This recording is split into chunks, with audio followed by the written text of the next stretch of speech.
word antinatalism. And that is an opportunity for you to talk about that. You're just an unappreciative, intentional miscategorizer of people. You say things about me that I don't believe that are in no way fair either. Because if the point is, well, you're not perfect, you have flaws, I admit some of my flaws. The idea is that, well, you're flawed, you don't agree with me, so therefore you have bad character. That's not really what defines bad character. This constant struggle to get him to accept just the most basic of ideas and to accept the consequences of those ideas, and he's still evading them all over the place. And he's conceding to, well, it is fucked up that nature's so cruel and blah blah blah. No, well, yes, it's idea, incarcerating animals and tormenting them. So I'm listening to these guys, and they're just fucking going bad shit. So I'm just sending Piro a link, even though he's doing a hang. It's like, why? What the? And then we're gonna bring in Barklord too. Barklord, Great X. Hopefully, Great X shows up. And then, yeah, Barklord, Great X, and Piro. Let's see if we can get, oh shit, Piro here, or Barklord, Bark. We'll try to back up on this just a tad to see why, and then I can camera boot. And thank you all for listening. Listening, ink, listening. Watch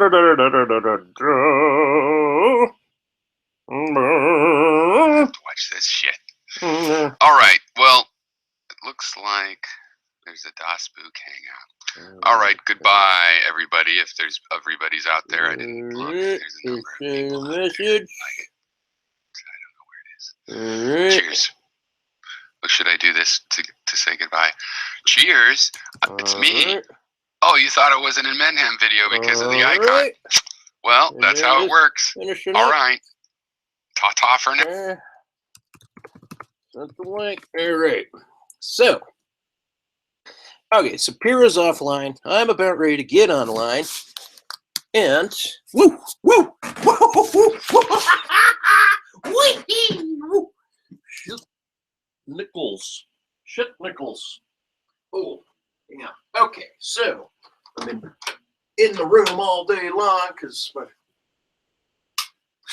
I had feet issues, had acid reflux issues, had stress issues today throughout my chest.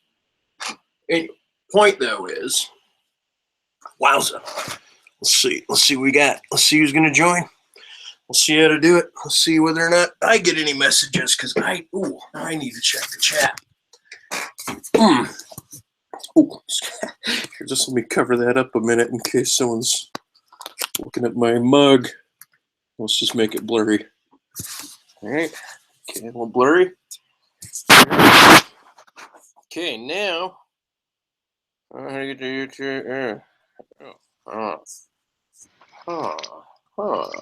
So I did find out. Oh, you did get it. Yeah, no, I've said, well, maybe community. It's got to be around there. People keep. Gary was like, send me a message. I'm like, how do you do that anymore? They moved it 3 years ago. And so I just figured it out. But very good. Something else I was gonna say. Don't even know when I get one unless it shows up in that little bell in the corner, the notification bell. Oh yeah, look, my video doesn't work again because of stuffs. See, and I've got to. I'm trying to figure this out. Corner the notification bell. There, I get that. Oh yeah. Okay, so let's see if anyone's. Oh wait. Oh, okay. So there's Barklord. He's on the outside watching. Let's see. I sent you a link on the back. Piro, if you're there, tell Barklord how you got to that section to get the link. When you're in your video, area, I could go back there and check. There is on the side a communities link. And if you open it, let's see. Is it from that bar in the top left corner? Those 4 lines? Is that where the community link is? I don't know. I don't know. Okay, so let's say I'm at YouTube Uh-huh. and I go to my channel. Uh-huh. I don't even think I had to go to my channel, but Okay. no, that wasn't it. No, that isn't it. Well, that's so weird. I got this odd ghost square on there. What is going on with that? That is just peculiar. Oh, I stopped sharing. Well, that's this as well. I'll share if I figure it out. It's one of these buttons. It's on my page. I got like it's just a really peculiar thing. I haven't seen it before. It's like a I don't know. It's like a box outline. But anyway, yeah, if you know where it is to describe it, I what I think I'll do is I'll put it in the stream, and then Barklord can just click on it, and then Yeah, I just found it because I saw community, and now I don't remember what screen I was on that had that. see if I can. Oh. Where is that? Oh, No, that wasn't it. okay. Now I'm off. I can't see the list. Okay, so Barklord, I'm dropping it in the outside description if you can't find it, and then once you're in, and then if gray text comes in, then I can remove it and go that route. That should work. Let's see what's going on. What's going on? It's going down. Where was it? All right, let's see. With the script, if anyone else pops in, I don't know. Maybe I'll boot them. Maybe we'll get Skype. But in the meantime, Hero, what do you? You know, I don't know what you got on your mind, but it tells you something. I was thinking about like Gary and his stupid bad is pain, pain is that's what it is, right? That whole definitional thing, and I'm like, look, bad and pain still, right? Years later, right, are not identicals. You don't go, the doctor doesn't go, where is your bad? And the patient goes, oh, my bad is right here. Well, how bad is your bad? Right? It's not just a replaceable, identical, equivalent word, pain and bad. I don't give a fuck whether or not Amendum says it's sourced out of the sensation of the body. It's like that pain does not cover all things considered bad in the language. Yeah, no. This is not Well, that's I mean, but here's one of the things where, like, I think it comes down to our different sensibilities, right? Like, I get if somebody wants to say, here, for example, this is one we've discussed before, like years ago, to the point where I don't bring it up anymore. But if somebody has their foot crushed, somebody has their foot crushed and has a certain, hey, Barklord, and has their foot crushed in a certain amount of pain, and then somebody else has a mosquito bite on their foot and has the same amount of pain. I feel really bad for that person's extra sensitive pain. They could have had that biologically, that sensitivity, but they don't have a crushed foot. You can materially measure the damage and compare, and the relative pain sensation doesn't make all that equal. Or another example for me would be wealthy kids. Mommy doesn't get, they send them off the thing, whatever, they feel neglected, or whatever, they didn't get the good kind of skis, they had to get the second class skis, or whatever is their beef. That is all they have to be upset about. So they get just as upset as some kid who's like, Mom burns me with cigarettes, because, and that doesn't make it just as bad. It's just that psychologically people, can adjust in, and your expectation of how much pain you do have to endure changes that. So yeah, you can't say that the feeling of pain is the actual badness. If I dream of my foot getting crushed and for some reason actually feel the pain, if I don't think that's quite possible, but maybe it's possible, that's, when I wake up, I'm relieved because it's not really as bad as if I'd had my actual foot crushed with the actual pain of that was the equivalent or even lesser. And I'd rather feel more pain in a fantasy where my foot was hurt and it isn't, then vice versa, then feel no pain and my foot's crushed. Right. Well, yeah, and I mean, I can attest for the whole foot crush thing, and yeah, but I mean, I hear you also. I mean, it's not. I mean, there's different. There's relative differences in a lot of things, and I think That's right. You had your foot crushed. Sorry, I didn't mean to. no. It's okay. You know, shit. I mean, I know, and it's odd when you said that because when it was crushed, I really, even though I was in pain, I was completely not expressing pain. And then it was after my surgery when the pain came in, and after subsequent. Well, right, and that's common. And I've had in this things I've had when you actually break the leg or whatever, there's a shock that kicks in. It cuts out a lot of the pain because your body's like, well, the actual pain isn't going to help at this point, and that hardly makes it unimportant. That's a scary point. Well, before You don't have a pain, but you do have an immobility. There is a thing there that doesn't feel like pain, but it's like pain at the most extreme degree is just you feel a little broken, like your body knows, don't try to crawl over there. You can't move right now or whatever. I'm 6 years now, and today was, I mean, this week has been awful on the feet. But before we go on, maybe we should have to deal with that forever, probably, right? I mean, I'm not telling you anything you haven't been told, or right? Yeah. Well, and the weather, does the weather get you? Oh yeah, winter weather. That's driving me. So that's one of the silver linings is as you age, it'll be painful, but you'll be able to tell all the youngins, "There's this going to be a bad winter," or whatever. We look at the bright side. We can get into some mystical stuff. We should probably let Barklord jump in and give us a quick lowdown of what's up. It's been a long time, too long maybe. Hey, Barklord.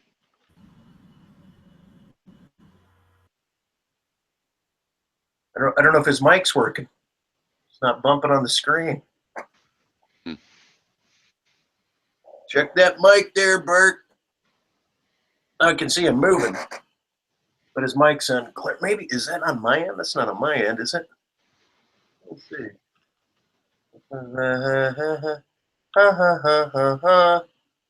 Okay, no, that's not on my. You should be able to unmute off of there. Just not hearing you, man. I'm not hearing you. I don't know what's up with the mic.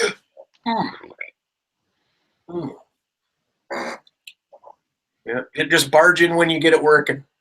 So I still see your mic icon on. I think if you just move it over the arrow on your icon, you can turn it off or up top.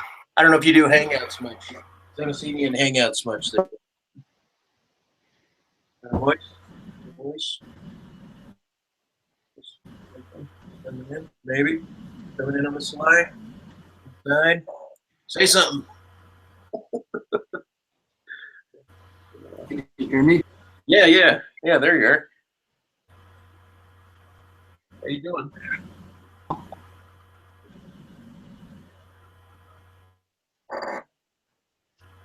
We heard you say that. Hello. Hi. Hello.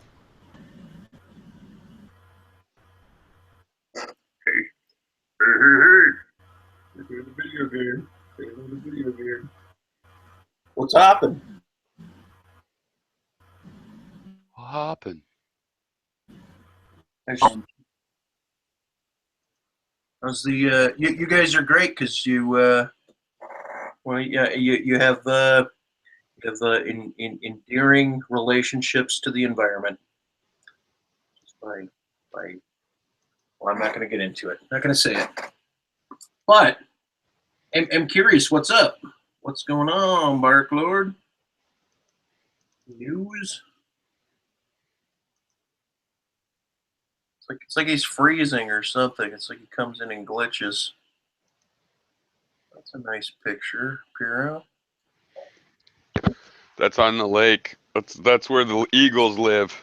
Yeah. There's a family of eagles. I mean, I'm in a very ironic situation myself right now. your story was kind of weird.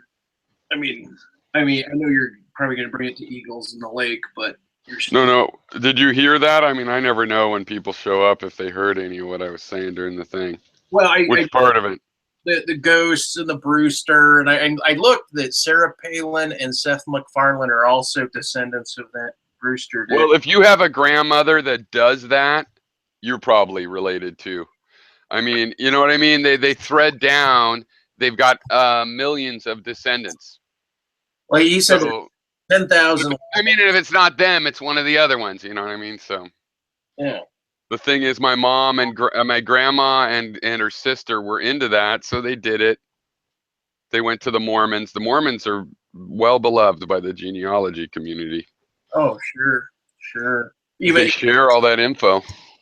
I think that, I mean, it's just kind of a repository, but glad they're there. But mixing it with the genes, the 23andMe or the Ancestry.com, and getting like genetic profiles, that does sound really interesting to do that. I think that's really cool because they've been advertising on the whole thing of, I thought I was Italian. It turned out I was Scottish. I thought I was Nazi. It turned out I was Native American. I think it's a great angle. I wonder how much that is an angle they thought up on their own creatively, or they're getting that kind of feedback. Either way, I think it's happening. That's what's going to happen when people scan their genes. So probably they're getting feedback, and they thought they'd use that angle. Well, but I mean, I wonder. I like it. In terms of doing like wet genetics and what assumptions they have, like, well, this is the haploid that was going through at this time, so we're going to say they're Scottish, right? Or we're going to say they're Arabian because, you know, it's like it's the haploid of how we've classed that group area. To what extent those websites are kind of maybe broad and general with their genetic reads, you know, like how far back are they assuming that that ancestry is or that genetic code or haploid is right in that region? They don't really know that your Celtic gene went through Ireland. It might have gone through southern Spain, but they're playing a statistical game though, where they do have enough information that overall, it should show you what kind of genes you have, right? And it is true. They are still fudging some of this stuff.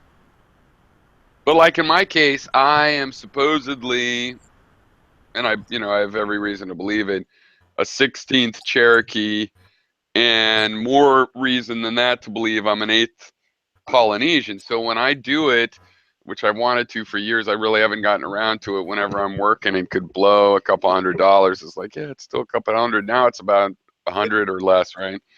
So I'm totally ready to do it. I just need to, I don't like buying things or going and doing it. But anyway, I'm hoping to be confirmed, but it would be funny if it's like, no Polynesian. No, but there has to be my grandfather on my mother's side looks very Polynesian. He was half Hawaiian specifically. So it'll be cool to see that splattering. Then there should be some Native American, and then the rest should be around Europe. And Craig is a Scottish name, but I think that's a coincidence.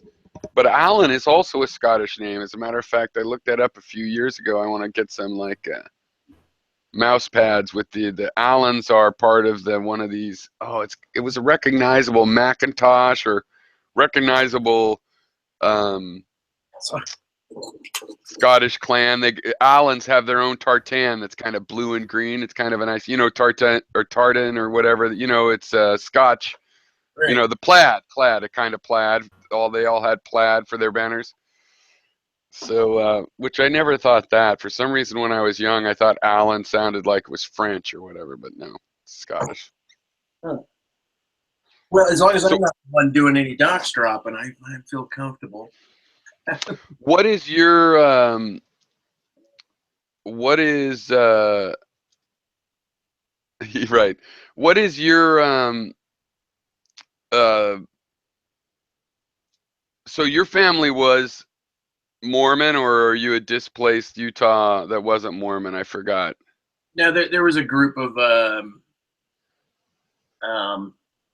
Greeks actually, and not that I think I'm Greek at all, but there was a group of Greeks, probably Orthodox Greek that settled in mid Utah, and they kind of took up a lot of the mining areas in middle Utah, and that's what the city where my granddad on my mom's side, the one I was mentioning with the Indian heritage, he moved there, and he had married my grandma from my mom's side, who obviously who was Austrian and Croatian, kind of the German Austrian Croatian combination, and that's on my mom's. And my dad, I think, is German and English for the most part.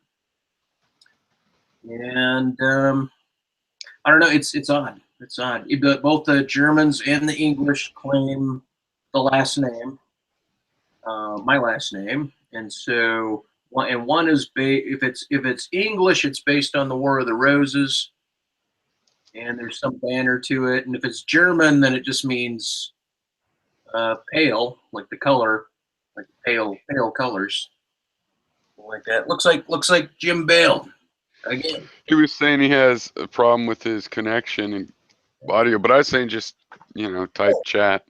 Yeah, I gotta see what's. Wait, what was your answer? So wait, you guys were Mormons or? No. I was never Mormon. I was never Mormon. So your family wasn't Mormon. It moved to Utah just for a regular people move places kind of reason. Yeah. So that's interesting, yeah, because there's definitely a lot of people in Utah that are like, no, I'm related to Brigham Young. I've had a great Mormon colleague that I had, and we had 5-hour drives back and forth to the Game Developers Conference. Told me all kind of shit. I always thought of him as like a reformed Mormon, but and a lot of good things. But one of them was, I'm like, Steve Young is descended from Brigham Young, and he was like, yeah, who isn't? I always thought that was funny. Yeah, well, They produced and multiplied those fuckers. So a lot of them came over there like in the wagons and whatnot. That's my impression. right, and I don't know. I mean, there's a lot of Mormon talk, a lot of Mormon his Smiths and Youngs and stuff like that. There's other Mormon people, but it's I don't know. I just grew up around them, and then, but I was raised with plenty of Mormon kids. Yeah. But I don't. I mean, I also had a Mormon friend when I was in 6th grade. When I was young, I moved around. I went to 2 schools every year, almost every year of my, under my 1st to 8th grade or whatever. And one of the times, so for just 6 months, my best friend was a Mormon, and it was very interesting.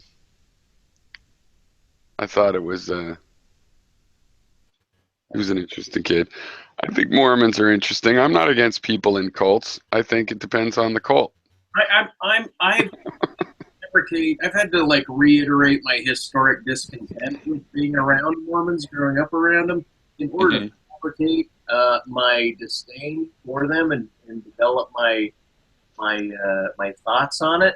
Yeah. I have to hold it against them, but after now that I'm at this age and I'm still in town, I've been out of this city and back in the city, I actually don't want much to do with the Puritan approach, and I think a lot of them are struggling now that the internet's here and everything's here. Right. They're redefine themselves as a people. Right. They have lots of problems now, but they're still carrying on doing their same. Well, I mean, I think I noticed this 20 years ago, but I hadn't followed up on it. But I imagine it's still a thing of Reformed Mormonism, just like the Old Testament says you got to stone gay people, but there's no Jews left that think that I don't. You know what I mean? They kind of got over it. There's Reformed Jews, Orthodox, and whatever. And I think Mormonism's gotten old enough, there's going to be Reformed Mormons that are and that could be very positive because Mormons have some good things. Like, sure, you got to pay your tithes, but guess what? They actually run a public services safety net. and you can use it as soon as you join up. And I don't think that's a scam. I think like Mitt Romney has all the regular evil toxic sort of Republican ideas, but he, I believe, probably does care about his community. Yeah, he might look down on poor people, but he pities them in a way where he doesn't want to see them totally starving. He would, there's a compassion in the Mormon community. Maybe it doesn't apply to Mitt Romney, but the Mormons I've known, I think that's a positive thing. And if you were reformed about some of the other crazy stuff or extremity, like the most extreme I knew is my aunt almost got married to a Mormon, and none of the family was going to be able to go to the ceremony because it was going to be in the Oakland Mormon Tabernacle, and you fucking can't go in there. That's Right. pretty extreme. What religion still does that? I've been to bar mitzvah, to the bar mitzvah where the kid reads the Torah. I've been to mass in a Catholic church and talked to the Catholic priest who knew I wasn't Catholic after. You know what I mean? Yeah. Can't even go in. That's pretty culty. Well, there's a lot of culty shit, and the thing is a lot of Mormons, because they got the whole Nephite Lamanite thing, and their attitude is, well, you're part of the Nephite clan, like now it's your job to, like their whole movement is if someone's not a Mormon, you capitalize on their back, so to speak, right? They're industrious, but they're there to sell. I mean, when I was a kid, right? This is before the internet still, but their whole motive was, you're too good to be workers. You get into an industry, you rise up as high as you can in the industry as fast as you can, and then you build your wealth off of, the people that aren't a part of your religion, and then you give back to the people in your religion, and then anything you want to give back beyond that, let the church give back to the people that aren't in the religion. And then you use your own wisdom to do it, right? And also use your own common sense as a human, as a child of God or spirit of God to do that. And I'm not a hater on them. I've had to like fabricate a disdain and a hate, where one was really more based on, like, as a kid, it's like, oh, this can't be the case. This just can't be the case. And I thought they were just it's. To me, it's like where religion hits the road with business, and it's really just more like, it's kind of like doing Jewish business.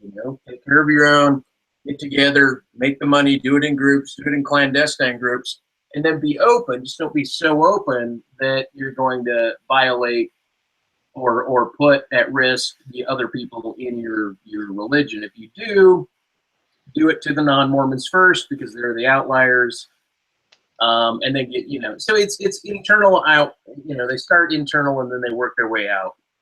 That's how I see them. That's how I. Mark Lloyd said the bass player for the New York Dolls converted to Mormonism, and he also said they didn't look down on his druggy past. I was saying, yeah, I know people in my personal life that have recently become Mormon. I mean, it's almost like something you can do for signing up. Like, there's no public safety net, and you can sign up to be a Mormon, and instant public safety net. Well, you think. I mean, they protect their coffers also, and there's a big deal going on in Utah in terms of, like, they believe in free capital markets, and yet they monopolize things like the liquor store. They buy into Coca-Cola very heavily. Right.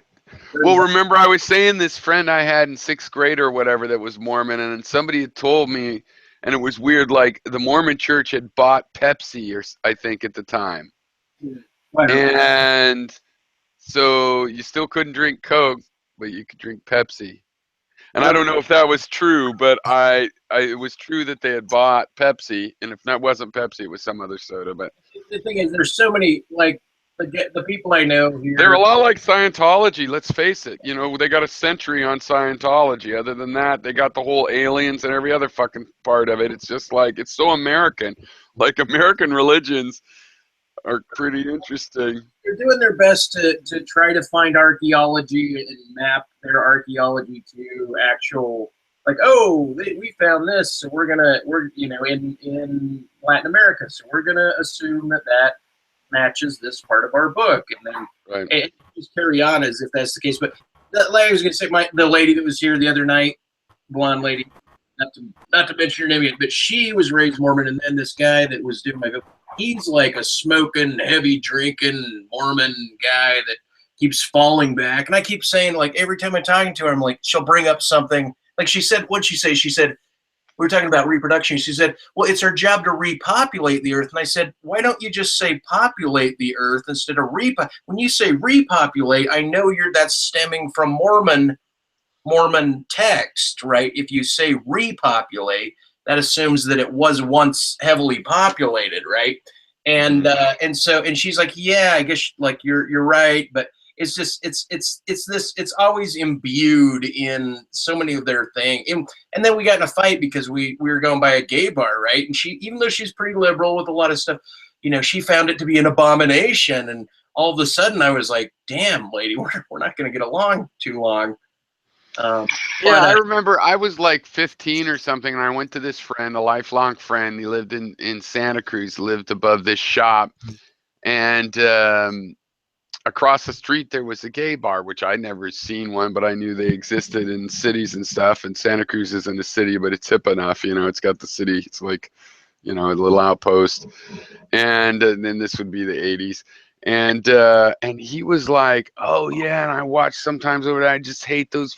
I just would like to kill those gay guys. And this was not like my friend at all. He was a surfer dude, and he outgrew this. We never brought up again or anything. But I remember thinking at the time, it's like, what? It was so hateful of having to be next to this thing.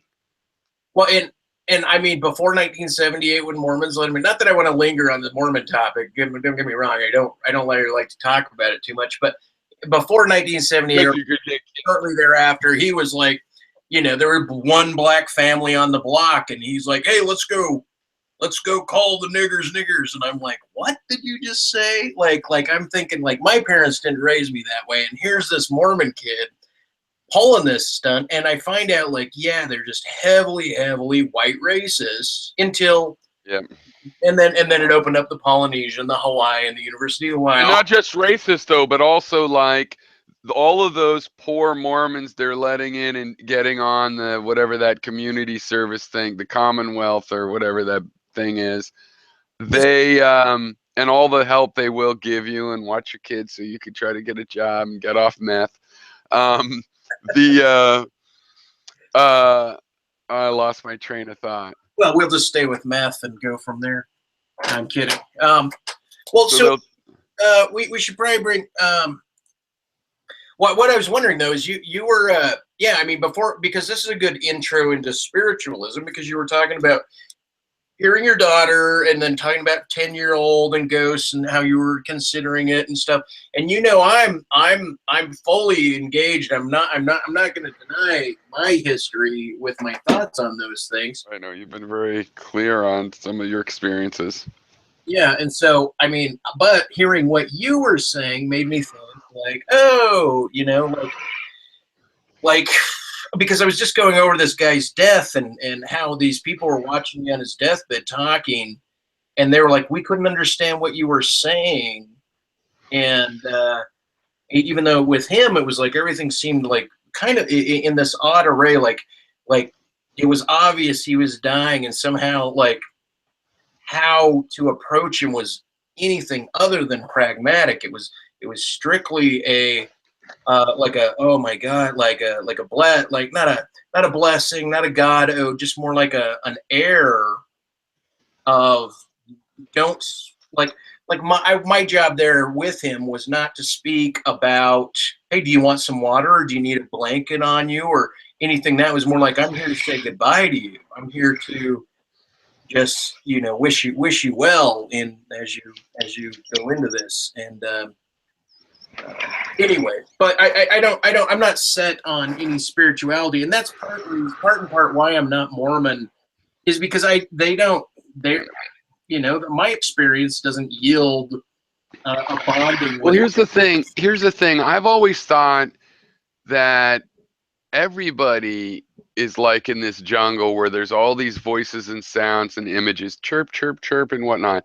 And you have filters that suppress them, not always in a bad way, just filters. and they go down there in the subconscious. But sometimes you have a really aggressive filter. You put a lot of energy into not seeing what's going on there because underneath it really hurts, and you'd rather feel that pain subconsciously than consciously, where it's more, you know, it's right on your tongue there, and you really have to feel it stronger. So I feel like, well, everybody has these voices, but some people don't listen. And it's not just voices, it's sounds and ultimately even the emotions, but a lot of visions and things like this. And people just don't listen. But I wonder if that's true. Maybe they don't. My dad doesn't even have an internal voice, he says. Like, don't you ever hear your own voice, like, talking to yourself? Should I paint this red or should I paint it green, blue? And he's like, what? I don't know what you're talking about. I just instantly act on everything that I impulse. Like, to him, I feel that internal voice has to be in there, but there's a filter where it's like, yeah, but I don't have to listen to it. It's doing its thing. Why should I listen to it? I trust it. Yeah, I regained it. And you had mentioned that. One thing you mentioned to me a long time ago is when I said, when I saw the red star thing, I said, I trusted it like my hand. And you were like odd at the fact that I would say something like that. Like, how could you trust it to the degree that you would trust your own hand? And because, but I mean, everybody that I interact, anyone that I have any interest in that moves into these realms, I pay attention a little bit more to, because I was really curious, like, who else is. Well, what do you think about other people? Do you think that all the humans are having all these sounds and maybe they have filters? That's why they don't know it. They're scared to admit, so they don't even admit to themselves, because hearing voices, and yet everybody would say, oh, it was like my mother was saying, throw away your wrapper, don't litter. You know, people would say that and they get away with that, but how is that not a voice? And what's the difference? I think there's a lot of people are scared of admitting it, and there's filters, but they must be having this experience. Well, no, I don't think everyone. But maybe I'm wrong. And so, which do you think it is? I mean, are people having it, or just some people are hearing what their brain's doing, and other people just don't hear what? Now, I'll tell you one thing. I think 100%. Their brain is having all these voices. What else is a memory? They couldn't have memories if it wasn't happening in their brain. But maybe they really have filters, and they don't so much sometimes just be driving down the road and their grandmother suddenly starts talking to them. Yeah, and your experience with that, with actual voices and hearing, like, hey, brush your teeth, or what you said, like, you know, I've had something like that, but I don't get that on a regular basis. My experience is different. Yeah. I just assume everyone's experience is different. That's why I'm not.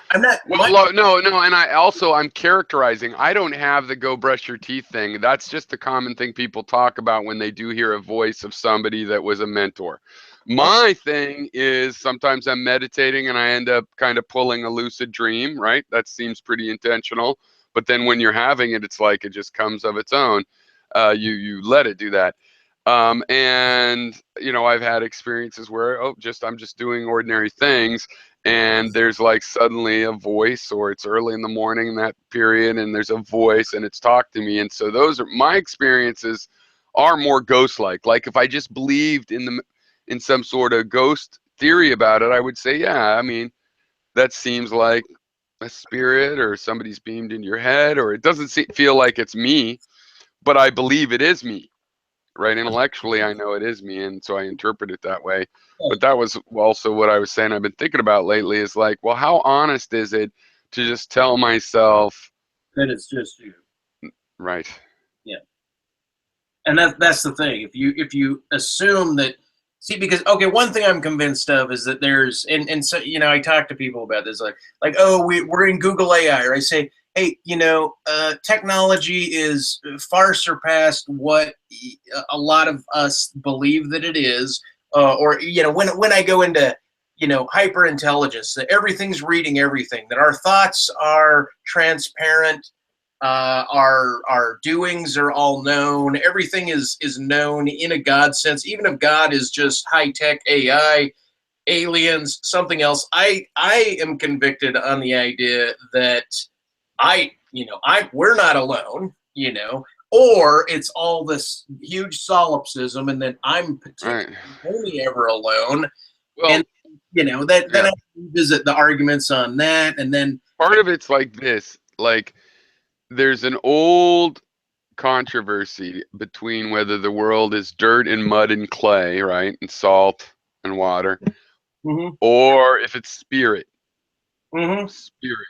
And which one is the ramification of the other? So, like, is dark the absence of light, or is light the absence of darkness? That kind of question. Which one's material? We sorted that out, I think, and it's light is the thing.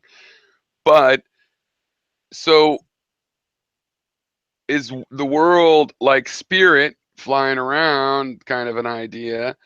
Uh, and I think that's like energy. Energy and spirit, those have similar etymologies. Those are similar concepts. And this material world of BBs and is the clay world.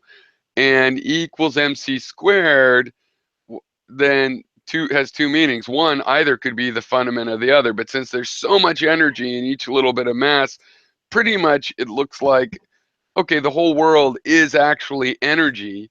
So that means that the world is, you know, essentially spiritual. It doesn't mean there's these spirits that come talk to me while I'm driving my car or something, right? But it does mean there's some fundamental victory there for, okay, well, we figured out at the real physical level of the universe, it's more like spirit that flies around at light speed than it is clay and rocks that are stuck forever. Even the rocks that seem stuck forever aren't, because a million billion years that they're there is nothing in the life of the universe. They're moving. Still vibrating atoms, you know. There's Well, and they're moving. They're moving all over the place. Like in the age of the universe time scale, they're shooting around, you know, on the top of a crust that is like liquid. and spiraling through the universe, unless you believe in a flat Right. Earth. Exactly. Spiraling. Even if they're even on a flat Earth, it's probably spiraling. Think about it. They never said the flat Earth wasn't spinning. Well, I That's already, what they should try to test. They should try to measure the centrifugal force the closer you get to the equator. I mean, to the Antarctica. I love the flat Earth map that they've invented. You know, it's ringed by icy mountains. It's like Game of Thrones. It's like Lord of the Rings. Cool map. Ringed by an icy end world. And in the center is an icy center just floating on some water. Ice floating on the water. That's pretty cool. Yeah. They got some good sci-fi there. Proud yeah, of those guys. I love new sci-fi movies. I love different concepts. But then I also wonder at now I'm at this stage, right? I was like thinking everything that I interact with, if it is all, you know, spirit, or it's all intended, or it's all known, or it's all directed, then every interaction with my eyes and my thoughts and anything that I see on TV, any media, it's all also part of like the spirit domain, so to speak, right? It's like, Well, in the sense that that would be automatic, right? It turns out this is that world. So there's no difference. But that comes around to meaning if you drop a rock on your foot, it's going to break your foot.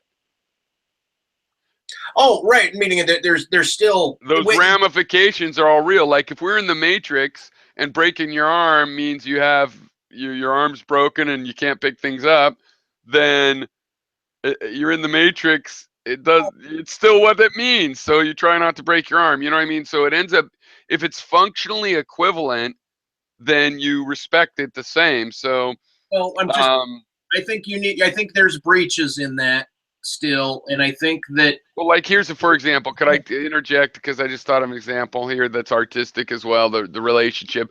When I was younger, I had this idea, and the hippies had all told me things, and Jonathan Livingston Seagull a lot, and I was kind of like, if you visualize, like my dad in his hippie stage had said, if you could visualize a rose in your hand perfectly clearly, every detail, there would be a rose in your hand. And I thought about that for years and what that might mean.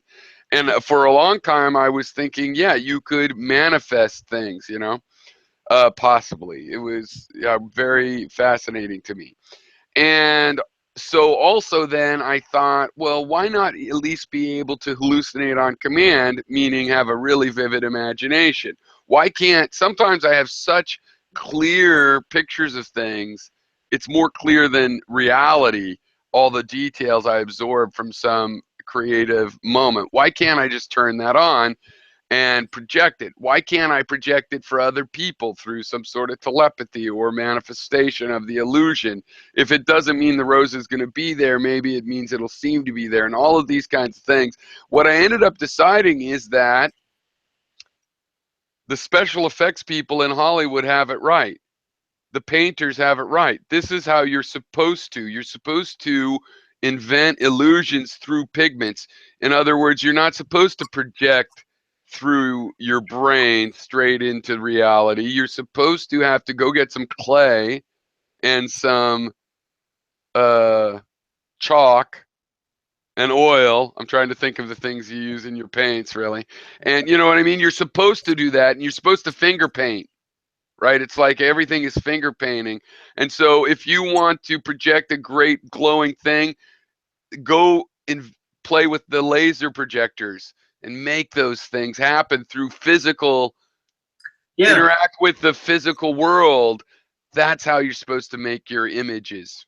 Well, okay, so let me ask you that. What do you think, kind of like before, I don't know how old the phrase leprechaun or pixie was, right? But but in terms of like, okay, we imagine something, we call it a pixie, but as soon as we draw it, kind of like Superman was someone's idea that they drew, or then they drew it and they called it Superman.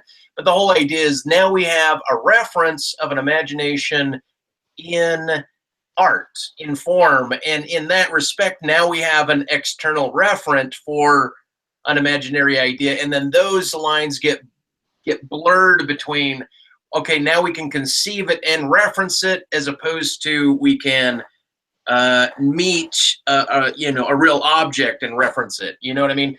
Like the boundary of correspondence theory of truths, right? Where you're when we say pixie, you can Google it and find plenty of correspondent images, right?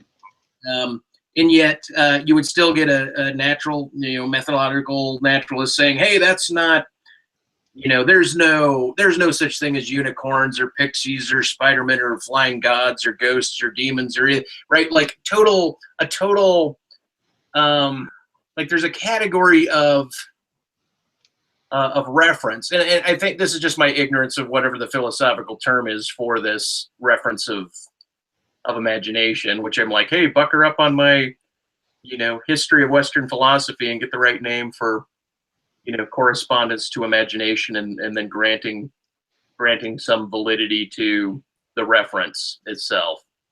But I don't know what you said. You came in here, you said you wanted to add, like, I've got something I'm going to ask you, or or I got something. And I was like, oh, okay, well, let's see. Well, no, these topics that I was talking about. Like, for example, I wanted to ask you whether you think everybody is experiencing the world. I think artists are like people that open their eye to the fact that we're experiencing the world this way with images. And then you end up enjoying putting the images out there, and it's like a feedback loop. You could create a standing wave, right? Because mostly images, they just come and fleet so much, and part of them are formed, and you looked at the malformed part, it's like it's hard to keep up. What did I see? I don't remember now what I thought. And when you create this painting, it's like an image you had in your head, and it changes and evolves, and then it sets in, and then suddenly there's a standing wave, and not only you, but anyone else can just use their eyes to look at it, and they get the standing wave. As long as they look at it, they get the standing wave of this image, which is surreal, right? Because normally it's just a flow. And artists tune into that, whether they're writers or even just art plumbers, that they take their plumbing as an art. They're like, wow, that's a really nice weld, the welder says. And they have this, they get to have an access to something in the real world, makes a standing wave impression. But everybody is really experiencing that, and the artists are the ones that have opened up to it's happening. Well, and what do you know Eric Orwell, perchance? Because I was all bitching and moaning about him. No, just through you. I think I might have typed it in, but I don't remember. I mean, it'd be nice to actually have a hangout with him. He's a younger guy, but he's very clinical in his thinking. very stark. It's kind of nice. But wasn't he the one you were really pissed at? Well, I was just, I was railing. I wasn't really railing on him. I was railing on the idea of trying to contain the irrational, as if images being like, let's say these images are irrational, right? Because they're not correspondent with animals or chimeras in the world. Eric Orwell. Orwell, Orwell. On YouTube. Yeah, he's a blonde dude, blonde beard dude. Anyway, and the thing is a blonde beard dude. No, well, there's a guy here with the OWL that has like growing out of libertarianism. That's him. That's him. Keyboard improv. That's him. Anyway, and so go ahead and sub to him or take a look or whatever. But the whole point was that he was speaking about the bound of irrationality, and I keep wanting to assume language itself imbues a certain irrational set throughout language. Like I assume that, right? Even though there's like it's almost like if there was if rationality included irrationality, or if irrationality included rationality, I'm on the side that says irrationality contains rationality. Like rationality is a subset of irrationality. I just wouldn't put it in that logical. Well, you could say that, but it doesn't really work that way, because the way irrationality is the things that aren't rational. So it's a separation of children, of siblings, rather. Yeah, is the way I would put it. So in other words, what you really have is illogic is a kind of logic. That's the way I've always put it. You could say the same kind of thing. No, illogic, but it's not anti-logic. It's not logic.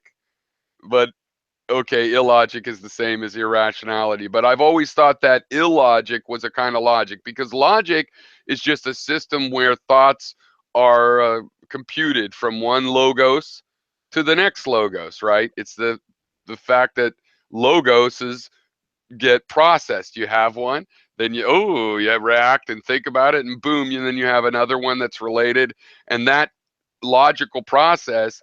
And logic actually is any kind of logic, including illogic, right? So really it shouldn't be called logic. If it's going to be called illogic, it should be all reasoning master class is, logos, it's logical.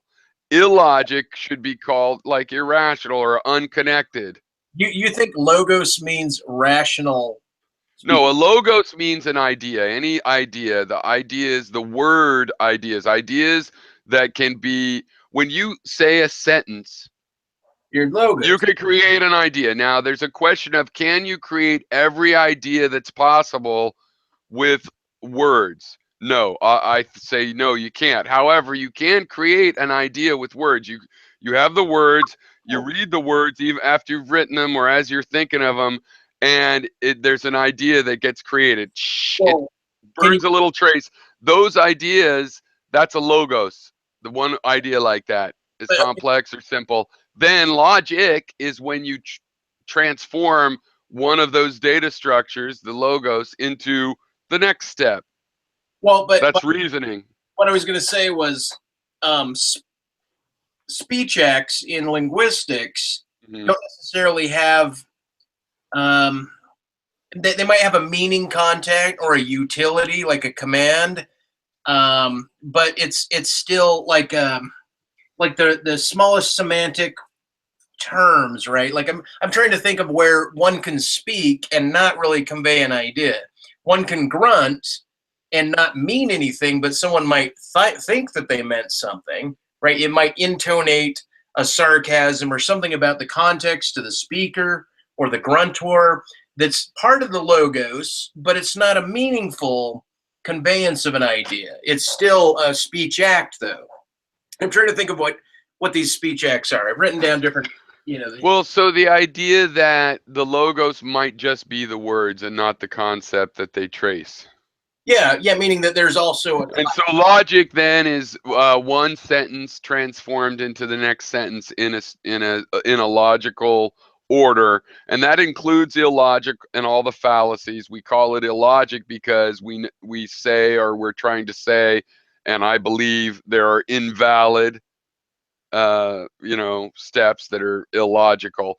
But like most of our human interaction is still driven by these so-called illogical steps, and there is a logic to them, right? It goes 1, 2, 3, and then 4, and then you blame this person, and then boom, you win. Well, there's not. I mean, I'm not.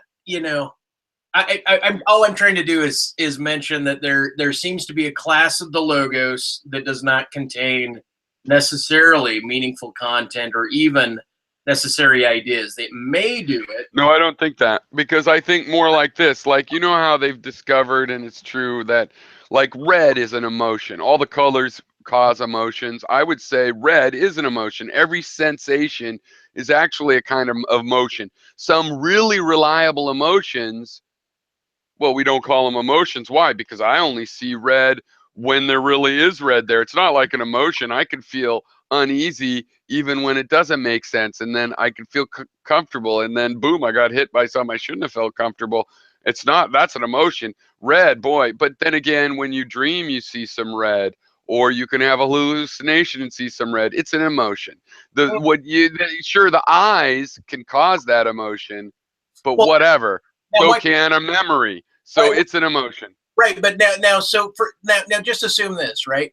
Assume that you're focused on something going on in your house right now, right? And I'm speaking, and I kind of fall off into the periphery of your concentration, of your mental focus. Now I'm still speaking, and then you might reattend to what it is I'm saying. But during the time that you didn't reattend, there's still that gap. It's maybe I'm feeling an emotional gap with my words, but you're not utilizing my words rationally.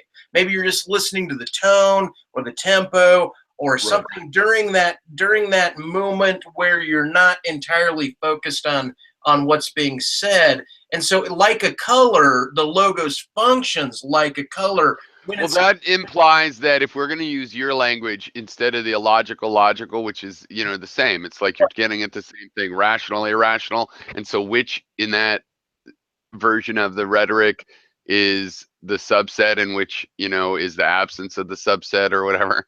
No, that doesn't make sense. But which is the subset? Well, I think it ends up being that rationality is a subset of irrationality.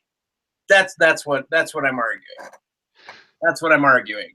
Only because the human organism starts without an epistemological frame. Well, and because you can't be rational, because you're kind of blinking in and out. The whole idea of a continuous argument, like if you write down a logical proof, you didn't just experience the logical proof and happen to videotape it or something.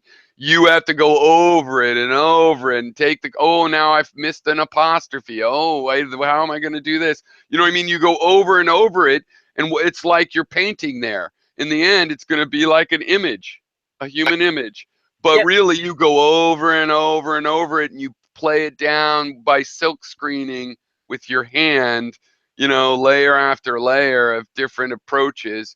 And it's that way with logical proof. So in any one pass, connectivity isn't there to claim that it was perfectly logical, that everything was measured and rational. In other words, we fly a little bit with the random butterfly thing. The argument that the irrational is part of the rational is the butterfly metaphor of like butterflies when they're mating, moths and butterflies. I've seen how they can fly like exact, but they fly around normally like they're drunk. But really, they're just like hard to predict where they're going, because it's hard to eat you if nobody knows where you're going to be in the next half second, right? So they do that on purpose. Well, that random flight path looks irrational, right? Rational is you go straight to the flower petal, but they go like, no, I'm going here, boom, bang, boom, boom, and then they land right on the flower petal and drink some nectar, right? So is that irrational? Well, except for the fact that no, because that extra energy and the extra time or whatever made it seem irrational was like they survive. Well, and like you typing let's say you type a code and you're yielding an image. Because you're yielding an image doesn't mean that the person watching the image is invoked or evoked by the image.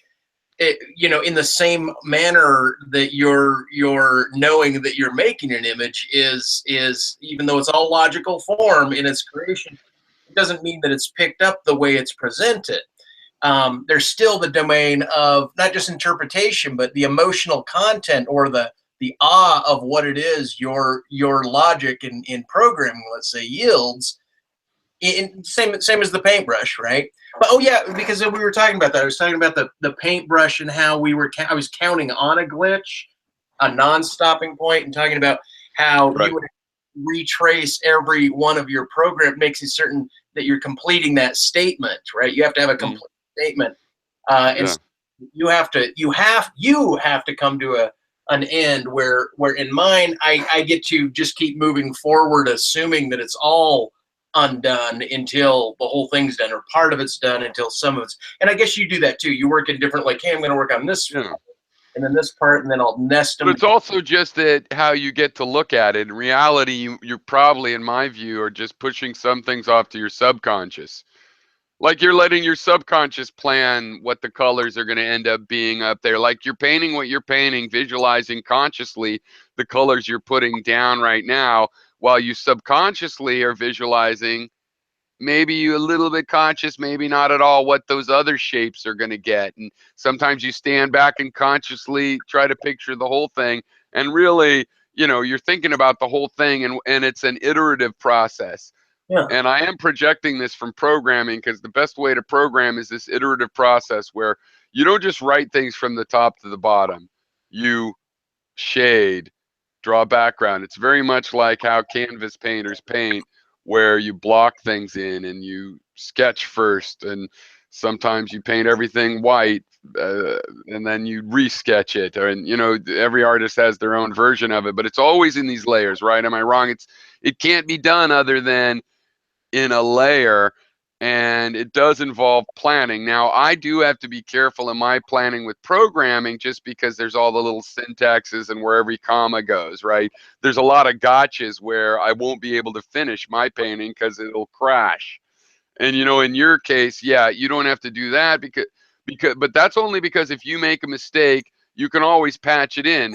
But not really, right? Because in your mind, it might ruin that painting. Even if you were able to still sell it, you'd be like, "Yeah, that part always looked like shit to me because it was a patch I could see."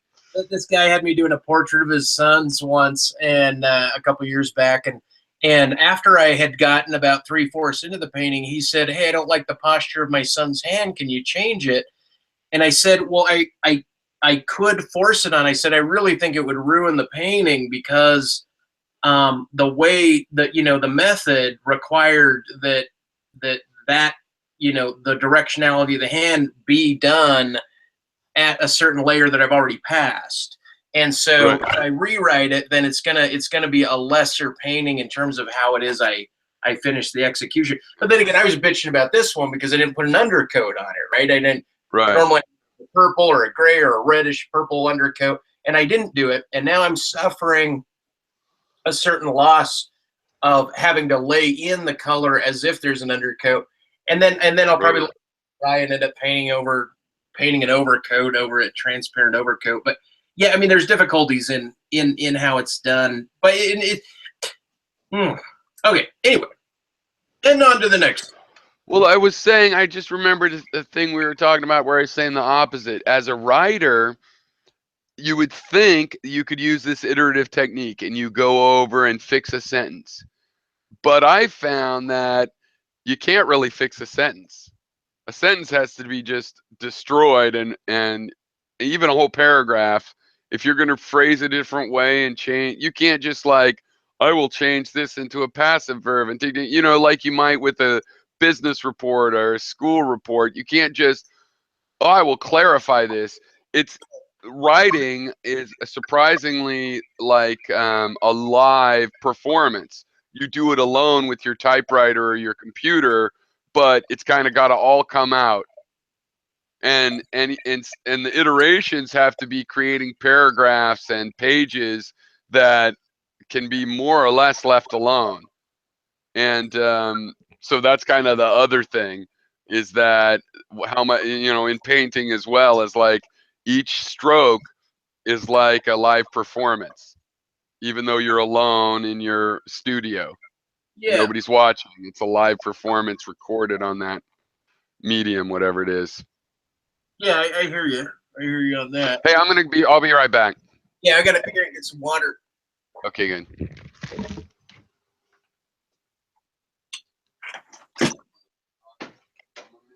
I'm gonna put a cup of coffee in the microwave real quick.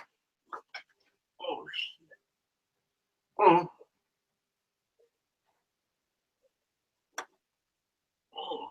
Mm. Mm.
Are you in hearing range? Because I heard weird sounds from over there.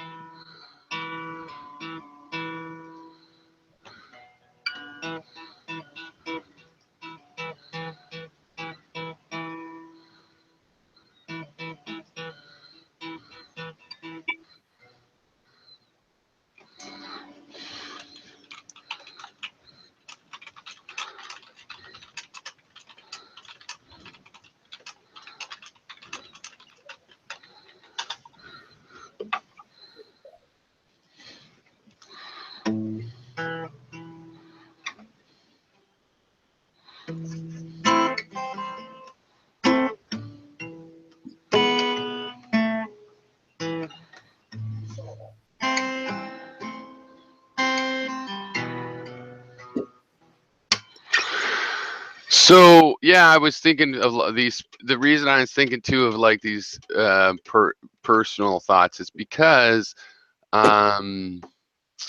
Gary, and he's like, "Oh, you only watch 2 minutes," which all of that's bullshit. I'm just tired of the character assassination on that account because I can put up with a lot of that because I like to be able to get a little bit of mad every once in a while about an idea that's not that big of a deal, but it's like, hey, it's important.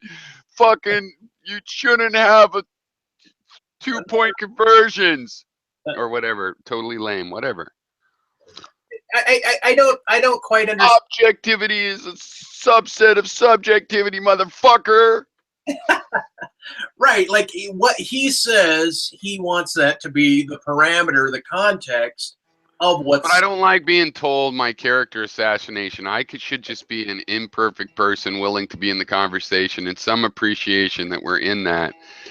So he made me think, though, by saying, why don't you pay enough attention, really, right? So he's saying I don't watch the videos. Well, I've admitted I don't watch every video. Nobody does, I don't think, but whatever. But I do actually, the videos I respond to, I watch them, and usually, except for these times where I play with doing it live, I watch it a couple times. Because I might be doing something else. I listen to videos while I'm working. So I'll listen to it 3 or 4 times. And because I want long videos, I can play one over and over. And I get this idea about how deep I think I can reply to it. And I found if I try to go to every point and do these notes, people don't even remember they said the things I'm replying to. So what's the point of that? It's better when I get a gist and I let it sink in. They should be thankful because the whole detailed thing is not really as careful as letting it melt in and saying what you think, like an art critic might. Well, I get this vibe, or this is what I think the gist is.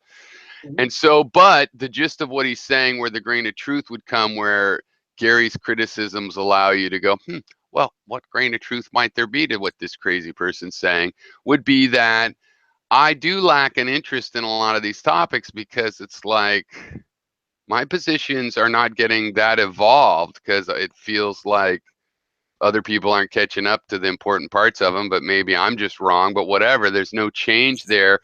And it's really because, I've been talking about my philosophy that I developed in my 20s. What's been going on since my 20s, late 20s is, that's what's really, now evolved into now I'm 50, 48 really, but 50 round up is the good thing. And what I'm thinking about now is other things that are kind of complex. They're compounded on all of the other stuff. And I use this system I've been talking about on YouTube to try to remain sane and functional. And Wait, what system? What are you talking about? System? well, I've had to name what my philosophies in the sense that they're slightly different, but just my philosophy of relativistic skepticism, which I felt like I had to coin because it isn't quite like other philosophies, but it's very similar. And, the spiritual materialism, where I definitely believe in spirituality in the sense that it's as a psychological phenomenon where we have a feeling, just like love. Yeah, that's because of the genes trying to make you reproduce, but it doesn't mean you should ignore it or it's unimportant. You should figure it out and try to make it a healthy thing. And even if evolution was playing a trick on you and love stinks, fuck evolution. You can outsmart it, make it great. So why not try that? It's happened before. We've turned a lot of evolutionary stuff into great pleasures, like sweet foods. We got that fucking down. We can have as much of that shit as we want. Except for the fact that it makes us unhealthy, but I'll bet we figure that out too. We get it and it's healthy. Actually, you can right now. Think of all the great sweet things that are actually perfectly healthy for you, really. But I don't think you're going to have to wait another 10 years with Amendum before Amendum gets inculcated with just the mere massive sweep of the next generation of high tech and transparency and interactivity. I think he'll morph. He'll be influential, but I think he'll morph. And you were very offended when he said something like, "This other guy came in and he influenced me very well, but you didn't influence a damn." And you're like, well, if that's true, then, well, fuck you. But and that's no, I said it's on him because he's wasted his time. I wouldn't say he didn't influence me. I said that I learned how crazy people think. I never would have learned that. I would prefer that kind of approach of like, I learned how, an open borders guy thinks. Oh my God, it's crazy how it fits together. And that's insulting enough and honest because he sees it a different way. But the character assassination about things that aren't really fair, that he can't possibly claim to not know better than, and you see how when I call him a liar, he's all, that's disgusting. Where's your facts and your figures? Like he doesn't know. He must be in his head. He doesn't have to acknowledge. He doesn't know that he's called all of us liars. I mean, is the least of it. Yeah, sure. And it's so disgusting to not have a bunch of citations in your videos. He replies to videos. He doesn't even bother to put the link to the video anymore. Yeah. But I'm supposed to do citations of quoting him things he still will agree he believes. I'm supposed to prove he said things in the past that he still is saying. I mean, it makes no sense. Well, I mean, to me, you guys are. I don't know. Like, I think he's too much of a broken record. I stopped watching him about a year and a half ago. Yeah, but you have done this thing of going ahead and being more belligerent. Oh yeah. Oh yeah, which you guys know. Are you going to say that that's not influenced by Mentham? Who else in our circuit of common conversation? I'm sure you've seen it on YouTube, so it's not like you wouldn't have been exposed to it. But I feel like that whole choice, maybe not just him, maybe some of the fake Sagans and other ones that push those limits. But I would say there's an influence. I wouldn't say, I'm sorry, I'm asking. Isn't there an influence on us, those of us that go, hey, maybe there's something to the going off the rail version of our version of pushing that offensive limit? Gary has done that. Among the people that actually talk philosophy, he's at this fiery edge of just cussing people out. You know what I mean? But somehow it comes like, well, there's Venn diagrams of just fucking cussing people out and trashing them. And actual philosophy, he's got a little lip. There's a little sliver there. There's a very narrow little almond-shaped, space. Well, there is some fun to it. I'm not going to say that, meaning because I have interacted with him, you could say that. But if you knew my brother, like my younger brother, right? This guy doesn't. Well, what would you say is your motivation for that? For getting it, kind of. Well, partly, like, let me just set it up where deny all this or change it just so what I'm kind of asking is like, for example, I can imagine one thing is you were doing some hangouts. In the hangouts, there's a lot of bullshit and people kiss it, fakeness. Yeah. So one way to break the fakeness is to just push it to the other side. Now there's some fakeness in saying I'm going to go ahead and when I do have the more but it's not fake. It's try to like put cracks in the false civility of the hangouts. That would be one reason to maybe do it. Another thing is popularity. People like this, especially now, but they always have. And maybe there's marketing, artistic marketing, not as a bad thing necessarily, but maybe as a bad thing, not necessarily as a good thing either. And then, so there's these kinds of reasons and motivations. Some of them are like conscious, like, here's what I want to explore as an artist. Other things, there's like with fake Sagan, it's the same kind of thing. Why is this his red jacket he's wearing right now? How much is it that he feels good? How much is in its real life? How much was just for YouTube? It's a scam. How much? Any of these things, what is it that makes you want to put on now? Because here's the problem with honesty. I want to be 100% honest, and I found out, look, you have a little window, and you're talking to the world through it. You can't paint an honest portrait of yourself unless you're Michelangelo. And even then, it's not going to have your guts and where your liver is and stuff. You know what I mean? You can't. Representing yourself honestly and saying, of course, I am totally who I seem to be on my channel. That's like saying, I can literally do a photorealistic picture where all the information is presented such that you will absorb it. And that's not physically possible. So then to be honest, you have to honestly say, well, here's what I'm going for. Are you waxing too heavily on honesty though? I mean, I understand like having sincerity and believing that what you're saying is sincere to your belief and matching it. I had to question, especially in groups of philosophers in these hangouts last year when I started entering them, I had to question to what degree I was going to be serious, to what degree I was going to allow myself to be jovial and work around other people in a group, because I was like, because I felt like I was a guy going into a prison yard, right? And I didn't know who any of the players were. I just kind of threw myself in, and I knew none of the people that were on the Das Pook channel were tied to the naughtiest stuff, right?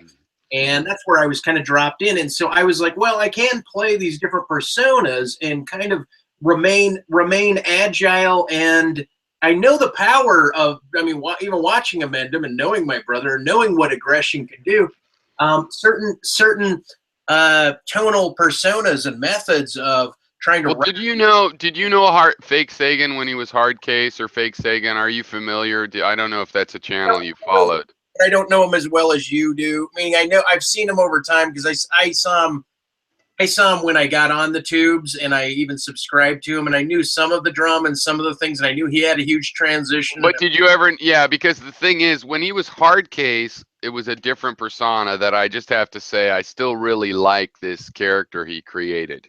Mm-hmm. Yeah, you know, and I mean. And after that, it was all incredibly downhill fast. So it's a very different thing. Yeah, I mean, I think he just tired, you know, just he got, you know, he was done with it, and he wasn't one of the, he wasn't a TJ, whatever. He didn't make it big on the tubes, you know. Same thing with Azri and I. Well, he could have. I mean, yeah, both of them could have. That's the thing. It's like they just chose not to. Something changed, and they. Well, I don't know about Azrianok. That's a different thing, but I definitely like him. I wonder what's going on with him. Yeah, I'm kind of connected with him. I got a bass idea. Man, he did some really powerful stuff. Like, I was impressed by a few things that some of these people did. Like Tommy doing that whole CGI kind of Photoshop green screen together show. That was interesting and like seminal, I would say. I think when grad students have to research where those kinds of things came from, it was amazing. We'll see stuff like that. And then Azrianok, remember, had that, like, really, I was like, fuck, this guy, he's got, right? Remember he did that animated thing and stuff for a while, and yeah, how he did that shit. That was awesome. Yeah. No, I mean, and I often think, like, hey, I want to spice up my videos and do green screen and do it in After Effects and, pump it. And then I'm just like, I don't know. Like, I got to focus on what I focus on. But then part of me is like, if I'm going to do videos anymore, then why not do it? Hey, you know what I was thinking? Like, the Drunken Peasants, I haven't really watched it. Those guys are unbearable. But there's a model for why they're doing it, is because it's an easy way to keep pumping out, okay, we're here every week or whatever, which is an important part of it. That's why I do the Sunday thing, because my normal thing is like, this Sunday I don't care. I'll do it on Saturday. And I always did this hobby that way. But I think part of it is, okay, let's connect with the people and how they want to watch stuff, and knowing that it's going to be around, whether they watch it live or on Monday. That's because when I'm a watcher, I like that. Sam Cedar's on every day. If not, I'd probably forget to watch him if it was once a week. It's one of the reasons.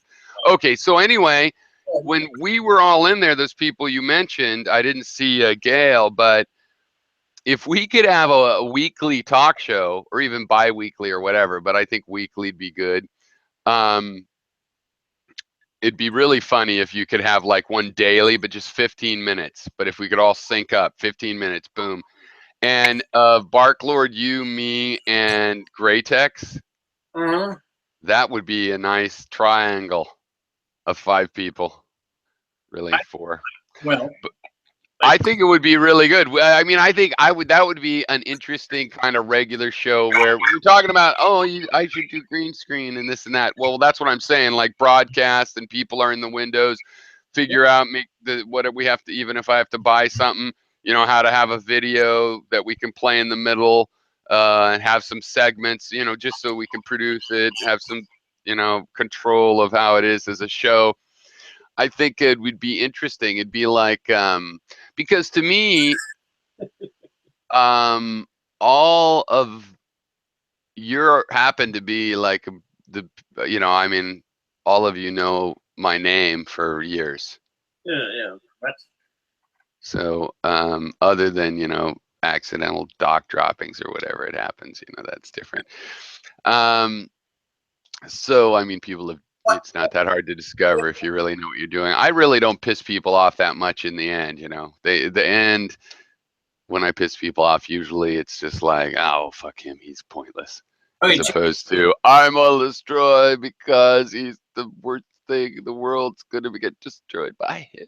When you entered into the Nadia gang group hangout, they reduced your time of speaking. People would overtalk. There was an overtalking thing. I noticed that you're more like, I'm gonna finish my point regardless, and you'll increase the volume to finish the point and move through the thing, and then people push back. It's a kind of a style that you have sometimes.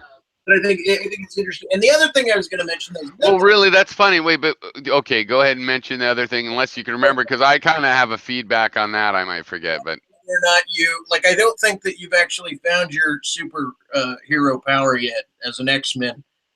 And I think that what I'm hearing from you, based on our discussion so far, is that you're nervous about losing your mind to agree with the limits of your considerations, that perhaps these what you call psychological is actually something exterior.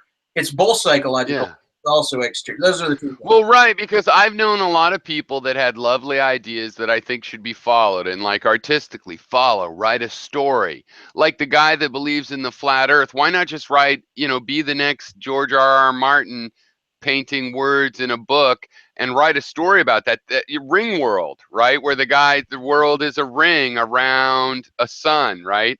It's a circle earth.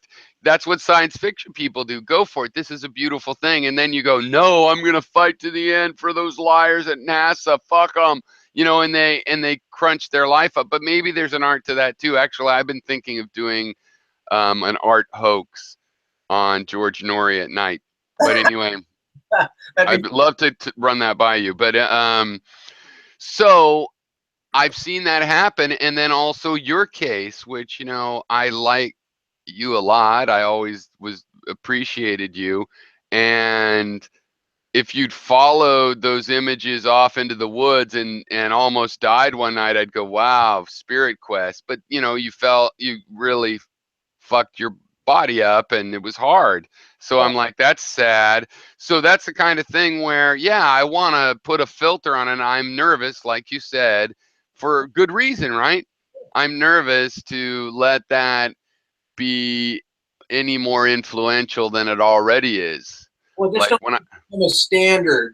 But I think you need to allow yourself to run with the irrational, with the things that you assume. Like if something guides you somewhere, like I say, don't stop following it. Like take it fully serious, and then see if it's got a trend. If it doesn't have a trend, you'll know. And most people No, I think I always have done that, right? Because I always let them come and influence me as if it was a metaphor. Like my psychology is trying to tell me things. Like, okay, here's what it is. Here's my interpretation of what's really going on. Only one half of the brain knows English. The other half is non-linguistic. It sends images to the part that knows English, and then the part that knows English has to describe those images, thousands words worth, in a sentence or two. It doesn't know English. It talks in cartoons. One half of the brain talks in cartoons. Its language is cartoons with no words.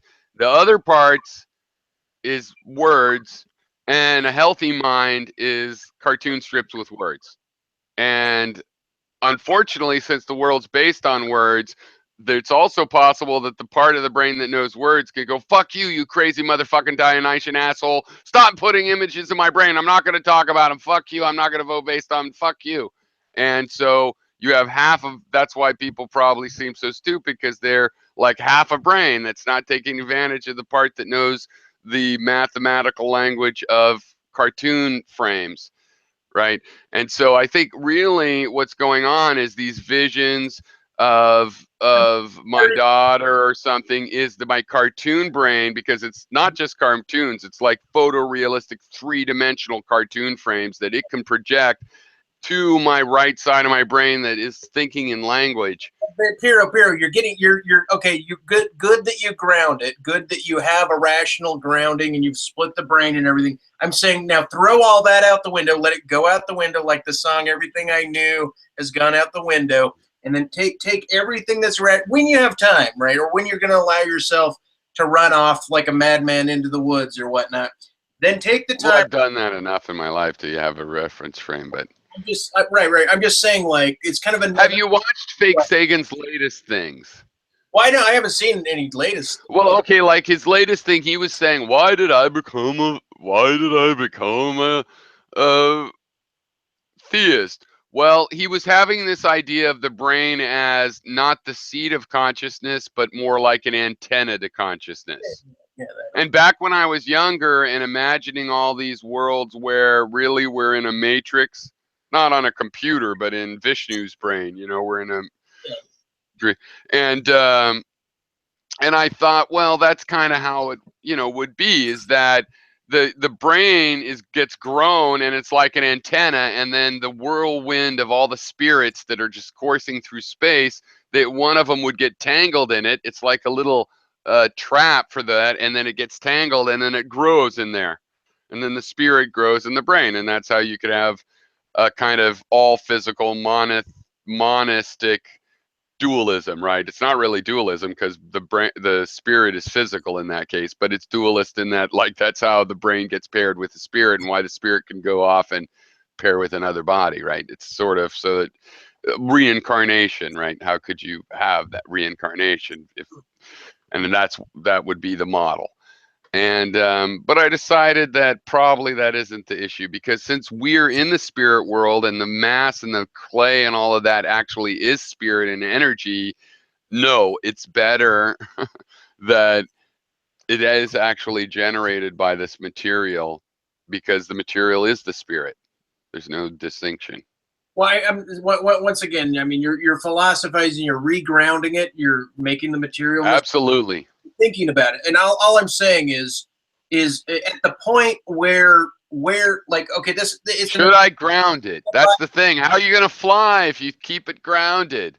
That's a beautiful balloon you have, Piero, but what's with the 20-foot or the 5-foot tether cable? Right. Well, I almost catch that only in my head, because but I mean that. And I'm like, well, I've proven it can fly, asshole. Well, kind of like those guys that jump off of mountains in squirrel gear, and they, you know, and some of them die. Yeah. And you know, that's a very death-defying sort of nonsense, like where you. You know what those guys' goal is, right? They have to land with parachutes now. Those guys are trying to figure out how to land in their suit. And there's that one guy that landed in a net. Yeah. Yeah, I mean, I've seen. They want to land on the suit, and I'm like, you crazy motherfuckers! But I'll bet you figure it out, man. I love the human race. That's we can figure anything out. Somebody said, like, hey, in 100 years from now, people are going to be like, if we saw them, they would be like gods to us, because they'll be able to do shit that we can't even conceive, and it'll be, you know, they say, well, it'll be grounded in technology, it'll be grounded in method, and it's going to be a whole different mode of thinking. Well, but it's beautiful how much it's not. Like right now, that is so, I mean, the technology is just a few little ideas and some strong materials that aren't as expensive as they used to be, really. It's like skateboarding. It's not the technology of being able to put little ball bearing wings on a you know, piece of wood that's impressive. How could people ride that shit? You know, so it continues to be the human spirit that pulls that technology into. Right.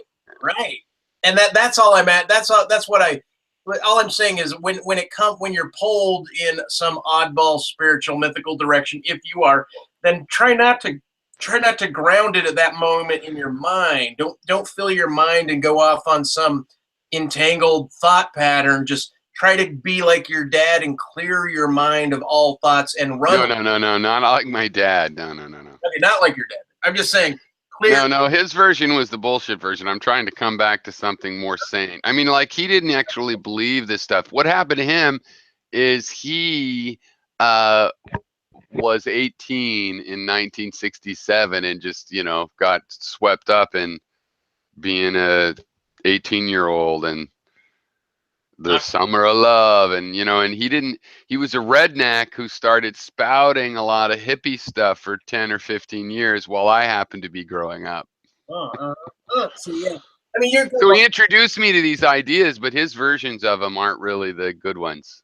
Well, you know, and he might be more beatnik 60s beat, and you've got your modified version. Even whatever I say, it's not gonna whatever anyone says, it's only gonna impact you. So what it is a lot of those people were conservative, suburban, or whatever kind of conservative kids. They adopted a hip libertine culture at a time where that suited them, and they all reverted back to more of the convention.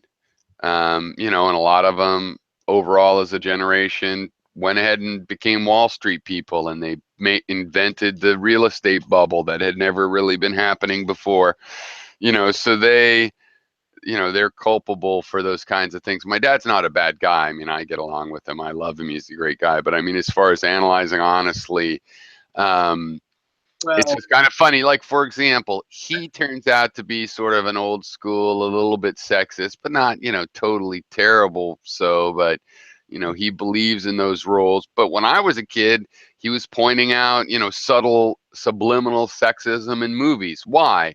Well, he'd heard that. He was hanging around with people. It was in the air that was an awareness thing. You know what I mean? He was just going along with what was considered cool at the time.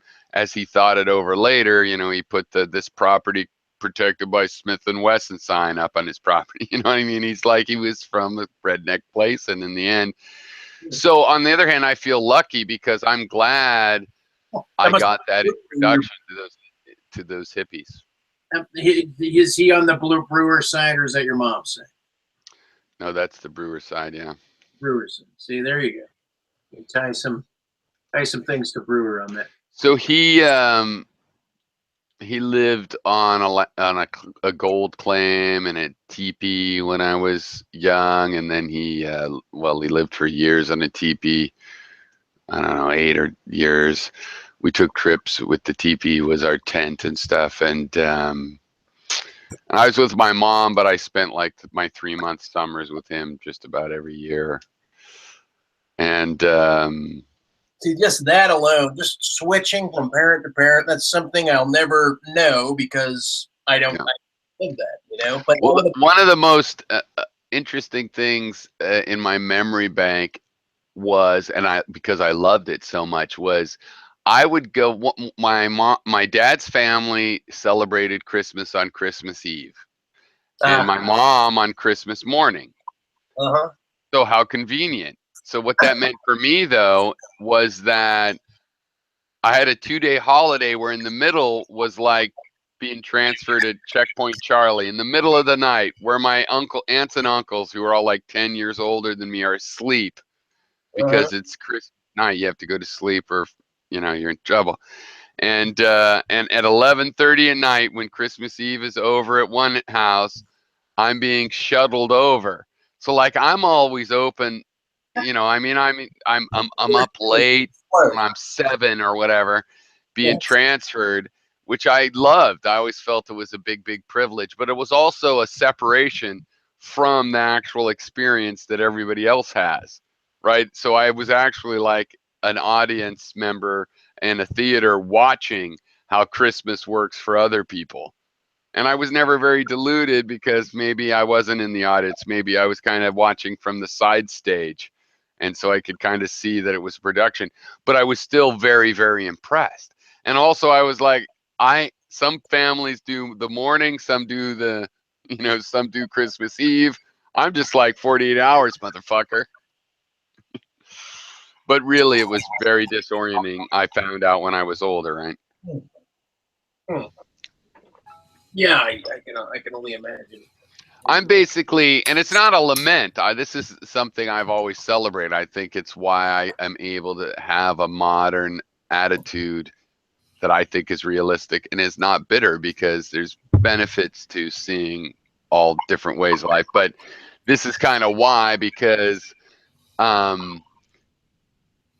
this fractured being part of this, like I was a child of a divorced couple when that was still like, oh my God, how embarrassing.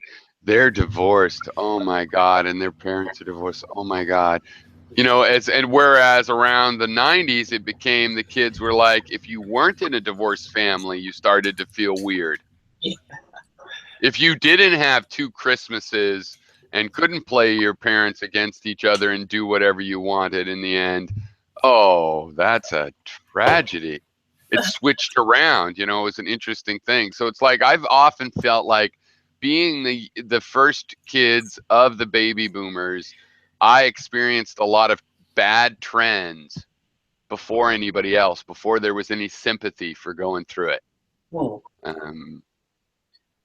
I wasn't trying to give like you...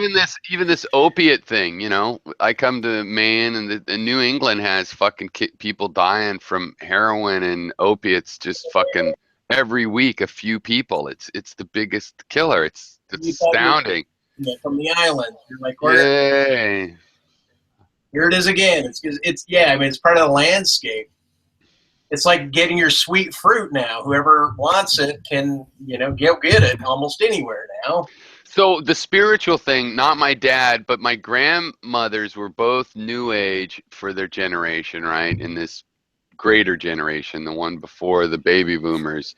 And they're the ones, Edgar Casey or Shirley MacLaine, the actress, got into reincarnation and stuff and wrote a lot about that in the 80s. And they were into that kind of stuff. So that's really where it came from. And in fact, all these conversations, late at night conversations about whether trees have souls is from them, with them. What did you think, taking all of everything that you know and then hello, what a fucking jack-a-talk, interacting with people online? Like how did that play out for you? I'm just curious. Like as soon as you started bumping into people, oh, it looks like we got some third party in the room. Yeah, what a fucking channel. Oh, channel. Yeah, what I know. a J-chan. Hey, how's it going, guys? I think I got it. What a fucking J channel. Yeah, that's been a long time. Yeah, how's it going, man? Can you hear me? Can hear you. Yeah. Right. Yeah, Jeff. It's good. It's bad. It's drama. Life's weird. That's how I'm doing, man. How are you doing? You got a latest? You want to give anyone a quick spray background, or you want to jump into the conversation, or? No, I'm just listening, man. I've never used the Hangouts before, so I'm still trying to figure out what's going on here with the tools and stuff. Kind of overwhelmed. Are you still working on your 3D cars stuff, or that good stuff, or what's going on? Oh yeah, man. Still doing the 3D, the art, the film, just anything. Hey, whatever goes, I take it, man. Money is a great persuader. This guy lives right up above you, don't you? Aren't you Toronto, Nova Scotia, something? Toronto, area? yeah. Mm-hmm. You guys are too far. You do 3D art? Kind of self-taught. Computer? Yeah, I got into that, I guess maybe about 2 years ago, into the 3D world, and Cool. Man, it's a trip for sure. What tools do you use? I mean, what do you sculpt with? I use Blender now for the most part. Cool. I've used Open source. Yeah, open source stuff. It's really man, it's a powerful tool. The thing with it though, it's got a nasty learning curve. The learning curve on that thing. I've been playing with it for years and years, and I still can't use it very well, but every once in a while I do some. But I should be able to eventually because of the Python scripting and stuff. But it's definitely really powerful. Like right now, it even has, if you want to make games and stuff with it, it's got physics and stuff, and that you can use in real time, I believe. So yeah, it's awesome. It's really well integrated, and they have like a lot of the new tools they've been bringing out. Like now they've got adaptive resolution. So if you take let's say you take a model that's really detailed, there's a lot of displacement and a lot of details in it. What it'll actually do is the part that's close to the camera, it'll essentially render that in high detail and then calculate as the stuff that's further away becomes less subdivided and you have less geometry and it renders quicker. Oh, that's cool. Yeah. So it's just smart about not over-rendering detail into one pixel. Yeah, it's quite clever. It's really, really an interesting technology. And it's been around for a few years in some of the more, the higher end sort of 3D applications, but to have an open source software that has this technology up and coming is just it's incredible. Really cool. And now, Oh, yeah, it is great. coming out with like a new version though that makes you feel like you're always playing catch up a little bit. Like you said, the learning curve, but is that over multiple versions of Blender coming out, or? It's the interface. The interface is very, it's difficult. It's so well featured and it's so well it's kind of in its growth process. Like from version to version, it's pretty consistent, but Yeah. the overall. Well, no, I think this might, Blender was originally a commercial competitor, and that's one of the reasons that it has this really a strong foundation. But they didn't make it, and one of the reasons might have been that they didn't take the same approach as the other 3D Studio and their competitors. On the other hand, my impression is that it makes sense, but it takes some work to think of things in the Blender way.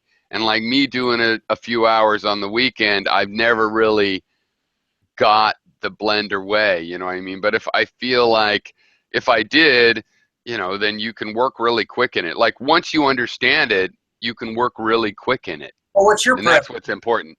Hero, what's your preferable molding software? You ZBrush? Oh no, well no, I did the programming and I played with all of those, but I mean we back in the day when I was working for game companies, we had the 3D Studio, same kind of thing. I got no further in 3D Studio, but I can make a shape. I know how to import. I understand. I've written 3D projectors, to take and draw 3D on a 2D canvas. So, but actually being the artist, that's really, it's Yeah, even it's harder tricky. than sketching. Yeah. The learning curve is pretty nasty, and I essentially learned by watching YouTube videos and any documentation I can get. They're actually pretty decent with their support, and the community is definitely really happy to help people and sort of bring people in. So that's been huge. But I remember when I started with that thing, it was just like it was nuts. YouTube, Hannah, and this guy who's doing trying with 3D Studio. This cartoon fan. Oh God! So I need to start grouping my network together to make certain that you guys are at least introduced to each other. This just happens to be a good. Hey, how's your smoking? Are you Are you off of it? Or are you still 2 packs? Or what's up? Well, I quit and then I started again because it was just. It's funny. Well, because once a smoker, always a smoker, right? You never really give it up. You sort of Seems like you stop and then you come back to it. And I quit, and it was successful. I did about a year, no cigarettes, no nothing. I mean, I was as clean as a whistle. And then one day I just realized, for some stupid reason, I was out in the middle of the woods filming time lapse of fog on the lake, and I'm like, I could really use a cigarette. I miss smoking. And it wasn't so much a like this primal sort of craving thing. It was just more like I miss it. You know what? This is an interesting thing about what I was just talking with you about, DOS. To me, the nicotine thing, I've tried to visualize it as a way of quitting too, and it's worked when it worked, and then it didn't. But that the nicotine urge, that spirit that comes to you and whispers, hey, you want to quit cigarettes, right? What you should do is get one more pack of cigarettes. That could be your quit pack. And then when you finish it, you won't smoke anymore. It's like, or out in the woods. Hey, you remember when you used to smoke? Yeah, it was pretty good, wasn't it? It's like you personify it because it is like a person coming to you out in the woods or wherever, and then suddenly it's a perfect example of that, actually. Well, it is, because it's always with you. You never leave it. Like you can stop, but it's always in the back of your mind. Like you'll see it, there'll be something going on, somebody will be smoking, or even people vaping. It's like, it's just the motion, the sort of symbology of it is just like, yeah, I miss it. There's just something that is very compatible with my character and smoking that it's hard to give it up. Childhood. I keep wondering, what if they invented a a healthy cigarette, or when they just cure cancer. So it's like, well, you just, it's no big deal. It's this, you breathe some other, you can take a pill, whatever. And so it's not a big deal. It's like, it still smells for all the non-smokers. Yeah, fuck you guys. Oh, I hate you. Ha ha ha. Yeah, we're going to smoke in the restaurants again, you assholes. Well, it's funny because as a smoker, I actually really hated that. I hated the smoking in the restaurant or in tight spaces. I kind of like. Me too. I'm a late smoker in my late 30s too, so it's like I would never throw away. I'm a very responsible smoker, so it's opposite of me to want to smoke in the theater. But fuck it. If it gets healthy, I'm smoking in the shower. Fuck you all. Yeah, oh yeah, that'd be great. If I could just I'm always gonna walk invent around. a way to smoke in the shower. $1 billion, like a little plexiglass cylinder or something. I don't know. Cigarette and the radio in the shower. Come and get me. And a radio and a light show. Oh man, I love the shower. Yeah, it'd be fantastic. Just really get that integrated in there.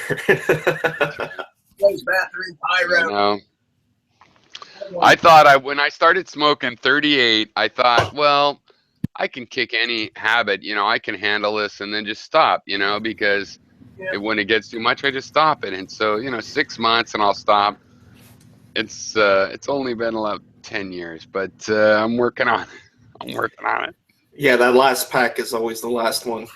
Yeah. But I am quite entertained with the kinds of ideas the nicotine urge comes up with, what it tells me about, you smoke one more though. Just, that's a good idea quitting. Probably if you smoke one more cigarette and you'll see how terrible it is, and then you won't want another one. Well, I've had like 3 Yeah, I'll do that. I think I've quit. You guys are talking. It's reminiscent. It's always reminiscent, but I know we're each individual, so we're gonna have different reasons to it. But it does put me in a mental frame, an intellectual frame. It helps me remember things of my past because my parents smoked. It helps do a lot of things, and it tastes it. It's like chocolate cake. Do either of you guys know about Chantix? I've heard of that. Is that like another one of those? So it's this drug that makes you not want to smoke as much, and you're allowed to smoke. You keep smoking, and they're just not, because it blocks your nicotine receptors. But it has a strong side effect of you have these crazy ass dreams. Like there's people with no psychotic episodes in their history that have like committed suicide by stabbing themselves in the brain through their eye and crazy bad stuff like that. And I could see it because you have crazy ass dreams, which I personally enjoyed, but they are crazy and disturbing. Like, and people that have never had visions like that might be very disturbed, right? Like, I have that in my brain, but it's interesting stuff. I mean, so it's a weird side effect. A lot of people end up having to stop it. On the other hand, it does work. The more cigarettes you have, the less positive feedback you get. And the cigarettes kind of like, sometimes I'll chain smoke and I'm not on Chantix. I chain smoke and like that third cigarette's like, why did I sit here? I really just wanted to sit outside. So I just kept, and this third cigarette is like, I'm not really enjoying it. And with Chantix, every cigarette becomes like that. And so it becomes easier to, when you're saying, I shouldn't get a pack, it's easier to just not get it because you're like, yeah, I won't really like it. And so it has a high success rate, but it might make you suicidal. Well, that's a small side effect. It's kind of like those drugs you see advertised, and it's like, here, get rid of hay fever, may cause hot dog fingers, diarrhea, suicidal thoughts. They just go through this list. It's like a nomenclature of these things that are going to just absolutely destroy you. And they don't just do that for fun either. Those are all symptoms people have, right? And so, but yeah, no, with Chantix, it's definitely true that these kind of psychotic dreams, which if you can handle them, it's just like, I had weird dreams, but they're pretty heavy. Yeah, it sounds good. Sounds like a trip. It is very interesting. I mean, I had some really interesting dreams, and they weren't all negative, but they were all like crazy circus clown, disturbing. But nice. I was like, oh, I can handle it. It wasn't as threatening as some dreams I've had. So, but anyway. Well, that's the thing. And you get that you'll have some like meta dream where you'll be smoking in the dream, and it'll be like the drug is sort of manifesting itself into this strange characterization of your waking life, and you're smoking in your dream, but it's like the never-ending cigarette. And there'll be some like Pinocchio aspect of it. When they go to the island and they start turning into donkeys, there'll be some like horrifying transition that comes. That sounds like a trip. It's like, man, I'll just keep smoking and take the Chantix for the dreams.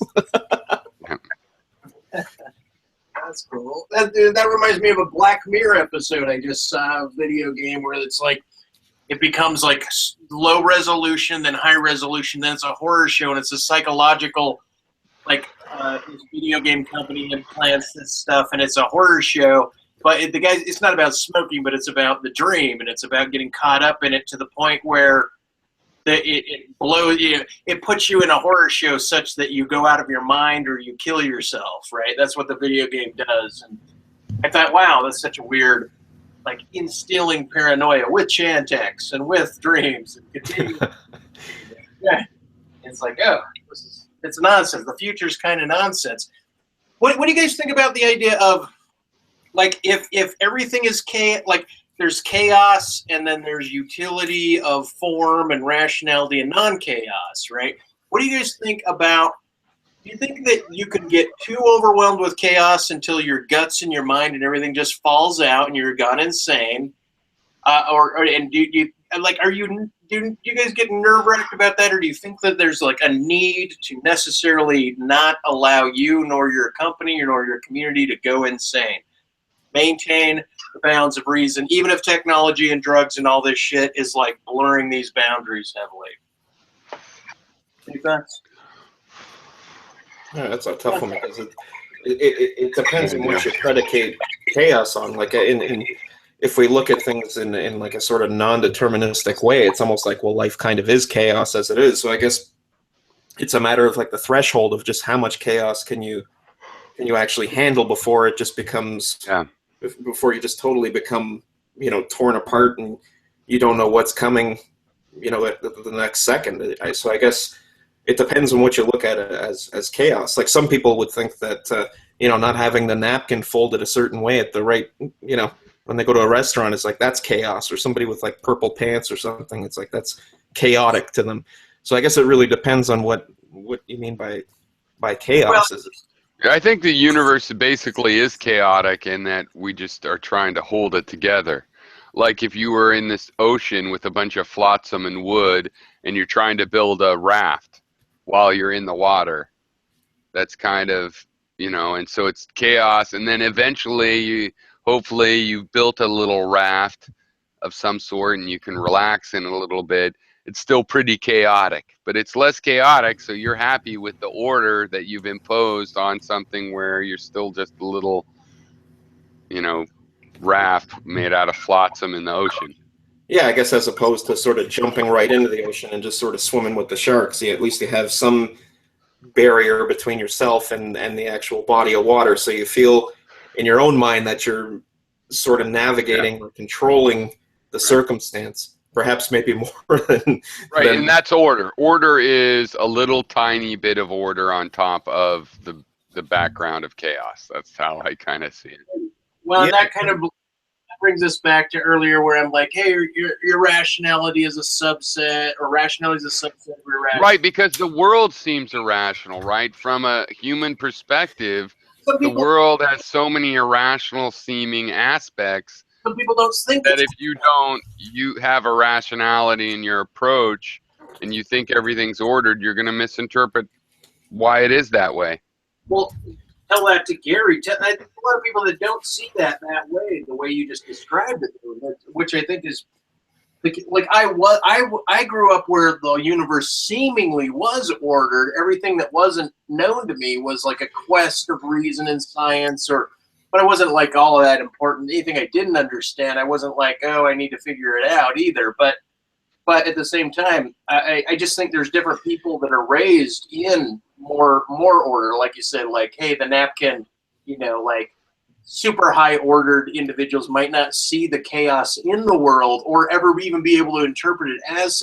But then again, we're in the internet modern age, and I can't imagine people not getting, just by mere multitude of vantage points out there, I guess people will have to necessarily see things as somewhat, chaotic or irrational or other than what they're used to. But I don't know. I was just throwing it out as more of a utility, because I keep thinking of rationality as a type of utility. The only reason people quest for truth and what's true has to do with utility in their lives. Like, hey, I'm trying to make money, or I've got a project, I got to formulate it. But really, besides utility, there's no reason to maintain rationality. I don't know. Yeah, it's sort of like the sextant on the ship. It sort of guides you through. Like you have things where you simply have to make these concessions, and we take we build these models of reality that allow us to navigate through the sort of utility of things. But on the other end of it, it also kind of makes me question when somebody doesn't see chaos in the universe. It kind of makes me wonder how sort of sober they are to their circumstance. And it's there's kind of a strange divide between, like they use a hallucinogen to see order. Never mind. Yeah. It does wax around sobriety. Finish your thought. Sorry, I cut you off there.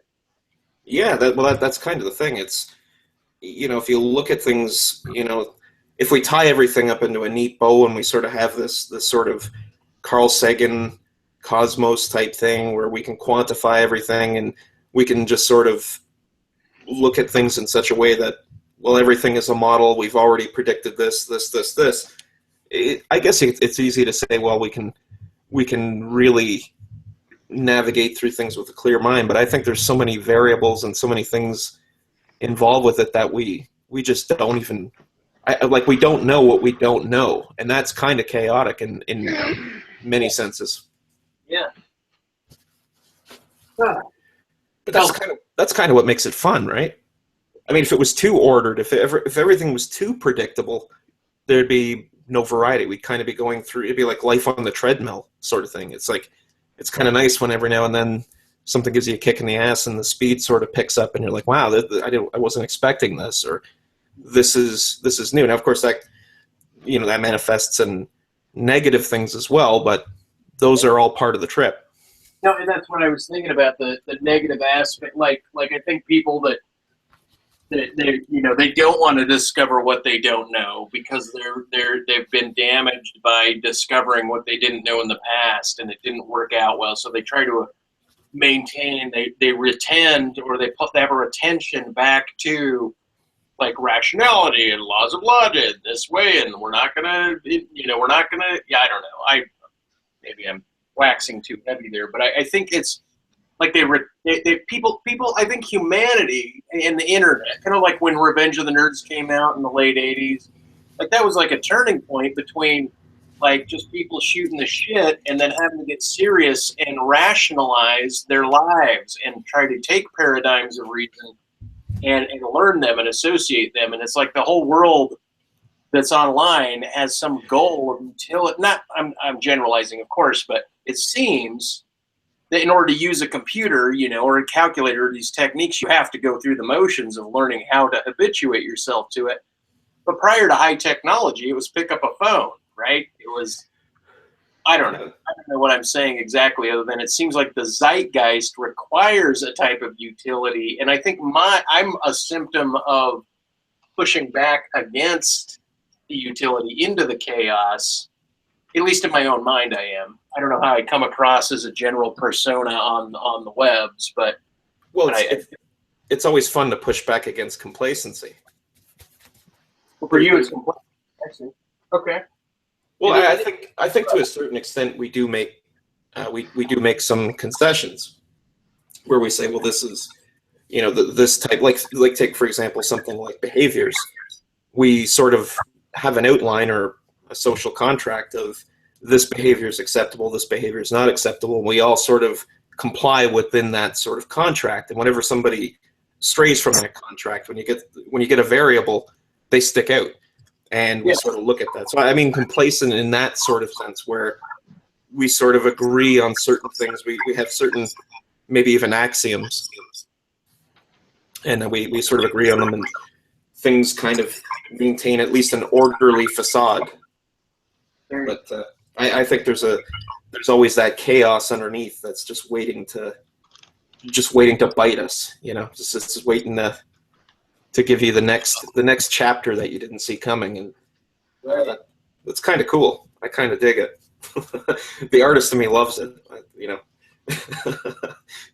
Well, and they're kind of like this lady I've seen. You know, I'm like, hey, I'm middle aged and I'm for high adventure, and you know, I'm still looking for all that. And she's like, oh, you know, I just want to, you know, get a home and get married and just kind of nest and not rock the boat, you know. And it's this weird interplay of personalities that you know, where one is secure, where one isn't, how they move, how they allow themselves, and I, because in her mind, unlike you, where you're like looking forward to, hey, what's the next stage that's gonna, like you said, ramp things up, she's more like, no, ramp them down and give an outline of ramping it up, give a persona of ramping it up, but she doesn't really want life to ramp up. Something like that. That's how I don't know. Yeah, well, yeah, it seems there's a lot of people like that. I don't know. Pyro, what are your thoughts? Sorry, I'm kind of chatting away here. I didn't.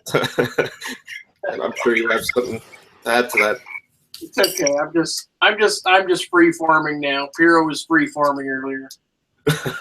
So yeah, what's going on with all this? Those other hangouts were like a lot about Das Spook's romantic life and how he might want to consider going MGTOW.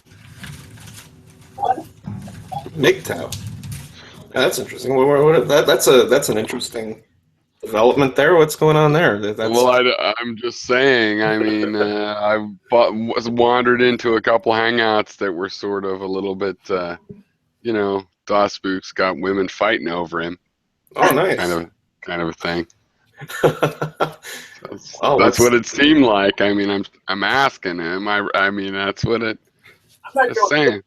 I just tell you, I don't even think I have a commitment issue as much as I have I think I just have like this, like my bar of what I'll allow in is raised. You know, I'm more particular about who could match me, you know, and what allowances towards how we're different I can manage, you know, emotionally, sexually, you know, financially. As a couple, I don't know whether or not I'm still waiting for a good match to come about after I fucked up a good match, right? So it's like everybody, a lot of people are good matches. It's just when you get into the details and the nitty gritty, you fetter out these little differences that become big differences, and then you find out maybe your objective in life or your goals or your things are just off enough to piss you off, and then I feel like I'm not a man going his own way. I more feel like I'm an individual that's trying to not go his own way, but going his own way anyway. I know. Well, I was sort of saying, you know, you should maybe consider that. Well, after you meet Ange, of course, she's rough around the edges, and you were. No, I like her. Don't get me wrong. I like both of them. I'm just saying that you know, you might be in deeper than you can handle there. Well, no, okay, I should just back off. Here's the thing. Okay, so maybe I'm trying to be too funny. The point is, there was a really passive-aggressive struggle over the soul of Michael Fall that I sensed in that whole interchange. You mean from here or from them? Well, why? Okay, since I brought it up, Angela was pressing.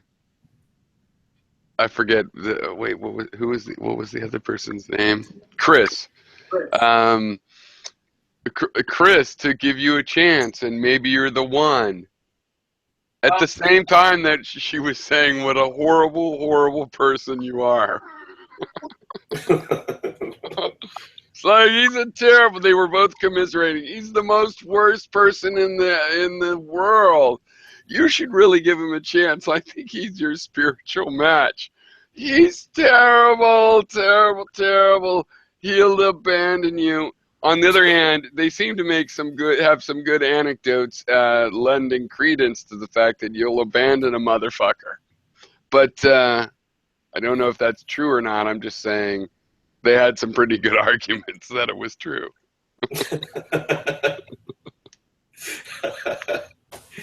Well, I don't know on that, to be honest. I mean, I would still go out and play pool with you. I don't think I would. Maybe, but mostly it's because if you did abandon me, I'd be like, whatever. I'm used to it.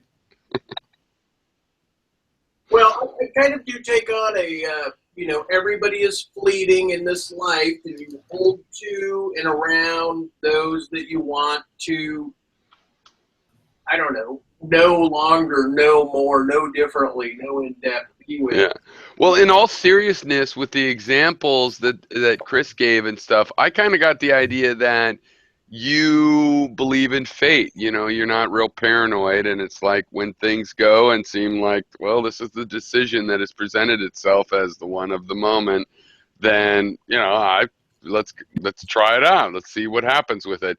And so that was my interpretation of, like, for example, she said, oh, you said take a ride home with the wizard, and you weren't worried about it. And she's right. Normally people might be worried about that. On the other hand, it didn't sound like anything happened. So your lack of worry was, Mr. Wizard wasn't really very threatening as far as, So you know what I mean? I think in the end, I wouldn't say I couldn't say from the telling of that story whether that it was bad or good or anything. I just got the impression that, you let things happen naturally, and that makes a lot of people nervous. Well, that brings us back to chaos, because if you want to bring chaos in your life, bring a strong-minded individual into your life on an intimate level, and I'm sure. Well, or trust situations that there's no reason to be paranoid, and then some of them turn out to be, like bad, and it's like, oh, I should have been paranoid. But then, what if you were paranoid every second of every decision, and Well, and I've been there, and I understand that personality too, and that is the whole point. Like Chris was attracted to me because I seemed like this guy's very independent, and look what he's doing. As I was in a park, like drunk and screaming and then blah, and then selling art with a green velvet cowboy hat on, and just whatever I was, she liked it. I was waiting around for any one of these women to reach through their own barriers and just ask to hang out, to be with me, to go with me, to do whatever. And she did it. So we hung out. And the thing, though, is this, then I introduced too much chaos, and then she gets too paranoid, and she's like, I don't know. I don't know how quite I am relative to the other people that she's known, but somehow I'm a real outlier, because she's only really been with just a few guys in her life, few relationships. And so I'm definitely, I don't know. I mean, in terms of the spectrum of what we consider normal in Western and world society, civilized society, I don't think I'm very normal. I don't think I'm absurdly abnormal, like retardedly abnormal. But I'm enough abnormal to endear a sense of chaos. Plus, I tell her I try to inform her of what her superpower is, and she denies that we should even go down those metaphor lines, and I'm like, hey, if you hang out with me, because I'm an X-Men, I will show you where your super, I'm like you, Pierre. I'm like, hey, here's your gap quirk, right? You pre-quirk, you're nuts, and I say this for the sake of utility. By nuts, I mean you're crazy. You're running through the woods like a wild naked animal, bouncing your head off of trees looking for magic mushrooms and And I should embrace that. I'm saying you should embrace that. At least, yeah, there's something like. But my point is kind of like, well, what if you're just totally functional schizophrenic because you have, like, for example, Mel's basket case is an atheist. I always thought that was probably good for her because when people are talking to you in your head and are negative, then better to know they're not God. And so is it, to embrace, it might be better just to, I embrace the information that comes, but should I really embrace some sort of other reality to it? I think it's maybe better to say the brain is already amazing enough. It's just a part of that. Look at this. You see what that means? Water's racist. Right. I didn't read that closely. It's something like that. But still, it's probably backwards also. But resist. But look at the way it is, right? It's font, the water font, the circle above it, the lady in blue to the left, migrant, whatever you want to imbue on it, right? That water resist, just the phrase water resist, right? Now, automatically, because it's a tag, you might say, why doesn't it say water resistant, right? It just says water resist. So then it's left up to you to assume that perhaps the meaning of that is strictly spiritual and has nothing to do with the utility of what the tag might represent in anything you can imagine in terms of like a sales world, right? So what I'm saying is make up the spiritual meaning of water resist, or find where your mind makes it, and then run with that, kind of like always never accepting what you sense as the meaning of anything, and then run into the woods without anyone seeing you for a while, or whatever. Ride a canoe, then jump into the lake randomly when you don't need to, or when you see a Loch Ness monster. Something that was breach oriented, because there's something kind of like in the X-Men. You're like the X-Men. So's Christy. She's like Storm. But you're the X-Men where you're like the fire guy. But you have to get super bad. Like something's gonna get you mad. Like you have to rage instead of subdue. You're Smokey. Both of you guys are internalists. Meaning you meditate on the inhale, you blow out on the exhale. Hero's got a sad thing he's dealing with. But I think what they're all saying to you, the grandma voice that's saying go brush your teeth, my voice saying this, the water resist thing. See, the games you're making become the mythic playground of the future of humanity. And if you're not an A timer or a B timer, you believe in the theory of time, or if you think it's all condensed diachronics, like you were talking about, when you were talking about your ancestors being the root, I was right when you started to talk about you are the ancestors, and I thought of the people of the past, but I thought you were going to plummet forward, like look at the future genetics of humanity, where we're already pre-scraped, our blood type has been taken. But actual natural offspring is a huge thing, and to lose natural offspring is a huge thing. But to emit forward and backwards was what I'm getting at. So what I'm saying is, if there was, kind of like in Marvel Comics, this like ancestral primitive, not just Egyptian culture, but the meta culture that yields, power and strength and verbosity and bullshit like Donald Trump won the election, right? The mere fact that that's yielded somewhere in the universe. I'm just saying. I think you're cork gapping. Do you blame yourself for that? For what? For Donald Trump winning? You kind of gave up. I did a little. You didn't pursue your candidacy fully, and maybe it's your fault. No, I took that on. I took that on as a full blame, and I'm really pissed off at myself. I told somebody, I forgive you, but I think it's pretty much your fault. Well, yeah, I didn't hammer you. That's why I have to forgive you. On the team, and this one dude shot himself and killed himself. That was one of the 6 people in my campaigns. Right, we had to have one, and this guy was my web too. and he took on this role for the other guy that was like the treasure. Anyway, the whole point was An Omen. he killed himself. He went weird. Couldn't get the Jill Stein thing. My parents were like, hey, just don't be disappointed. And then to find out, like, hey, fucking Barack Obama was elected president at the age of 47. Right? That's amazing. Yeah. So you are What do you right. mean? I thought because I was so mad doggish and because the documentary guy was supposed to come out with the movie in spring, and that was going to be a springboard into it. And it was like this humiliation to not have gone on a painting tour and a gripe tour across America. But I was really counting on this springboard because I was like, God, I'm going to be on the road. And then what are my internet connections going to be like? And how well can I? And then I didn't, right? Yeah. Well, that's how plans go, though. You got to make them, and then they can't all collect. But so why did the documentary fall apart, though? Yeah, what was going on with that? I remember seeing something on the Facebooks about that, and I was like, "Oh, this is cool." It looked like they had like a trailer or something cut for it, and then that was the last I sort of heard of it. What happened there?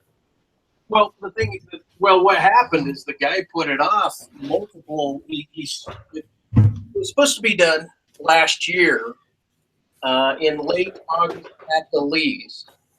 And he didn't because we're going to put it in Sundance. So he said it's definitely not going to be done. Forgive me, it'll be done in December. December last year comes around, and I'm like, you're going to have this done, right? You said you're going to have it done by the end of this year. And he's like, I don't, right? And so when it got close to the very end of last December, I said, hey, man, make a trailer telling everybody when it's going to come out. Just do it. And so he makes a trailer saying spring of 2000, and he had already like published a 15-minute difference segment that he put together. And each segment was like a different art form, right? Anyway, so I had recorded last year my running for president speech. He recorded it from a whole different angle than currently you can find on YouTube, right? And so come early spring, I'm thinking it's coming out in February of this year, right? And it doesn't come out. And then he's like, look, I need until May. I might need until June, and he just kept kicking the can down the road. And then he just pushed it off, kicks it again. And then he shows up every now and again, and he'll show me what he's got. So he showed up with a 120-minute movie. Looked great. It needed a few audio tweaks, the credits, the beginning, and bam, right? He knew it. I knew it. It was beautiful. But somehow I stopped. That was around the last time I stopped smoking tobacco because I took 4 cigarettes during the hour and a half showing of him that. And he took offense that I wanted to pause and have a smoke break to think about each 15-minute segment because he thought I was like disrespecting it. But for me, it was too much impact where I had to meditate on these small bits that he was giving me, right? So I just asked for it, and I didn't think it was going to be an issue. It was an issue. All I know, though, is he decided he's going to reduce the film. I talked to somebody. They know a lot about movies. They said it would be better at an 80-minute length. So I'm going to reduce it to 80 minutes from 120, right?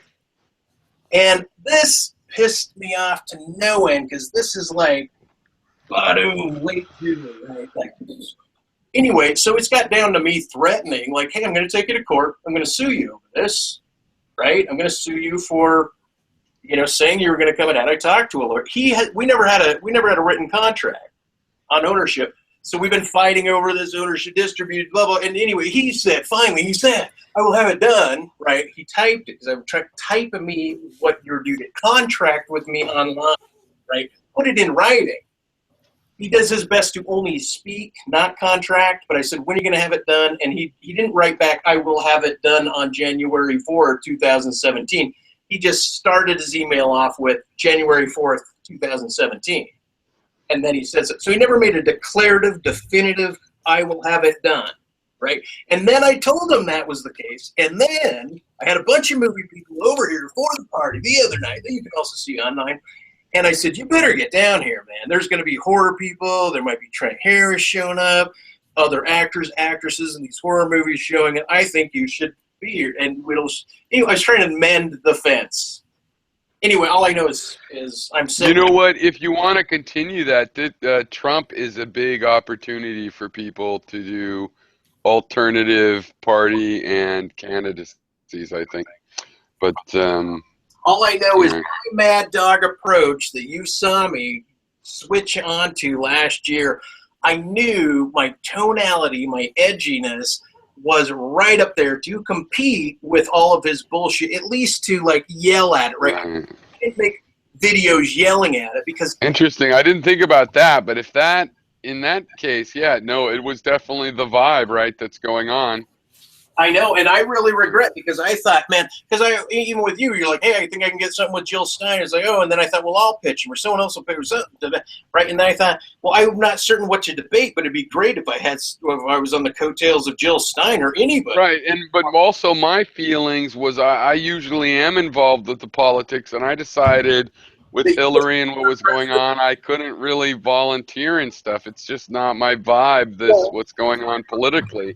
And I wish it wasn't that way, but you know, you also, yeah. I mean, I'm not you, so you're gonna naturally. Well, plus I'm here trying to work and stuff, but and that you would be like, hey, why would I let Das Pook, this guy, try to run for president when I might be a better candidate? I remember you had a video where you were telling Amanda Pook's running for president, and he's like, what? And you're like, yeah, you're fine, blah, blah.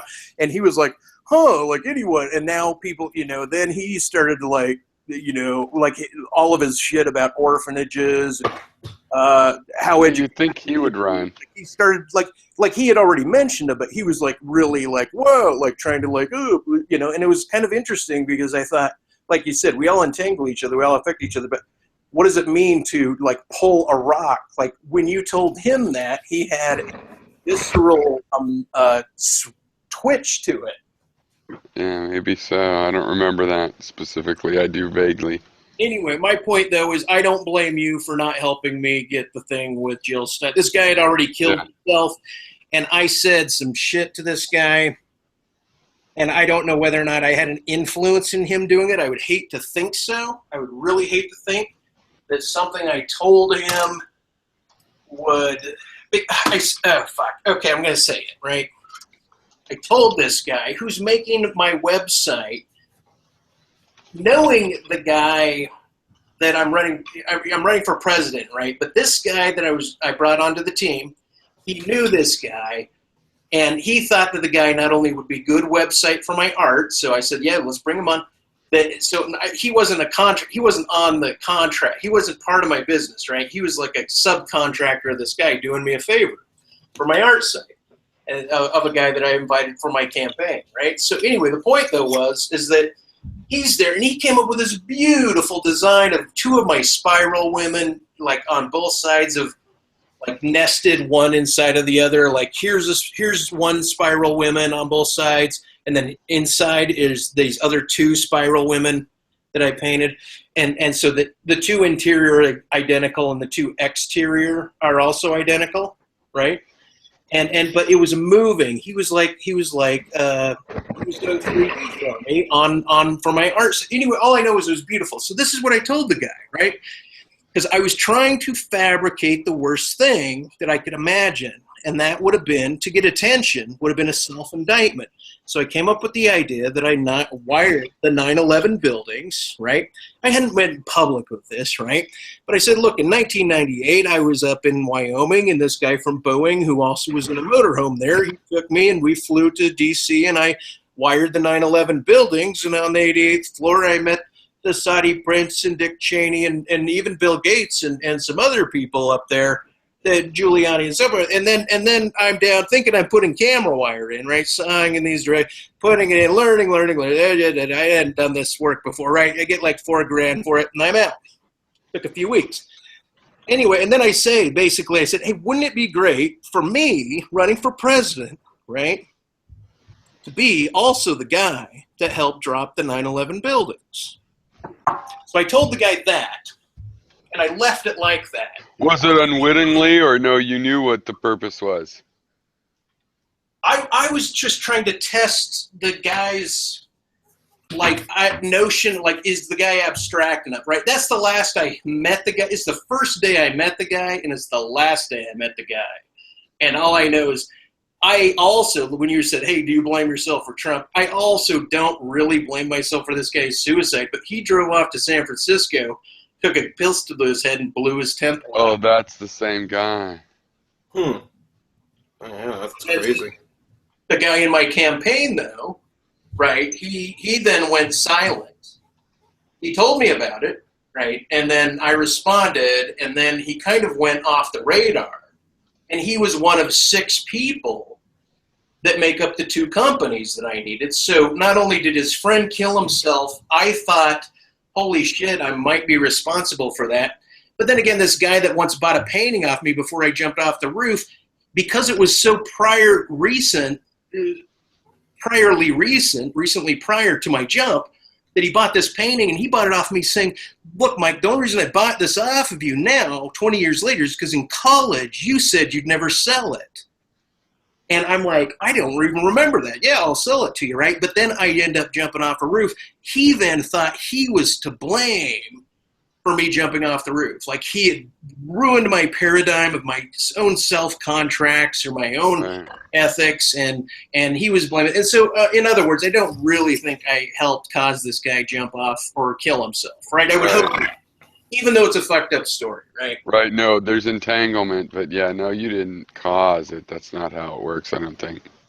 I remember you talking about, it's sort of a little bit of a deviation here, but I remember you talking about when after you jumped, after you did the big thing, and your neighbors were sort of keeping an eye on you, and a painting or something blew out on the roof, and you were out there trying to sort of marshal some order and get these things that blew out of the window, and the fire trucks were there, and the police and all that. And that was so fucked up. God damn it. That is a whole nother story. And that actually happened before the jump in LA, when I lived in LA. And that's what I was called a jumper by my LA community before I ever jumped by. And that happened 6 years prior. Interesting. It's so crazy. What do you think that means? It means I shouldn't have been using hard drugs at the time. No, but do you think it means that they sensed that you'd had that tendency, or was it more just like one of those weird things where someone says fish and then you have a plate of fish? Right. It's like, it was almost like it wasn't planned. It would be me over Omen level coincidence. Yeah, like an omen, or like, my nickname is Jumper, right? Or they didn't call me that, but after the fact, I saw the parallel, and I realized, like, I don't think that entangled concept necessitated my jump. It complemented it, right? By just mere circumstance. The reason I was on the roof in LA was because I was getting a painting off the top, just like you said. You already said it, Jay. So I mean, whatever. Yeah, you said it perfect. You know, and then I get called in as a jumper because I'm busy staring at the skyline, thinking about how to paint it. And I'm really wigged out by the woman that just threw it up there because she was so pissed off at me and throwing my canvas on the roof.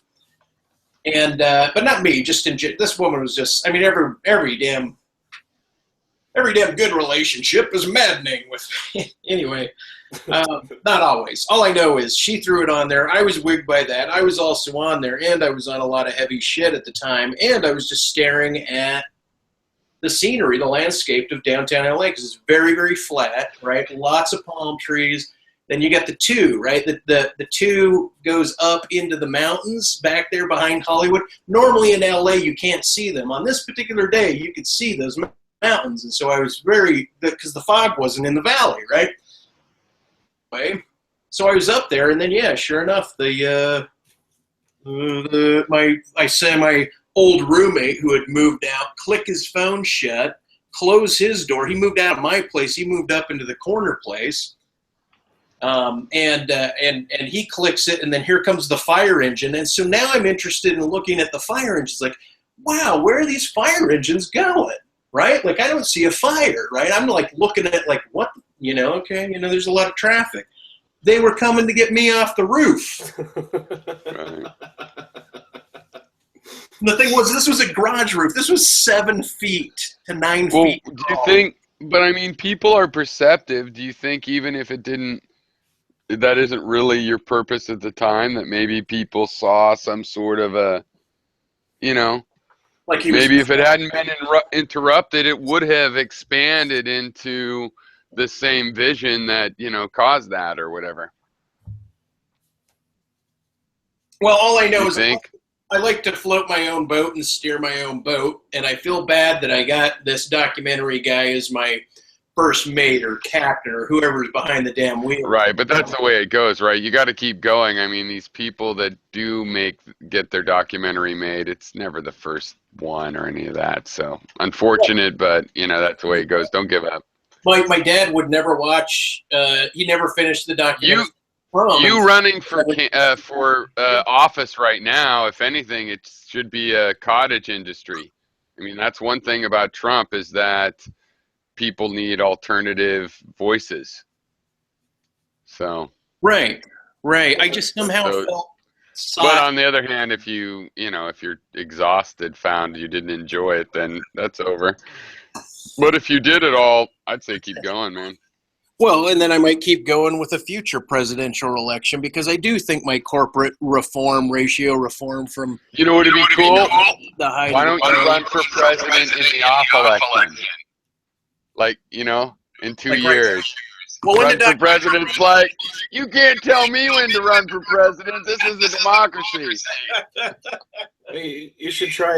Maybe you should even get into the Senate or something. Give that a shot. Well, I thought to get in the Senate or to run, I thought, well, become a lawyer between now and then, right? Become a lawyer and litigate some cases and get myself somehow. Do you think you have the energy for that? Because if you do, that's a great idea. You can do so much without capitulating if you get a law degree. But it's a lot of fucking. Well, did you ever watch? I don't know how familiar you guys are with Toronto politics, but did you ever see when Rob Ford was on council and just some of the stuff he would do in Queen's Park? Yeah. He would just have these explosive outbursts, and hilarious to watch it. But the thing is, that stuff resonates. I want a mayor on crack. Is he the guy up there in Canada that said he knew aliens were real?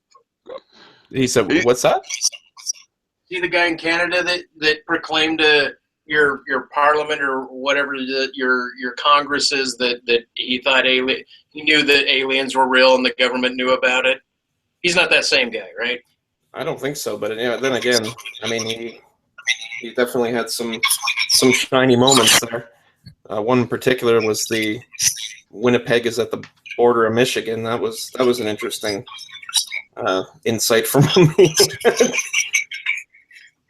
But he was definitely a colorful character. I mean, love him or hate him. Sure was. He ended up on Jimmy Kimmel just because he was such a strange figure. He became this sort of landmark. Well, I mean, he got caught smoking crack, and he's like, "Yeah, but I don't smoke it all the time." Yeah, that was his defense wasn't particularly good. I mean, I was hanging out with drug dealers. What do you want me to do? Be rude? Yeah. Oh, yeah. He definitely had some. And yet he pulled that off because he's one of these who was that guy that called Marshall? He's famous. Huey Lewis. Not you guys. Huey Lewis. He's like a Huey Lewis kind of type guy where he had support because people are like, yeah, he's a good guy. I'll smoke some crack with you and stuff. He's not that bad. It's hip to be square if you're Huey Lewis. Yeah. I just figured it's like, thank God, thank you, Toronto. I mean, trying to take the attention off of the American politicians. I really appreciate that.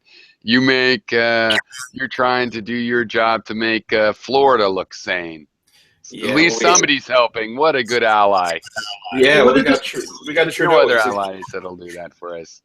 Spell this guy's name again so I know who you're talking about. I can Google him later. Oh, Rob Ford?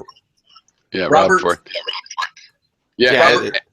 When you talk about crazy guys, there's this guy, what's his name? Go ahead. Hank Johnson, who you can look it up on YouTube too, where he must be like addicted to opiates or something because he was talking to a general, the congressman, and they were in a hearing, and he was saying his concern was increasing the number of troops on Guam was that it's a small island and it might tip over and sink. And it's like, it doesn't seem like a joke. What do you think of Trump's phone call to Taiwan? Ooh, that was interesting. It's just like he doesn't know what he's doing. I mean, I'm on Trump's side in this common sense guy thing. It's like, really? I didn't know they called me to congratulate me. What's the problem with that? But it's like, well, the problem with that is, I don't know, 100 years of history. Test is naive. There's a ramification. Decide consciously. Well, how many was it? 40 years? Something? 17 years? I don't remember how long. You say 100. I don't think it was 100. Well, no, I think there's a 100-year history to it, but no, it was Carter. You know, because Nixon had normalized relations, Carter officially split off official diplomatic ties, recognizing Taiwan, and they've used careful language, but. Well, remember, you know, like Trump defending himself was like, yeah, but we send them billions of dollars worth of weapons. Yeah. And so it's just kind of one of these fake things that politically we do to show respect to the Chinese. And the funny part is the Chinese actually appreciate it. So for Trump to just ignore it is kind of like one of many shit piles he's obviously bound to step into.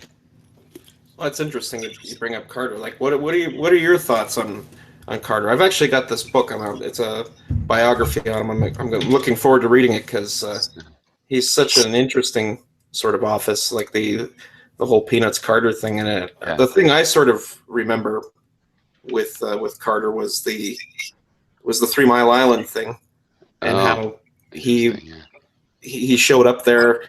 And he was like, I think he had some experience, like he was a nuclear physicist or something, or he'd worked on. Yeah, well, he was a nuclear engineer. Yeah. Yeah, and it's like that was a pretty interesting time in the States. It's something that's you don't hear about too often, but it seemed like it's kind of a cool event. Like he was kind of a failure as a president, but it seemed like that was right. He's obviously a nice guy, and for a president, nicer than average for sure. But part of his failure was maybe the Republicans did the thing where they tried to make him look like a fool, and they pretty much did. On the other hand, you know, how liberal was he really? I mean, he didn't do anything about our death squad approach to South America that was going on. He didn't say anything about the Shah. Right, theoretically, a true liberal would have known that the Shah was an asshole and had to go, and we shouldn't prop him up, and foreseen the revolution and, well, didn't he? I don't know, been friends with it or something. You know, he didn't do any of that, so he was kind of a failure. On the other hand, didn't he offer him like refuge or something in the States, or there was something with bank accounts? Like he was the Shah, the Shah ran away over to here, and when I think he was over here for a surgery or something, but he was such a big friend of the United States, he was just continuing that.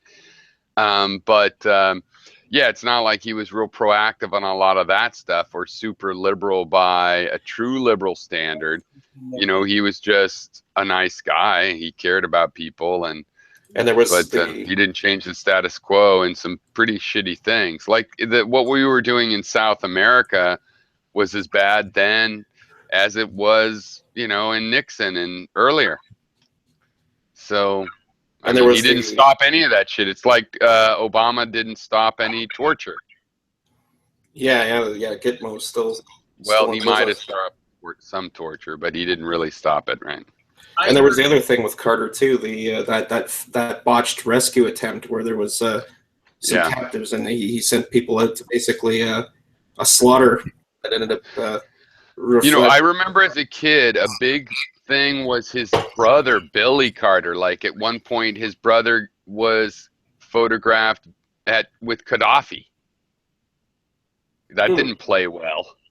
You know, and I had Billy beer. His brother was some sort of, kind of well known for being an alcoholic. And they made Billy beer, like a novelty beer.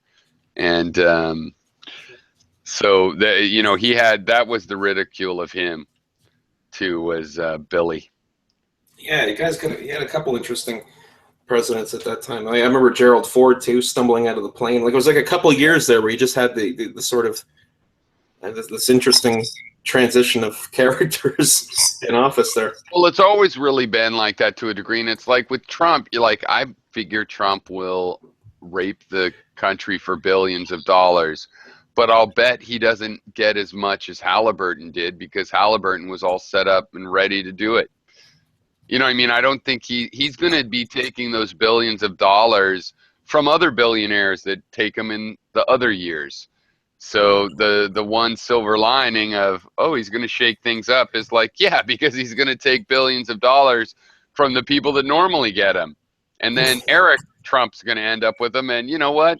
Some of those billionaires, it's going to be like Game of Thrones up in there. So I don't think that's a good thing. Again, this is a chaos topic. Like, he will cause chaos in Washington, not just because of crazy things he does as policy, but I mean because there'll be all this Game of Thrones fighting among the billionaires that normally get all those goodies. I've never seen and that. him. Yeah, I've still never seen that show. I gotta watch that. It's kind of good because, you know, and I have mixed feelings about some fantasy, but he does a good job with it. It's what it is it's like a pop version of The Prince by Machiavelli. It's like, it's over the top cutthroatness, and it's also kind of like, yeah, this pretty much is how politics works. Mm-hmm. Like, honest people don't make it far, and you know, and things like that. It's a pretty good show. He's jammed every fucking thing together, from zombies to every fantasy trope.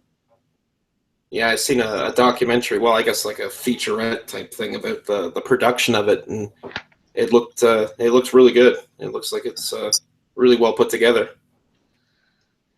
Yeah, his writing makes it readable too, like in the books. But yeah, I'll have to check that out. That's another show that well, but basically, since you haven't seen it, I mean, what to say that it's like the Game of Thrones? It's a Machiavellian thing. Like, nobody, like, it's not smart to be honest. You backstab. You make friends with the people you're gonna backstab. You have alliances that actually do turn out to be genuine in the sense that you don't mean to break them because you expect them to be in your best interest. And, you know, sometimes people fall in love or have enchanted ideas about things, and so they have some ideal because of that, and they do but it's very Machiavellian. Like, you know, Machiavelli was not for principalities, but he's like, but if you're gonna run a principality, you got to be a cutthroat bastard. That's the only way to look out for your people. Mm-hmm. Yeah, the Machiavellian concepts of organizing governments kind of, that brings chaos into the picture. Do you know this about Machiavelli? This is an important thing. Okay, he wrote The Prince, but he also wrote something about, I forget what it's called, but anyway, about republics. He believed in a republic was the only moral way, you know, government. Principalities aren't moral. But to The Prince, and in The Prince, he wrote, and it was some irony, but it was also serious, that, look, you got to be cutthroat, because if you're not cutthroat as the Prince of Italy, then the Spanish are going to come in here and they're going to rape us for 50 years. Talking about Machiavelli, I'm going to fucking not be a cutthroat, but I'm going to cut you off and say, look, hey, Jay, what are you reading the book on Carter right now, the one he wrote, or are you reading a biography on him, or what is it that you're fascinated with Carter as a politician? And then to what extent are you guys speaking about Machiavelli in terms of like a pompous politician would, like a principality? Machiavelli Machiavelli said, if you're going to have a principality, you know, a government that's run by a prince, by a royalty, you have to be cutthroat. And if you're not cutthroat, then your neighbors are going to come in and bitch slap you, and your people are going to be fucked over. And he made his argument that Italy was better under the Borgia. I know, but my point, you just remind me of my point, which was that because you're bringing up the fact of being cutthroat doesn't mean that you need to speak. Because of the content as Machiavelli doesn't mean you must embody his tone relative to our discussion this evening. That's all I'm saying. So go back to Darius. Well, yeah. Oh yeah, with the Carter book, I haven't started yet. I just it's on queue. It's one of those books that was actually given to me, and I thought it was just something. I was talking with somebody about Carter, and they gave me like a little paperback, and they're like, "Here, check this out." So it's sort of in my queue of books. I don't know how it transitioned from Carter to Game of Thrones and Machiavelli, but we certainly made some interesting discussional leaps there for sure. Was it the 3 Mile Island that was the most accented and proverbial idea in your mind about Carter, or was it his Iran, like in the transfer of Carter's power to Reagan with the Iran and Kissinger's fuck up with Assad and his in Iran's bullshit with Carter's connection with Iran, the leadership of Iran at the time, like the way the politics were dealt with. Like, I don't know. I mean, I guess that's what I'm wondering was it the 3 Mile Island? Because I'm very naive about the 3 Mile Island incident, and you seem very knowledgeable and interested in it. Oh, I'm not that knowledgeable. I sort of have like a basic sort of, Cliff Notes sort of version of it. But yeah, it interests me because it's a pretty terrifying event, and the way that was sort of dealt with is kind of interesting, because think of that. You're sort of responsible for all these people, and you end up with this nuclear meltdown, and you have no idea where this thing's going to go. And he actually shows up on site of the meltdown, like literally, like he's at the foot of the nuclear bomb, and it's like that's kind of interesting. I don't know why that sticks out to me, but man, that's wild. Yeah, it's wild. Okay, wow. Okay, see, yeah, you're mentioning something I don't think I ever saw in the news. I don't know. It's interesting whatever you're seeing politically. I don't know. I started becoming political when I was 12. Like when I didn't really understand the idea of a president, but I was in a bed in a hospital when Reagan was shot by what's his nuts, and that was weird because I just saw a documentary on that, and I still don't remember the guy's name, or I'm shutting it out. But that's about when I started caring about politics, and I think it was because, I don't know, somehow, even though Carter's the most beloved, somehow Reagan, I mean, Carter's just a beloved man as far as I can concern. I don't think he's in Pizzagate. I think he was a peanut farmer, and I thought he meant the world so much good. Are they saying he's in Pizzagate? Not at all. But I just mean like this bullshit of the modern day. Like meaning he wouldn't even be him getting a blowjob in the Oval Office wasn't even in question, right? Like he wasn't that type of guy. No, yeah, he was always. No, he seemed like they totally crosses for humanity. were unfair to him. You know, he's made of a different cloth, right? Which was surprising that he's in the fold with those guys, but they always keep him out of the photo shoots. But he was no Bernie about the Shah or any of those things that before it all fell apart. You know, he kept the American empire going, just like a lot of them. Yeah, he didn't seem like he was really a progressive office. He was definitely only by American standards, and the fact that he is a nice guy and he does care about people and the whole building houses for people. I mean, that's right up his alley. He's not being fake. So he really was like that. But when it came to being president, it was also like, yeah, but also we're on the Shah's side. He never.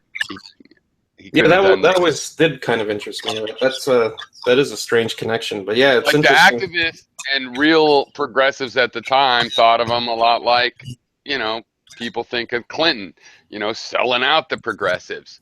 Now he looks more progressive. It's like, well, what do you guys expect? Look what we've dealt with. He's way better than Carter, but it was really after his presidency that he was able to show that he is a good guy and he can help the world. And after he was president, I'd say he did some truly great stuff. Yeah, he seems like a nice guy. Every time I've ever seen interviews, he's a good influence on the world. He's been an example of somebody that is a good influence as an ex-president. Actually, I think Obama, who also is imperfect, and I think one of these Democrats that stabs real progressives in the back sometimes, he's also compared to where we are, especially with Trump, you know, he is a progressive voice. It'll be interesting to see what kind of ex-president he is. But you guys, He could be really productive just because he is so personable and in a lot of ways has good intentions. you think Trump would be? Yes. Perhaps. I'm not saying yes, I agree. I'm saying yes, and do you find it interesting, Jay, that do you think that perhaps Carter being nice to the Shah and Obama now paying off Iran that big deal of money, do you think that the pushback now, like it was like the Middle East with Bush was a huge push, but these outlier presidents, kind of a bunch of neutralities, but Carter, definitely there was something with Iran, a big deal at the time. It wasn't like Clinton didn't deal with Iran. Even Bush Sr. wasn't dealing with Iran, right? In Bush Jr. then, he was dealing with them only in as much as they're bordering Iraq, and he's invading Iraq. But just I'm just saying, like, do you think that Donald Trump is not also perhaps dangerous with his rhetoric about Iran in the nuclear age? Or do you think, like, Yeah. Well, you know, China, okay, you weren't asking me, but, you know, China and the European nations, they don't want to back out of this deal with Iran. And they've already said if we do, because of Trump, that they'll continue the deal, right? We'll just be out of the deal, right? They'll try to maintain the deal with Iran. I don't know. He better not stop it. It's one of the few, that and Cuba are the two things that Obama actually did that are, you know, historic, that were ridiculous, that we weren't doing them so easy, low-hanging fruit. The embargo you lifted, great, but the fact of Guantanamo remaining is what's I know. Yeah, That's so weird. That's a problem for sure. The funny thing too is I never really minded as an American, okay, we got this base, a little bit of somebody else's territory. But the idea that we'd use it as a torture prison, yeah, Bradley Mann. that's not okay. I mean, we had a base that we never gave up in you know, out there in the world. You know, that's not great as a progressive, but the Guantanamo, the torture prison, maintaining that, he was supposed to stop that. If he would have kept on Guantanamo as an American thing and stopped the torture, that would have been good enough for his promise. But he did not fulfill that promise. So that was kind of important to me. I realized that's more important to me than Roe v. Wade, that I'm tired of being scared about Roe v. Wade. If you lose abortion in Utah, that's on you. I want them to stop torturing people. If we could stop torturing people and you can't get an abortion in Mississippi, I can live with that. Right, we were talking about the last thing. Yeah, that's true. The thing with Trump, and I'm very ignorant to this stuff, so I don't want to speak too much out of turn. But the sense I get on his, at least based on his campaign and the sort of things he's sort of reflected on since then, he comes across to me more isolationist. Like he's more interested in American interests and not so much. It'll be interesting to see how that sort of translates into the sort of global market, because I get the impression he's sort of dialing things back, at least from his rhetoric anyway. It sounds more. Yeah, we'll see. It's hard to know if he's really going to do that. Who he's put in power and stuff. Yeah, like Bannon wants a war. Bannon would attack Syria or whoever. Let me use the adjective. It's retention. He's pulling back the national boundary. I just want to put that word out. He's retentive. Mike, what was your as a candidate? What was your approach to foreign policy as vis-a-vis war?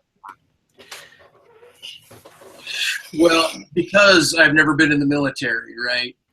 It gives me a little shy side. Like my blind spots and ignorant spots would definitely be on discovering just the mighty might of the military in its capacity, but trusting that we're still considered the highest might on the planet. War would not have gone. I would not have said anything like nuclear is on the table, right? Meaning that to me is like Donald Trump saying, "Hey, I got a plan, but I'm not going to tell you." Right? Instead, he's going to tell you his plan, and that is, "I'm going to use nuclear somewhere." Right? I think I wouldn't use nuclear, and I wouldn't have said that it was on the table because like you saying, I don't want grandma out in the street. I would not. I would be more like Carter in like I'd be a peacemaking guy, but I wouldn't be buying them off like Obama, right? Or whatever the fuck's going on internationally. Like, meaning I would have to try to figure it out. It would depend, of course, on the situation. But as far as the whole Muslim versus Christendom, that whole conflict, that divide that's going on, different than Asian or Oriental Asians, Chinese Asian, that Filipino coast, not the Israeli Asians, right? Not the East Indian Asians. That conflict with Russia going on over there, that difference of divide, it is different, right? So here we got this religious. It's like the damn history that Christians have always had with Muslims, but it's just volatile again. It's like the fucking Crusades or something, right? That's what I sense is really going on. It's like I'm not saying this, like we have historically gone over there and slaughtered mass amounts of people since I've been a kid. I've known, like, there's been tension with Carter, with Iran, then the 1990, the Desert Storm, and then it happening again. I mean, we're all contemporaries of this. I'm just saying, like, I don't know how it was in the 20s and the 30s. I don't think there was too much contention about the Middle East. That was more of a European problem.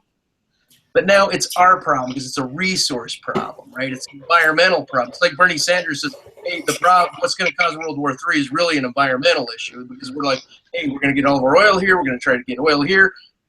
Bush wants to have some revenge and pull it on Saddam for some other bullshit, and Kissinger got in there and fucked with Assad and Syria way back when, and that destabilized the East back in the 70s, and it's like, okay, and so there's huge line going on, plus the Zionist Israel as our client state, bullshit, calling Israel our client state just because they happen to own the Fed and pretty much control our shit, I think. I think more than the Queen of England controls the money or the Pope. I think Israel probably has more handle on the dough, being as they run the Fed. So anyway, just think about what's going on with the Middle Eastern war. I'd have to figure it out more specifically.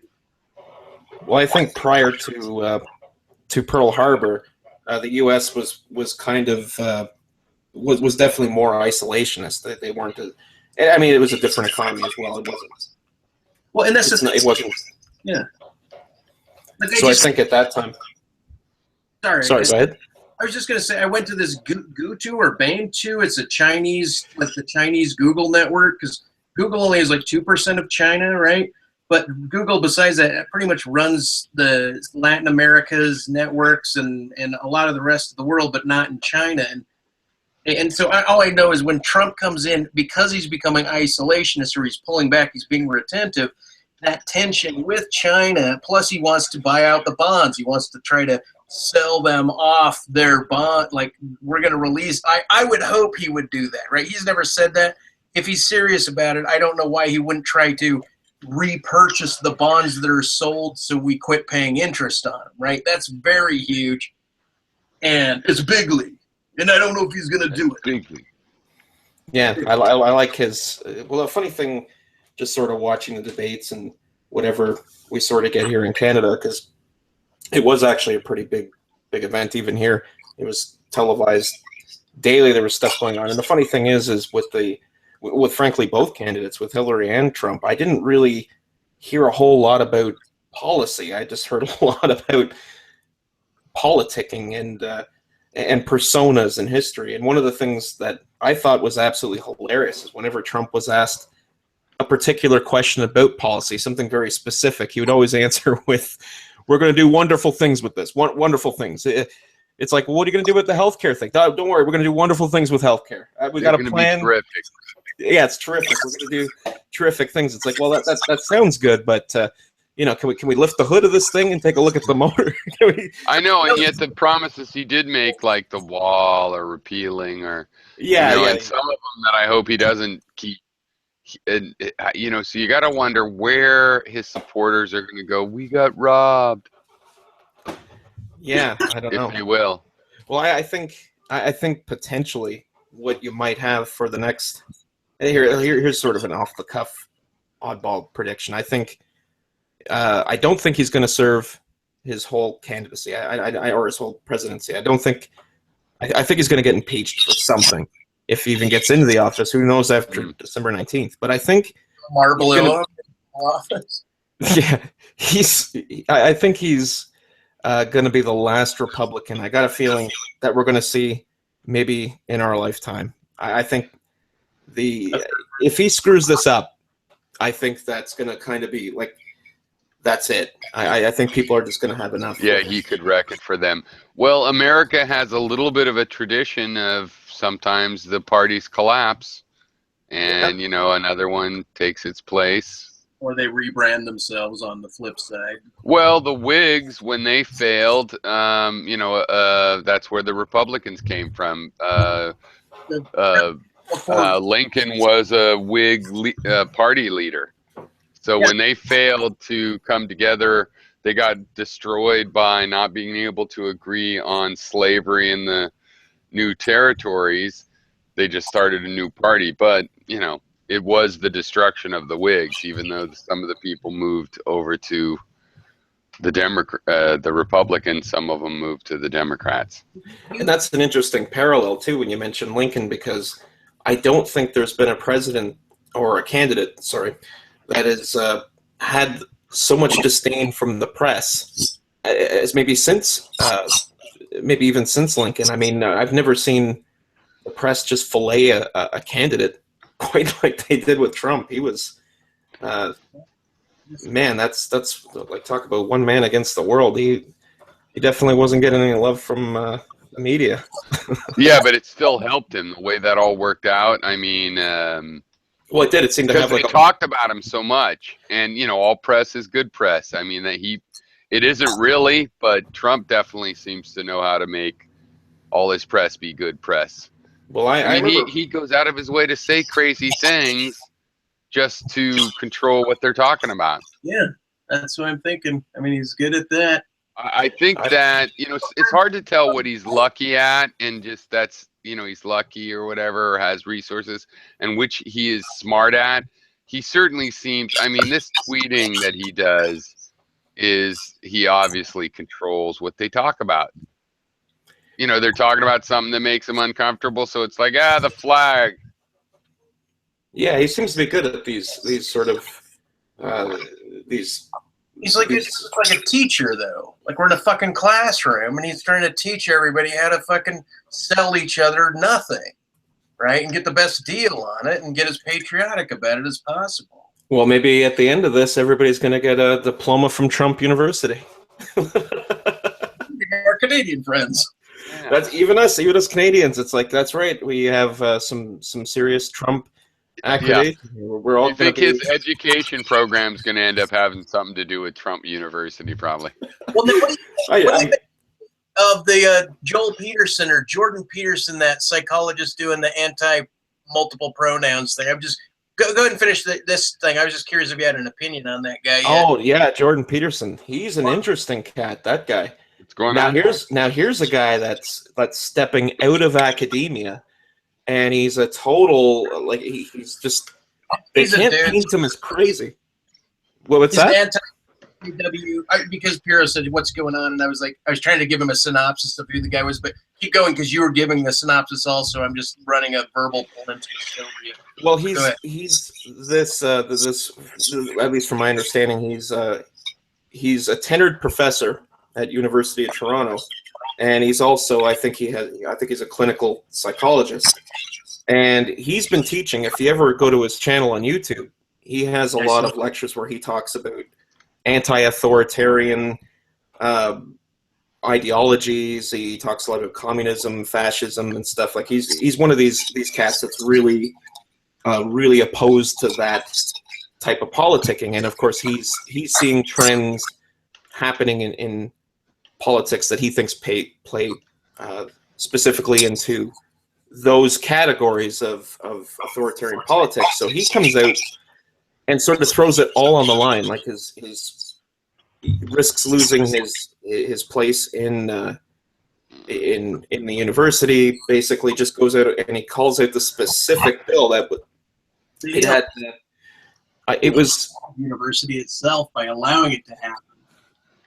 Yeah, well, he's an interesting guy because he's not a right winger, and he's religious. he's definitely religious, but in an unconventional way. He's more of like a classicist religious kind of guy. yeah, he's not.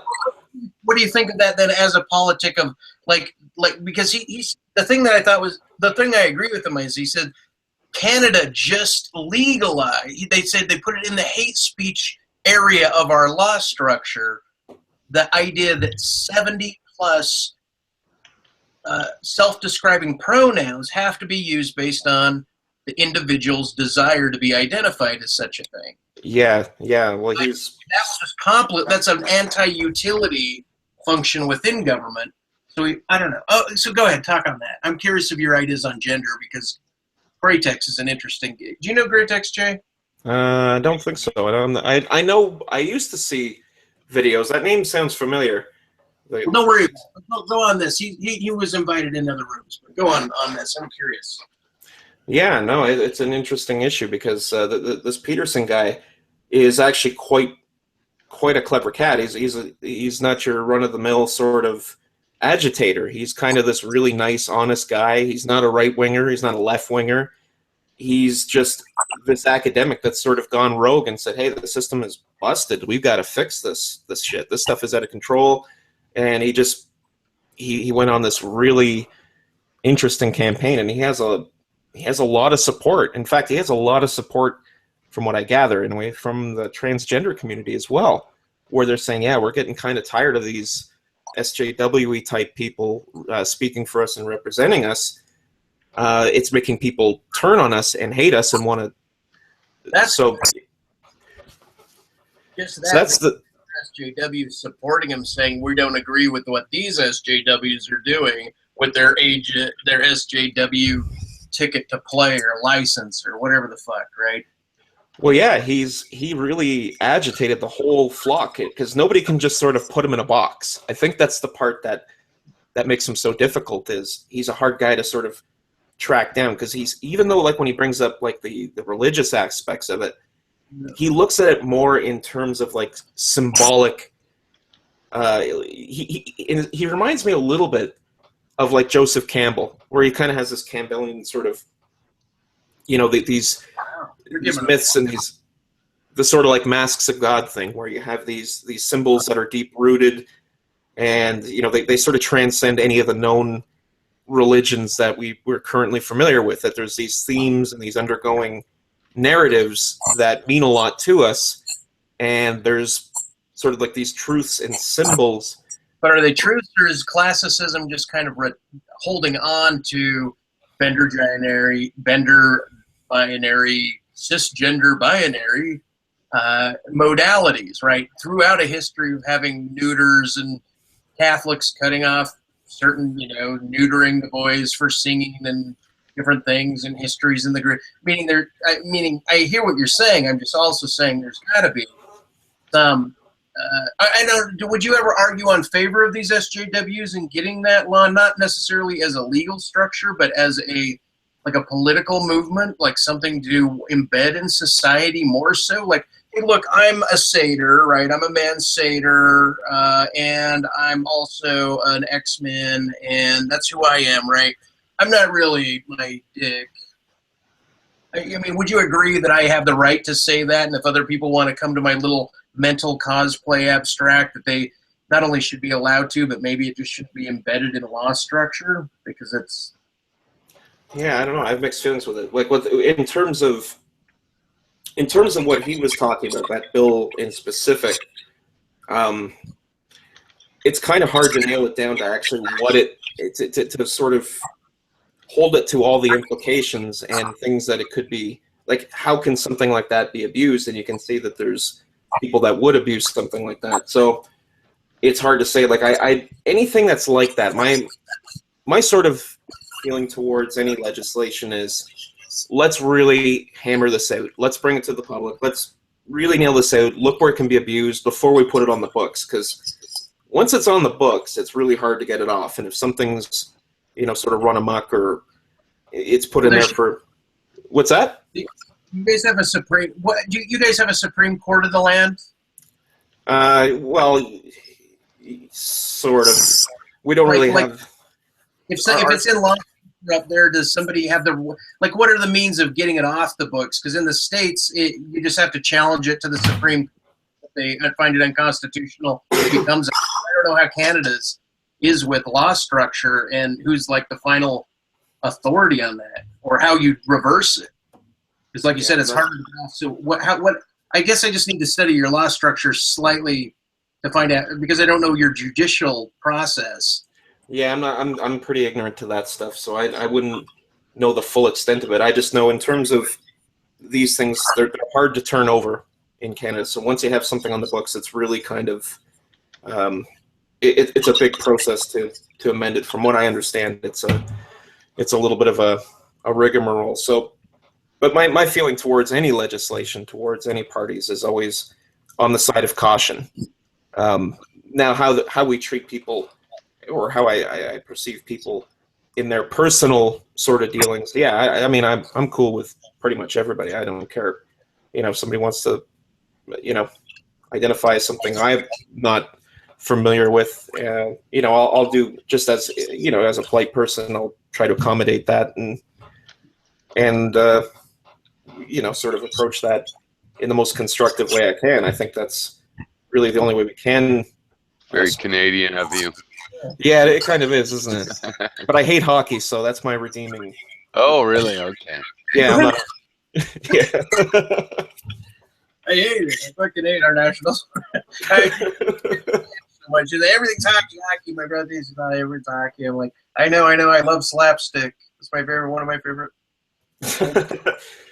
But yeah, no, I mean, I just try. I'm a people person, I dig people. I dig people that have crazy ideas, and that's cool to me. In terms of that stuff, personally, I mean, I work in the entertainment industry. We've worked with transgender people. We've even had some of the otherkin types, and it's just like, well, the ones that, like, at least in terms of my experience working with them, most of them have been really cool people, and they sort of just say, hey, do you mind referring to me, like this or like this? It's like, yeah, cool. It's not, to me, it's just not an issue. But when we get into like the legislative things and we get into these sort of bizarro, tribunal type things that can really devastate people's lives, it's like, well, I'd like to see a little less ambiguity in terms of what this bill is proposing outright. I mean, we sort of get the cliff notes of it, but maybe some of us laymen would like to know a little more about it before we sort of sign off on it and say, yeah, put it on the books. So I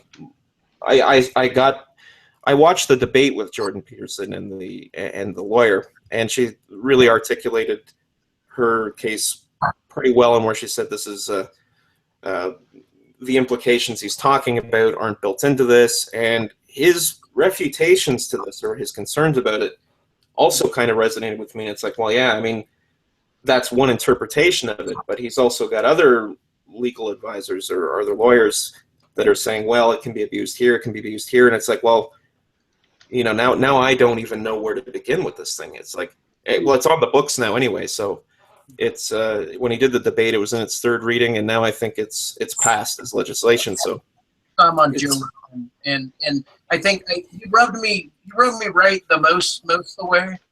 But at some points, there was the way Joe Rogan was interpreting his idea of it being on the books. It was with a different gravity than I would have felt it natural in the States. And somehow I felt he started my day off badly, because I was in my mind trying to figure out how and in what manner I would make an argument, pose an argumentative, a positional argument, pushback against this Jordan Peterson. Mm-hmm. And anyway, so anyway, that's just what I wanted to add there. I don't know if you saw the Joe Rogan interview with him, but yeah, I did. That was an interesting. I actually watched that whole podcast because I've been following the Jordan Peterson thing fairly closely, and he's definitely an interesting figure that everybody's talking about. And I looked at, I've been watching his lectures, and man, he's an interesting cat. I dig him. He's really smart. There was just some premise, and I can't remember what it was, but it was when he was speaking, he expressed one of his philosophical premises that even though he was well refined, I realized that this appeared to be a personal bias based on his particular approach to things. So I wasn't, he's imperfect. I like him, like Piero coming in referring to people as imperfect out of the gate. So I think I was trying to figure out how it is I disagreed with the guy. Yeah, it's interesting. He's definitely sort of one of these academics that come around and sort of give you a slap in the face and make you challenge all your paradigms. I listened to some of his lectures and some of his things. It's like, wow, I've never considered things in that particular light, and the way that he makes his arguments, they're pretty robust. He's an really interesting guy, and I love that. I like it when you get somebody that comes out of the woodworks. He's sort of like this polite guy that's just had enough. He's an anti-authoritarian, but he's got all these he studied. He has lectures on Jung. He has all these lectures on Nietzsche, and he talks about religion and symbology and psychology. It's like, wow, this guy's interesting. We don't get too many guys out of the ivory towers that conduct themselves like this, and he's kind of this humble guy too. That's like always self-correcting as he's going along, as well, which is interesting. There's a sort of humbleness. Yeah. I just saw him. I haven't watched a single one of his lectures, so that would be interesting to get a feel of how robust he is throughout his philosophical knowledge and his history. I think one of the premises that I was arguing with is not specifically, but he was track trending something about Jung, and he was giving an interpretation of Derrida, and I thought that was a very misguided interpretation of Derrida, because then he utilized Derrida as the cream of the crop or the par excellence of postmodernism, which in a manner I would agree, but it's like it was missing. Like he misses all of this whole stage of art and philosophy, not art and philosophy, art and writing and media that led even up to Derrida being this postmodernism. And he's like trying to like swoop away postmodernism out of the gate. And that's one thing I'm offended by the right is that it's in a way, and then Eric Orwell, which I was bringing up earlier, it's this idea of trying to necessarily concretize what is irrational and out of play or out of bounds, or what should be out of political bounds or legal bounds or corporate bounds or normative bounds, right? And what is included in it. It was like he's making more discrete this boundary. But wait a second, like postmodernism isn't really about incorporating irrationality, because what it is the old modern idea of rationality was proven wrong and insufficient. So we need a new model of rationality. So postmodern is supposed to be, in my mind, a bunch of models that might be candidates for a new kind of rationality. It seems irrational to the Jeff Sessions and the 80-year-old Trumps of the world. That's my point. But in reality, we just we found out we needed a better model of rationality. So postmodernism, all of those ideas, they're not all going to survive. The ones that embraced something that can't be a new model of rationality, that's, it's not like it's not like victory of irrationality. It's the defeat of the modern notion of rationality. Well, it also, because we have, it's easy to sort of get suckered into the Mr. Cropper trap, where you end up with this bizarro like cross between Aristotelian and Ayn Rand sort of coming together there in this bizarre sort of objectivist type thing, and right. you could see the holes and where that's coming, and you can see why Kant came along and said, "Hey, look, we got to shake things up a bit around here. We've got some serious. We're missing out on a lot of opportunities here." And then you get, it's kind of it's an exciting philosophical thing. It kind of injected life back into philosophy, the whole postmodernist movement. So it's interesting to see evolves. And yeah, some of the fruits of it aren't particularly sweet, but the Hang on. You can say that, but that's my point, though, is that the SJW that he's fighting against is a very broad sweeping identification, not only with the self, but with chosen groups, and the way they want to move with chosen groups, right? As abstractly as they are, beyond just, let's say, I'm a male or I'm a man or I'm a woman, right? Mm-hmm. It's his or her.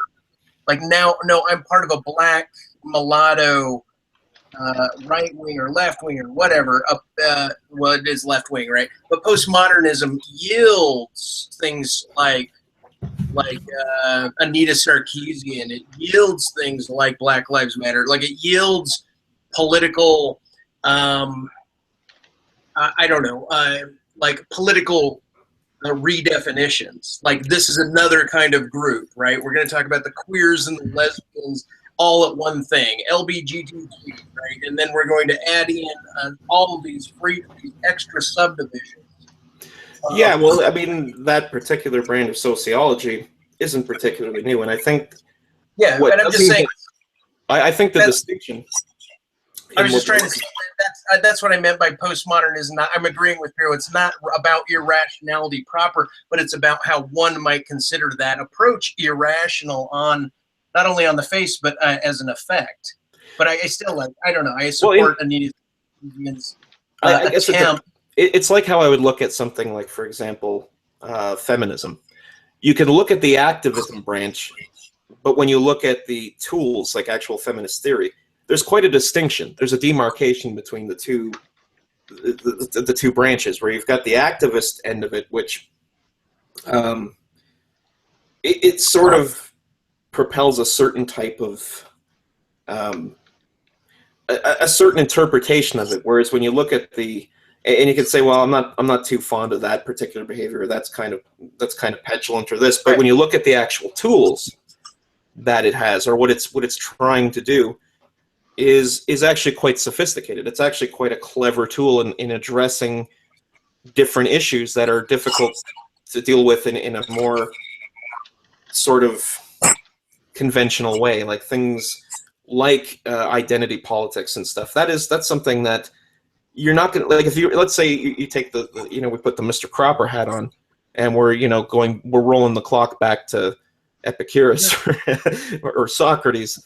We're going way back there. It's like, okay, well, now how do you deal with these how do you deal with intersectionality and these different concepts and these demographical analyses? Is like, well, we never had tools to do that with, and now we do. That's where feminist theory and these other things are actually quite interesting as tools now, as opposed to the fruits that we've sort of seen come from them so far. It's easy to be critical of that, but I think what's actually trying to be accomplished with that is actually a pretty robust tool. It's something that I certainly find a lot more interesting than, per se, the activism SJWE types that sort of run with the conclusions that it sort of already has. So I think it's something academically, I think it's an exciting thing. I think it's something like the postmodernist thing. My attitude in general, it's, well, what are you trying to do with it? Are you trying to explore unexplored territories, or create tools or processes or formulas?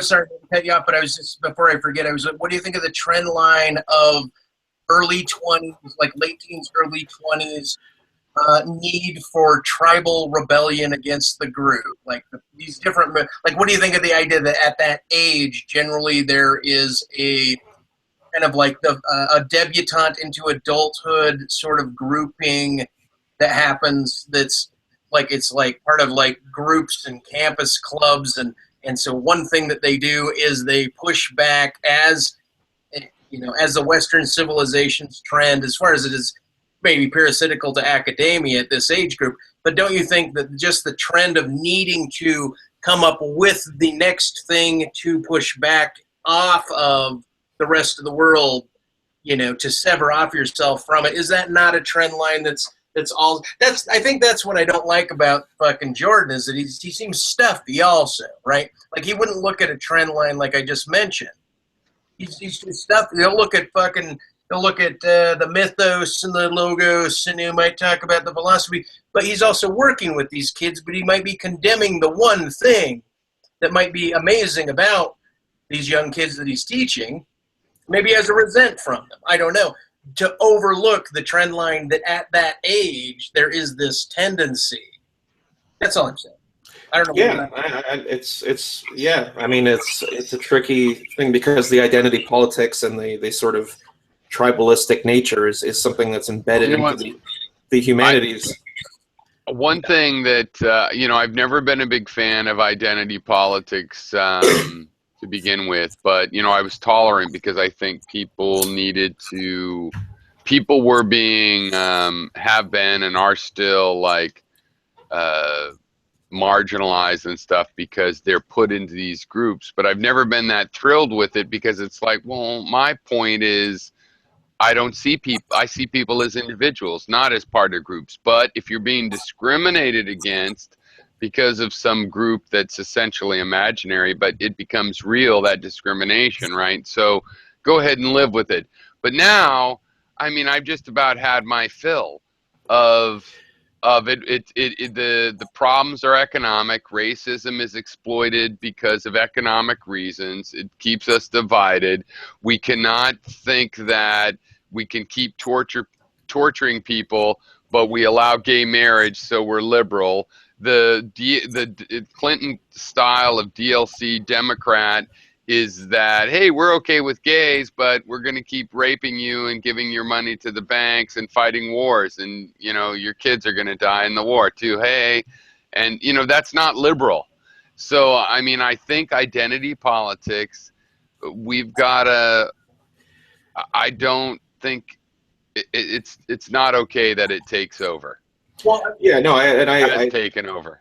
Yeah, I agree with that sentiment. I think I disagree with that. What I was saying more specifically is that in terms of what we know that there's holes in the way that we sort of approach society. There's people that slip through the cracks, and I think it is a worthy pursuit to look into ways of developing tools and ways of possibly addressing this. Now, in terms of how it's been addressed up to this point, like the SJW sort of types aren't addressing it. In fact, by my estimate, they're compounding the problems in a sense, where it's bringing it's sort of bringing an unfavorable an unfavorable light on these particular issues, which I think they're issues. I think they're very much academic issues and still trying to be fleshed out. And the activism sort of aspect of it, where it's like, okay, let's take these conclusions and roll with it. I think that might be a mistake. And that's sort of my assessment of it, is that the tools are still like being hammered out, if that makes any sense. Like we're still forging the hammer. What's the tool to address these issues? And I don't think we've come up with that particular solution. And therefore, the activism that we're seeing that's kind of jumping the gun and saying this is the way we got to go, I think I haven't seen it being particularly constructive. One question, both the answers, please. What's the youngest age someone should be able to get on the internet, carte blanche? The youngest what? The youngest age a human should be able to get on the internet, where they have carte blanche to the whole thing. Carte 30. blanche. 45. I still shouldn't be on here. I don't know. It's so hard because what are you going to do? I mean, I would say kids, but what are you going to do? It's like everything else. When the world's changing, you're going to wait till you're 18 or 21 to learn what it's like in the cities? Well, you're probably going to end up dead. First night in the city, first concert. I mean, so it's hard to know where you can limit the kids, but it's dangerous. No, I know, but if you had to, kind of like, because right now we have law structure based on age and metabolism and experience. Right.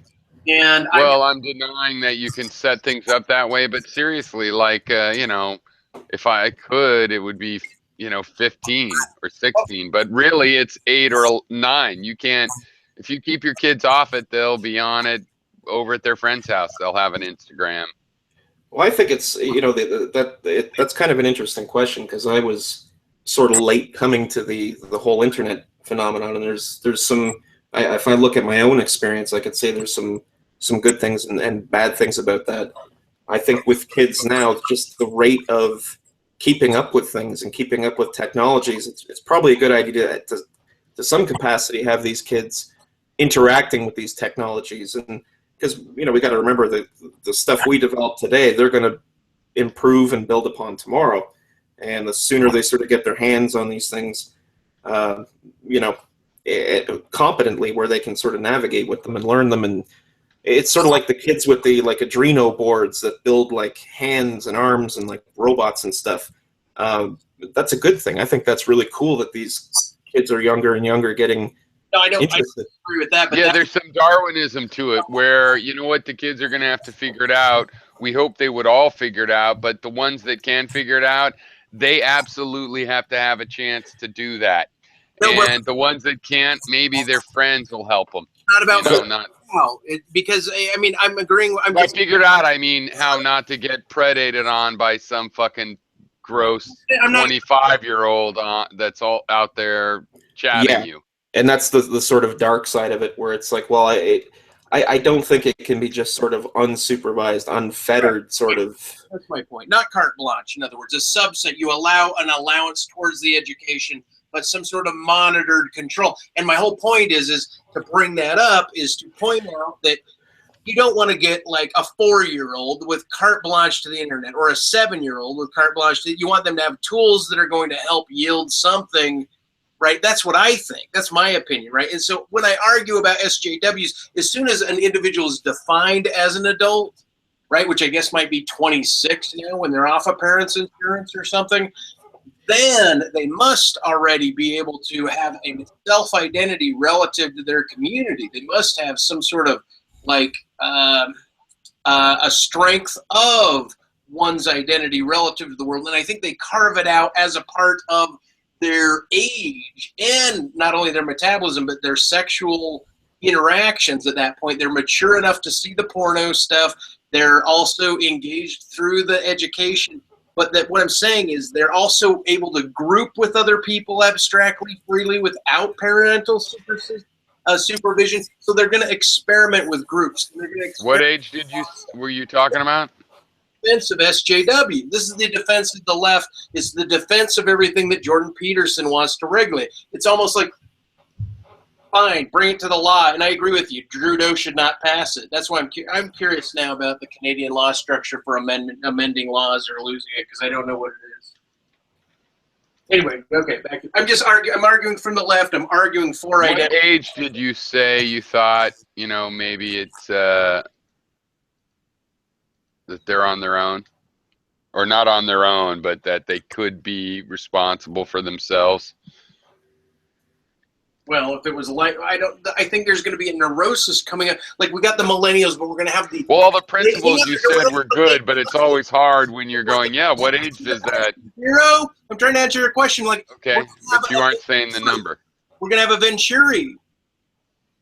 We're going to have a bottleneck, a Venturi of these new things. So I don't know. I just didn't know there's going to be a neuroses. So my answer would vary, because I might say, 14, or I might say, yeah, like he said, 35. I don't know. That's why I was asking you to answer the age. Okay, fair enough. I was just calling because that's always the hard thing. It's like there good principles, but then what age is it? And is it changing? And what about the different kids that can handle things at different ages? And to a certain degree, I'm in the school that, if somebody can handle it early, that's when you have to let the kids handle it, right? That kid needs a chance to go ahead and have his chance to handle it. And if so it's real difficult. And then you want to leave it up to the parents, but that's not necessarily automatic. That's kind of a cop-out. I mean, we do that, but it doesn't mean the parents are right. Well, the thing also that's important here is, like if I think back to I grew up. Now I grew up sort of completely. The internet was around, but it was sort of like this nebulous thing that only superpower geeks had the access to. And I mean, I didn't even have a computer growing up in the house. We were really sort of behind the times with that.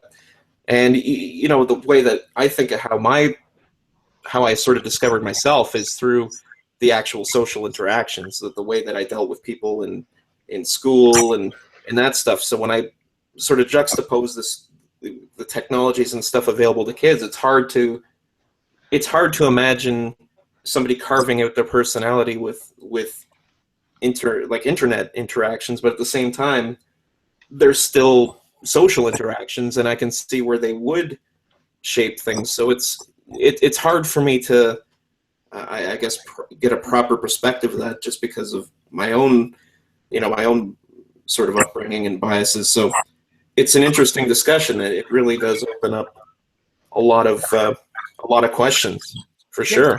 Nicks in the I crannies. didn't notice the time, so I'm gonna have to go. But anyway, nice talking to you guys. Yeah, it was cool, man. All right, Glad you're- take it easy, you guys. Bye. Yeah, take care. Yeah. Nice meeting you, WTF, Jay. Yeah, nice to meet you, Pyro. Bye. Take care. Thanks. I kind of steamrolled him and at the end for a bit, but he was asking about why did you change your style of argument, and I was trying to, and then last time he was talking about Spartans and stuff like that and politics, and I don't know, but I do think it's one of the most. I think it's gonna. I think you're right, because I think you're right that it is a very important. I think it's a very important topic, and I think it's happening where kids are getting into the nooks and crannies and access to all the things that the parent can't possibly have a grip on what their kids could get into on the internet, where this idea of being safe and monitoring your kid is taking on a whole different role, because their psychological health, their relational health is also affected by these nooks and crannies of where they can go into in the internet. Yeah, it's I'm nervous for them. I'm nervous for this next group coming up. me too. And the interesting thing as well with that is it's sort of us that grew up a completely different way that are sort of trying to they're trying to arbitrate how these things are going to work out. And our experiences are very different than what theirs are, and their outlook on things and the sort of connectivity of the internet and these sort of different social engagements are something that they're foreign to us to the extent that at that age we don't have that frame of reference to see how that would affect people. I mean, I could tell you all day about how hanging out at like a skateboard park or a BMX park would sort of affect your persona and how you socialize and how you interact with people. But looking back at a 10 or 11-year-old version of myself, if I had access to the tools we have today, it's very hard to draw that reference. And it's certainly a complicated one, because at the same, there's two forces here that are sort of at work. Is one, you've got the dangers of the web, and then you've got the other end of it, which is the socialization aspect of it, which is important. This is the modern way that people communicate and talk about ideas and learn about things. And you wouldn't want to create a bubble that sort of chokes that out of the kid as well. It isolates them in person differently, where a game like Pokemon Go is some people's first time actually interacting in public, having games with other kids. Like some kids don't play with each other because the parents are so safeguarded all around now, and they're so embedded in their phones that their method of socializing almost has to be restructured, because they didn't play kick the can and ghosts in the graveyard. They played Pokemon, or they did internal games, right? So that, like you said, their frame of reference is entirely inverse in a way. In some ways, it's inverse. Yeah, it's weird. It's a strange phenomenon for people of our generation to sort of be in this strange place. Now, at least, the next generation growing up, they'll know how to cope with these things much better than we would. So it's at the same time, there's always that concern that you're sort of doing the helicopter parent thing, And on the other side of it, it's like, well, you know, even these kids are a lot more clever than we are in a lot of respects. Like when I see what some of these kids do, like for example, take something like filmmaking. This is something I've done for 15 years. And there's a way to do things. There's certain setups, there's certain technologies, there's certain methodologies, and we're all kind of locked into it.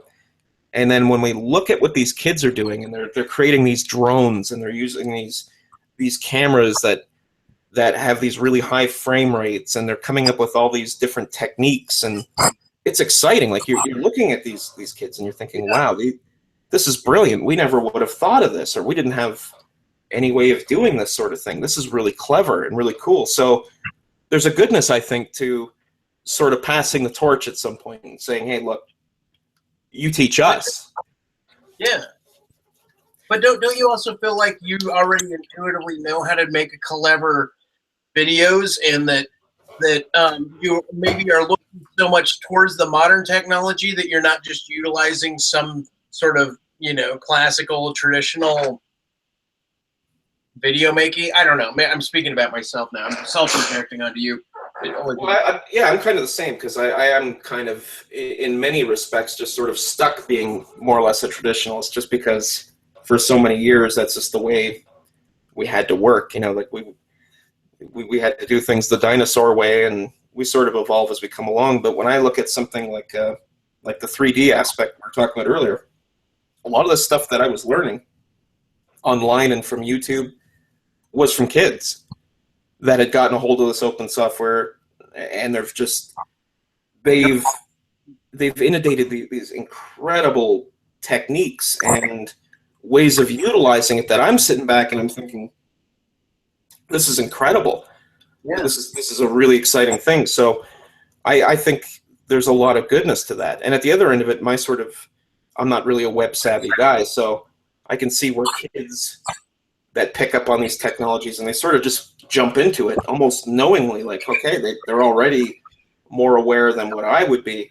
And it's like, I don't even know the full extent of the dangers of things. You get things like the deep web and all this stuff, and it's like, well, I'm just totally ignorant to those things. And these kids seem to pick up on it, and they quickly excel faster than our generation does. And they're kind of the guys and the kids and the guys and girls that are sort of, pushing this stuff forward in a way that we can't even imagine. So when we even talk about like the dangers of the web, it's like, man, I'm not even really in a position to say to what extent that is, because just based on my own ignorance, like these kids are really highly intelligent with these technologies, and they're certainly surpassing the things that I've sort of utilized this technology for. That's for sure. So yeah, I like the idea of passing off the torch and saying, hey, this is what I know. This is how I've done it, and do what you will with those tools. But at the same time, don't be locked into them. Do your own thing. Like, use what works. And if something works, it's sort of like the open canvas approach to technologies. We're all still learning these things, and there's no real one way to do it. I've seen many incredible results from just things that would be considered, I guess, unorthodox, and I think that's cool. As an artist, that's really exciting to see. Yeah, man. Very, very articulately said. Very good hearing your description, because you kind of put me at ease on that, because I am getting all like caught up in it.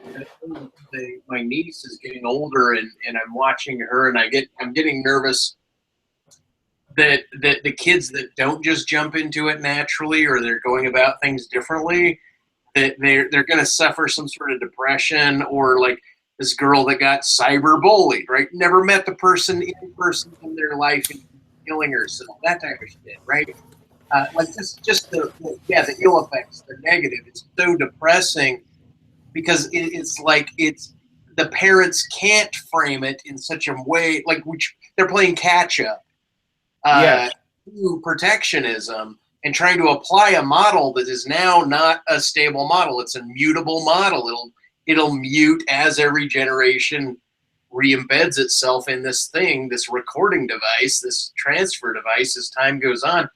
And I don't, it's kind of like, it's going to be like in the Star Wars movie where all the young Jedis are little Padawan, right? The little bitty kids, right? With their lightsabers and stuff.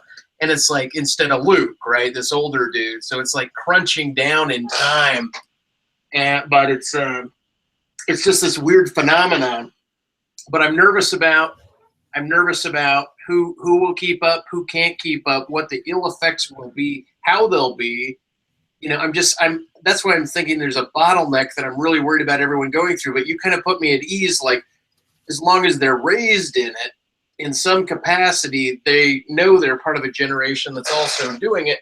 So there's probably a comfort and just a trust that it'll iron itself out, and that maybe I should focus on bigger concerns to worry about. But I did have to mention to my niece, I did tell her, hey, your dad and I roughly got on the internet when we were in our late 20s. You're 13, right? You're your age, and you're gonna be entering it, and you're gonna get whacked by all of this knowledge. I said, we slowly eked into it, and you're gonna get smacked carte blanche into this web, and I'm worried about her, right? That's what I tell the dad. I wonder if that'll be easier for them. They won't have to make that transition from, the old way. Like, I remember, when you had to write a paper, you'd have to go to the library, and, you did things the old way, where there was this sort of, I guess, analog, the hands-on analog method of doing everything. And when we had to transition over, like when it was, okay, you just got used to electric typewriters. That was like a big deal for you if you had an electric typewriter. And now we got these computers that or smartphones that have processors that, smaller than a dime, that do more things than we could have ever imagined. And it's these kids are growing up with this. It's just sort of like the norm to them. They're not being thrust from like the old ways to, this hard transition. They're just kind of born into they're born with their feet on the ground and sort of running with it. So I don't think it'll be as much of a future shock, like an Alvin Toffler sort of way for the kids as it is for, for us older folks that, we certainly had things very different in how we went about things. Yeah. No, you're not wrong. And like I said, I should just relax and have faith in that. Something about the speed of our biological maturation, our very metabolism, our very capacity to socialize or interact with vast, very extreme, harsh. Like when I was 6, my parents showed me the movie Dressed to Kill, and there's a naked woman being slaughtered in a bathtub. And I remember looking at my parents thinking, oh my, like, really? You're going to let me not only see a naked woman, you're going to see her getting killed, right? And I was like, it messed me up. But I just sat there and I thought, if I was that age and I had access to the internet and I watched a series of a genre of autoplay movies on YouTube or whatever, and I saw this, I just thought this is going to create some of the most crazy, clowned out, fucked up, cosplay gone serious video game shooting junkies in real life that we've never seen in terms of like psychology's ability to psychology and sociology's, I don't know, maybe I'm wrong. Maybe there's new papers coming out about it all the time. Maybe everything's adapting naturally, but somehow there seems like there's a classical grasp. And that's why Donald Trump, in a way, is almost the worst thing. He's like trying to reroute the whole river and pull back a world that's just trying to flood out with itself, right? Look, we're all going to come up with fucking, super energy sources. We're going to save the planet, and here he is going to do all this back to against shit because it's retentive, because it's a safety mechanism, because he's responding to one symptom of humanity, but he's going to smash through another one. I don't know. I'm nervous about shit that perhaps, like you said, well, I think you'll end up with. I think what might end up sort of happening, or the reception to that sort of thing. One thing that comes to mind is I remember when I was younger, I got the Public Enemy, Nation of Millions to Hold Us Back cassette, and like to me, it sounded so futuristic. I remember listening to it and thinking, this is the future music. Listen to this. This is like something that came from the distant future. And I remember showing it to my father. And I just remember my father saying, that's not music. That's just noises. It's awful. And I sort of laughed. Like, I just remember sort of laughing, like, you're just old. You know, you're used to, like, Elvis Presley and, you know, any number of the old sort of musicians. And it's like, well, you just don't understand. And it never really, and in some ways it didn't change my perception of the music in a negative way. In a sense, it changed it in a positive way. It's like, we're on to something new and cool, and the old people don't get it. There's sort of like that rebellion aspect of growing up where you've got the new shiny toy, and the old people are like, that toy is no good, this is crap, and it sort of makes the toy even cooler. And I think that's kind of how, I think Trump is going to kind of be like the old man shaking his fist at like new music, saying, when I was younger, music was like this, and this is how we did it. And I think that reception won't, I don't think it'll be met well by younger people. I just don't think there'll be a connection. Like when you hear the old Republicans sort of going through the motions, it's like, well, that didn't speak to me when I was a kid. Like, I remember when I was a kid, it was like Rage Against the Machine. We had our Che Guevara T-shirts. Like, we were against that. We were coming out of the Reagan era, laughing with our feet on the ground. Like, this stuff's hilarious. This old, stuffy, conservative sort of way of looking at the world just wasn't appealing to a young person.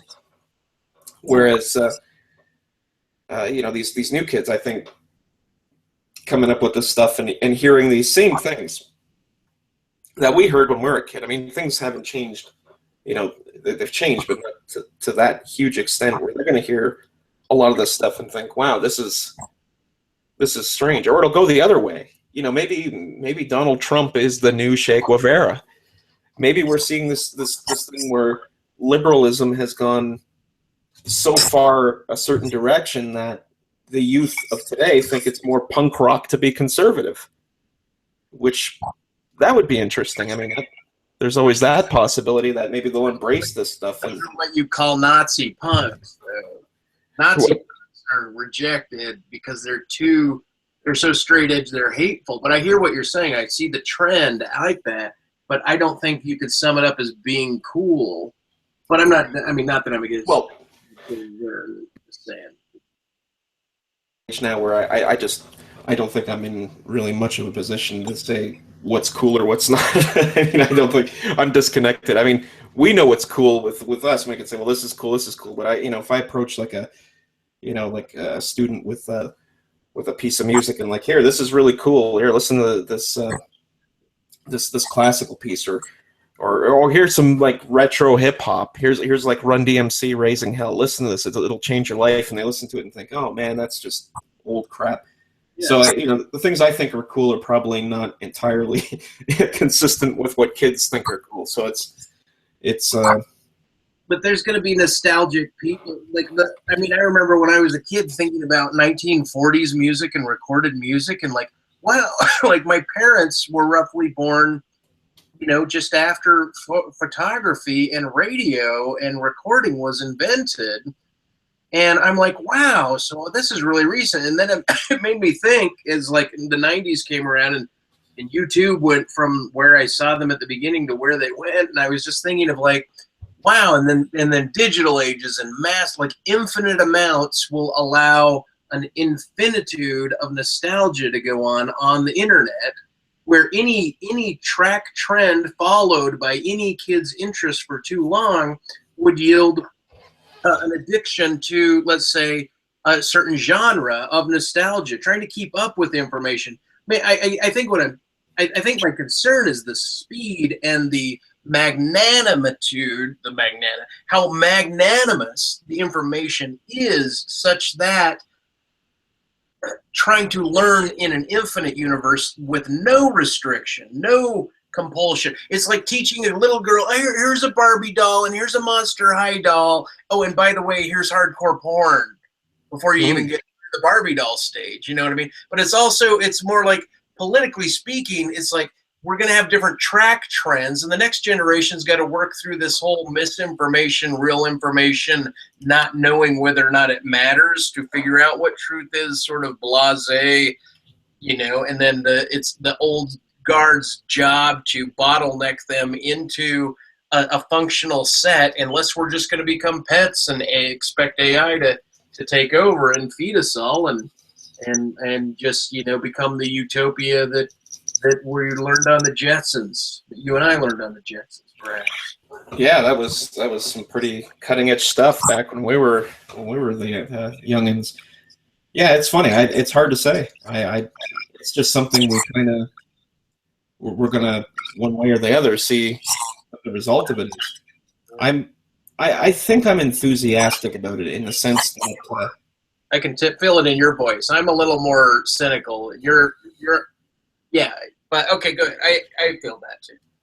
Yeah, I think there's definitely concerns. It's like anything else, and I always worry about, again, sort of the old man shaking his fist. Like, one of the things I kind of always dreaded is, well, we never think we're going to be that person. We always think, we're never going to be the guy that's like, back in my day, we listened to radio shows, your podcasts, we listened to, films went downhill since they started doing talkies, and, you always worry about falling into that sort of trap where, you get used to doing things the same old way, and when something new comes along, you're like, that's evil. That's the work of the devil.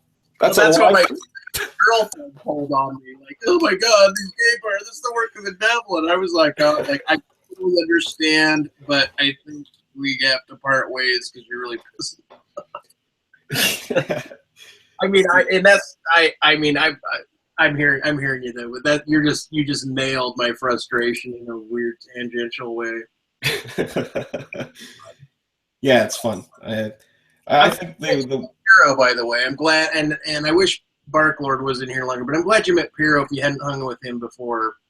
Yeah, that was the first time I watch his videos when I get on here sometimes. I enjoy a lot of his stuff, and I've been watching a lot of his stuff and his back and forths with Amendum and the Fake Sagan, and a lot of the old school guys that have that have been around for a while. And it's interesting. He's definitely got an interesting perspective on things.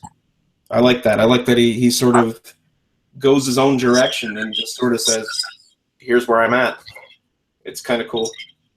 Yeah, there's something cool about him and what he does and his life and his struggles. But he's genuinely always, he's overly considerate, except for when he doesn't see his own blind spots of in that realm. But generally, I think Piro's he considers things at very great lengths, and I think his style of speaking is very strandy. It's very ropish in that he can carry on, and he does tie things together, and he does get to points. It's weird. Him in a monologue is a little different than him in groups. To be treating them quite the same way, and then I get political about how I treat stuff. But nevertheless, the thing about him is that he's complimenting. And then I wish Barklord was in here, just because I haven't talked to him so long about just updates of what's going on in his life and stuff. And then I invite Graytex, and you also know who he is, you say, right? I remember him from the old guard. Yeah, I wasn't I'm not familiar with his work, but I remember the name, and I remember seeing him back in the day, so I'm that familiar. Anyway, something else. Her work is something else, is all I'm saying. Yeah. Well, yeah. Well, I'm. It's just cool seeing all these different personalities. One thing I've always loved about YouTube is just the diversity of thought and how people approach things. It's such a great tool for considering other perspectives. It's exciting. I definitely like that. I'm a big fan of just having, my old paradigms shaken up, and it's like, okay, here's where you're not seeing this, or here's where you're not seeing this, and it's kind of cool. And that kind of brings me back to like the Jordan Peterson thing is, I've been watching a lot of his lectures, and he really is he's a challenging guy, because you listen to these things and you think, yeah, I feel good about this, or I feel good about this, and I'm somewhat confident with this, and then you hear he just kind of smashes those paradigms and says you shouldn't be comfortable with those. His method, I think he summed it up, is that he doesn't want to coddle the students. He likes to scare the shit out of the students. Like, he likes to go in there and tell them, here's the world, here's the reality, here's the nasty, the nasties, and what you've got to do is you've got to rise above it, and you've got to be bigger than those, and you've got to be equipped to deal with those. And I think that's an interesting perspective. I certainly think that's pretty cool. Every now and then you get a paradigm shaker, and I love that. That's especially in academia. I didn't really, to be honest with you, I didn't find him so much as a paradigm shaker. I didn't. I follow him because I found him controversial, meaning there was the way he articulates, like you, there's content and there's substance, but I didn't find him shaking my paradigm. I mean, paradigm in terms of a paradigm being the way in which you phrase things, but I mean paradigm more like worldview. Like, he's not shattering my worldview in any way. I'm trying to find out how to articulate my disagreements with him as well as my agreements with him. But I do agree that there are paradigm shifters, and in one way, just knowing that every individual is a different paradigm is also interesting. But I mean, that's how I look at individuals, and I think everybody is different, just magnanimously different than everybody else, and it's so, I don't know. I don't know how to involve it. I don't know what to bring in and call. Like I guess it's based on your subscription list and what you're like, oh, this is what I found, But I really appreciate you coming in, because you're in tech, you're also articulate, but it's good to hear your tone. It's been a while since we had any exchange, even text or otherwise, about this and that. So I'm glad you even picked up on my having a hang to jump in. Yeah, I happened to log in and I'm like, oh, hey, cool. This is cool. Good opportunity to try out this Google Hangout thing too. I still haven't. This is the first one I've ever actually done. So, I was like, yeah, I might as well jump into that and see how it goes. And I don't understand like half of this stuff that's on my screen. I'm looking at it. It's like, I don't even know what anything does here. It's pretty great. It's pretty alien to me. But sure, I'm sure you have already been peeking through it. But yeah, good. Yeah, it took me a little while to work through the bumps, and this is like you can have a live call or you can have a live hangout, and it's really good that this is happening for me tonight too. And Piero turned it on; he was doing his own thing, and then we mentioned hangout, and he's like, "Well, do you want to start one?" And I thought, I guess I like that, because I want to do a crunch speed painting of this painting for whatever reason. I know it's going to take a shitload of hangouts to do. Mm-hmm. So I just thought, set it up and then speed it all up and crunch it all down into 4 minutes or whatever. Yeah, it's cool. I love those time-lapse paintings. They're always really, really neat to watch. That's cool stuff. I remember you did something kind of similar to that back in the day. You did that with the wrecking ball, and there was math equations, and there was what did you call the video? You painted, and then you painted over and painted over. It was like a transitional work. Yeah, no, we did 2 of those. One was wrecking ball, I think, and then the other one was about language, life in the world, all being one. It was like a baby's coming into. I'm forgetting how I ended it or where I moved through it, but basically a baby coming into to semantics, into language, through a heartbeat. It was like the heartbeat echoes, da-da, mama, different phonic phrases. That it was just showing a patterning of socializing a prelingual infant to how parents reapproach their children as infants. Yeah, it was cool. I like that stuff, and Appreciate that. those things are always. I find those to be like my favorite type of YouTube stuff. I love it when somebody goes into the abstract and uses different mediums to do things.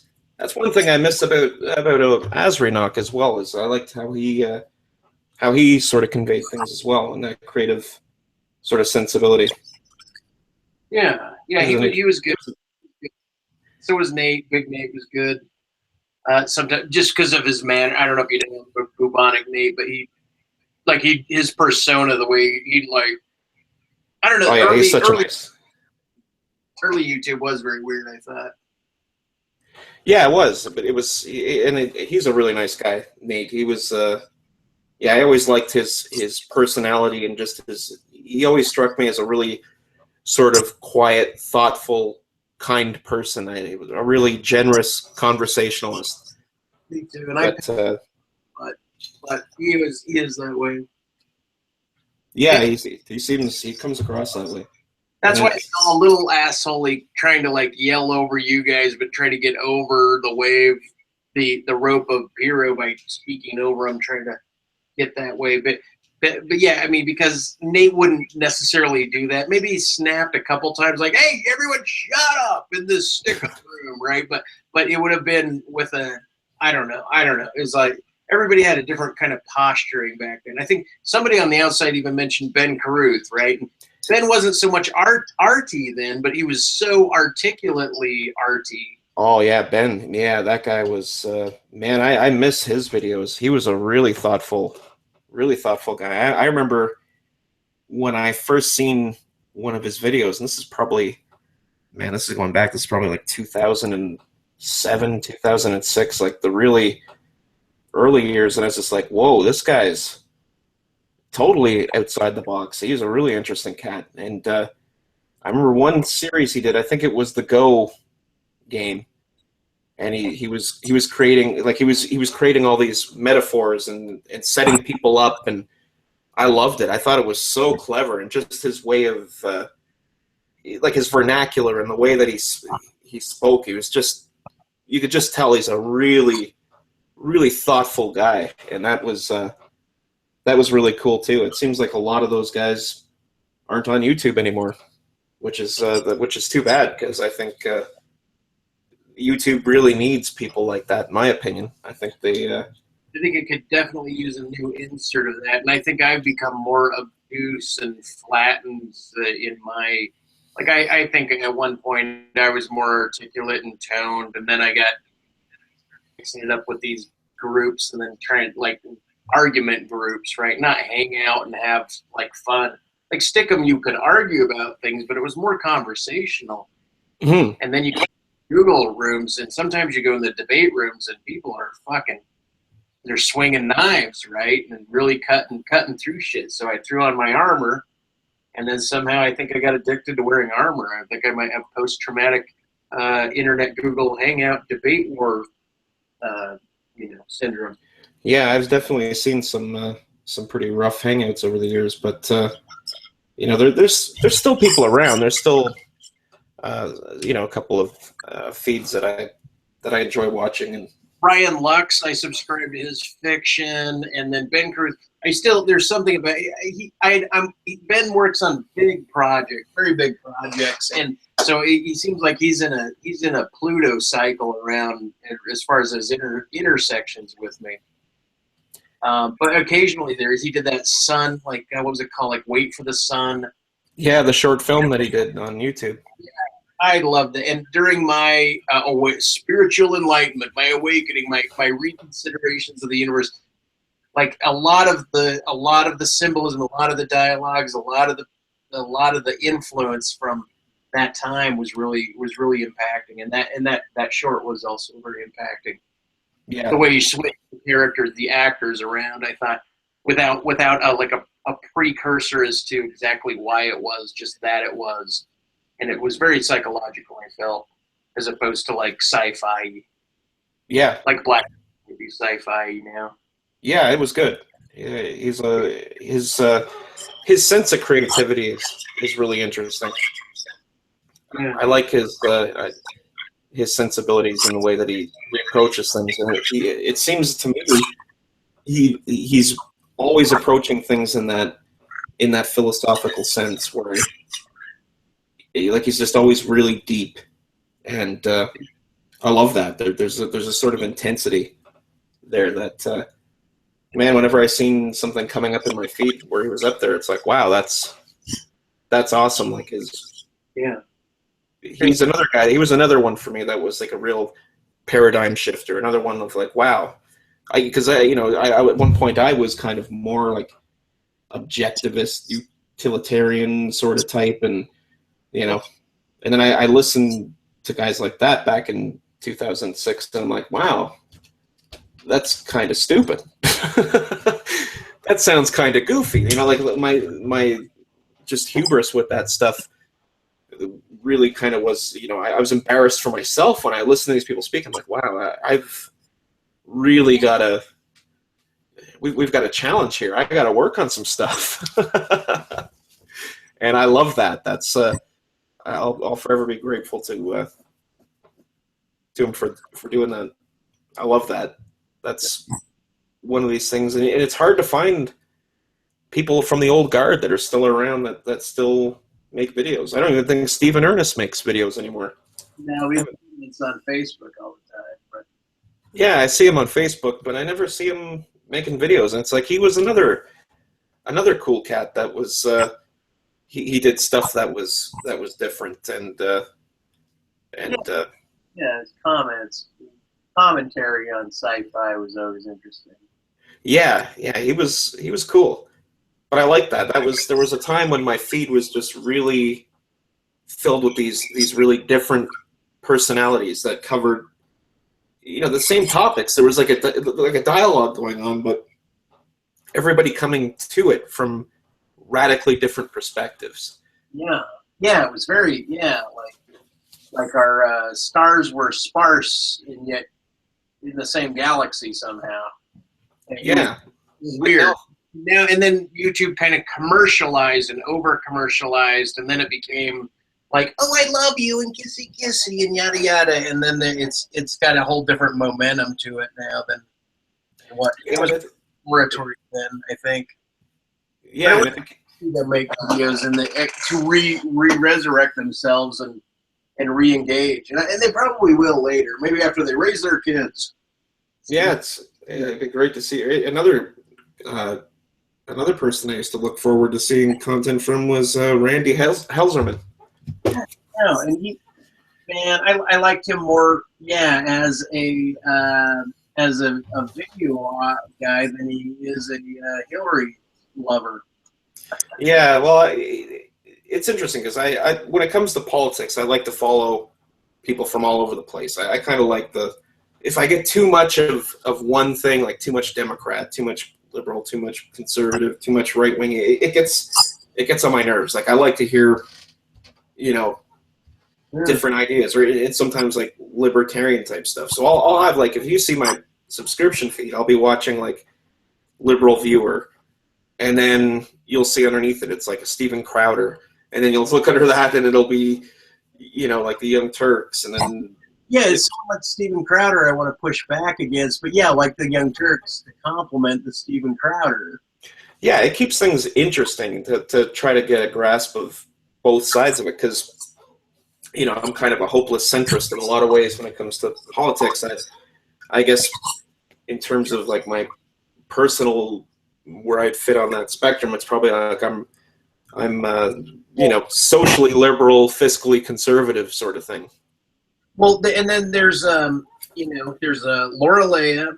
She was interesting with doing like medals and different things, and then Conference Report, Anton, of course, Amendum, and what's her name? The other she was an American in London. To Be Serious, right? Her videos were kind of well thought out back in the day. I don't know if you know. Yep, I do remember. Yeah. Very, very good, very well. And then so everyone kind of went silent because shit just kind of shifted, and something went out of fashion. And then it was like, if you're going to be this, you only get to do it if you're going to make it a career, and you're going to either become a news channel or you're going to become, a money grabbing TJ, fuck you atheist, or whatever TJ did, or whatever the fake sayings or. That guy that fake Sagan. I think that might have been what did it. Was that people stopped watching? They stopped watching the Randy Helzermans, and they stopped watching that, and they started watching the Ponage type stuff. That when that culture sort of took off on YouTube, and it seems that was around the time when a lot of people were like, "Oh, this is crap. This is just terrible." The way that people are just. That to me, I thought was beautiful, but maybe you saw it as like you're empathizing with the people that thought it was crap, like probably Randy.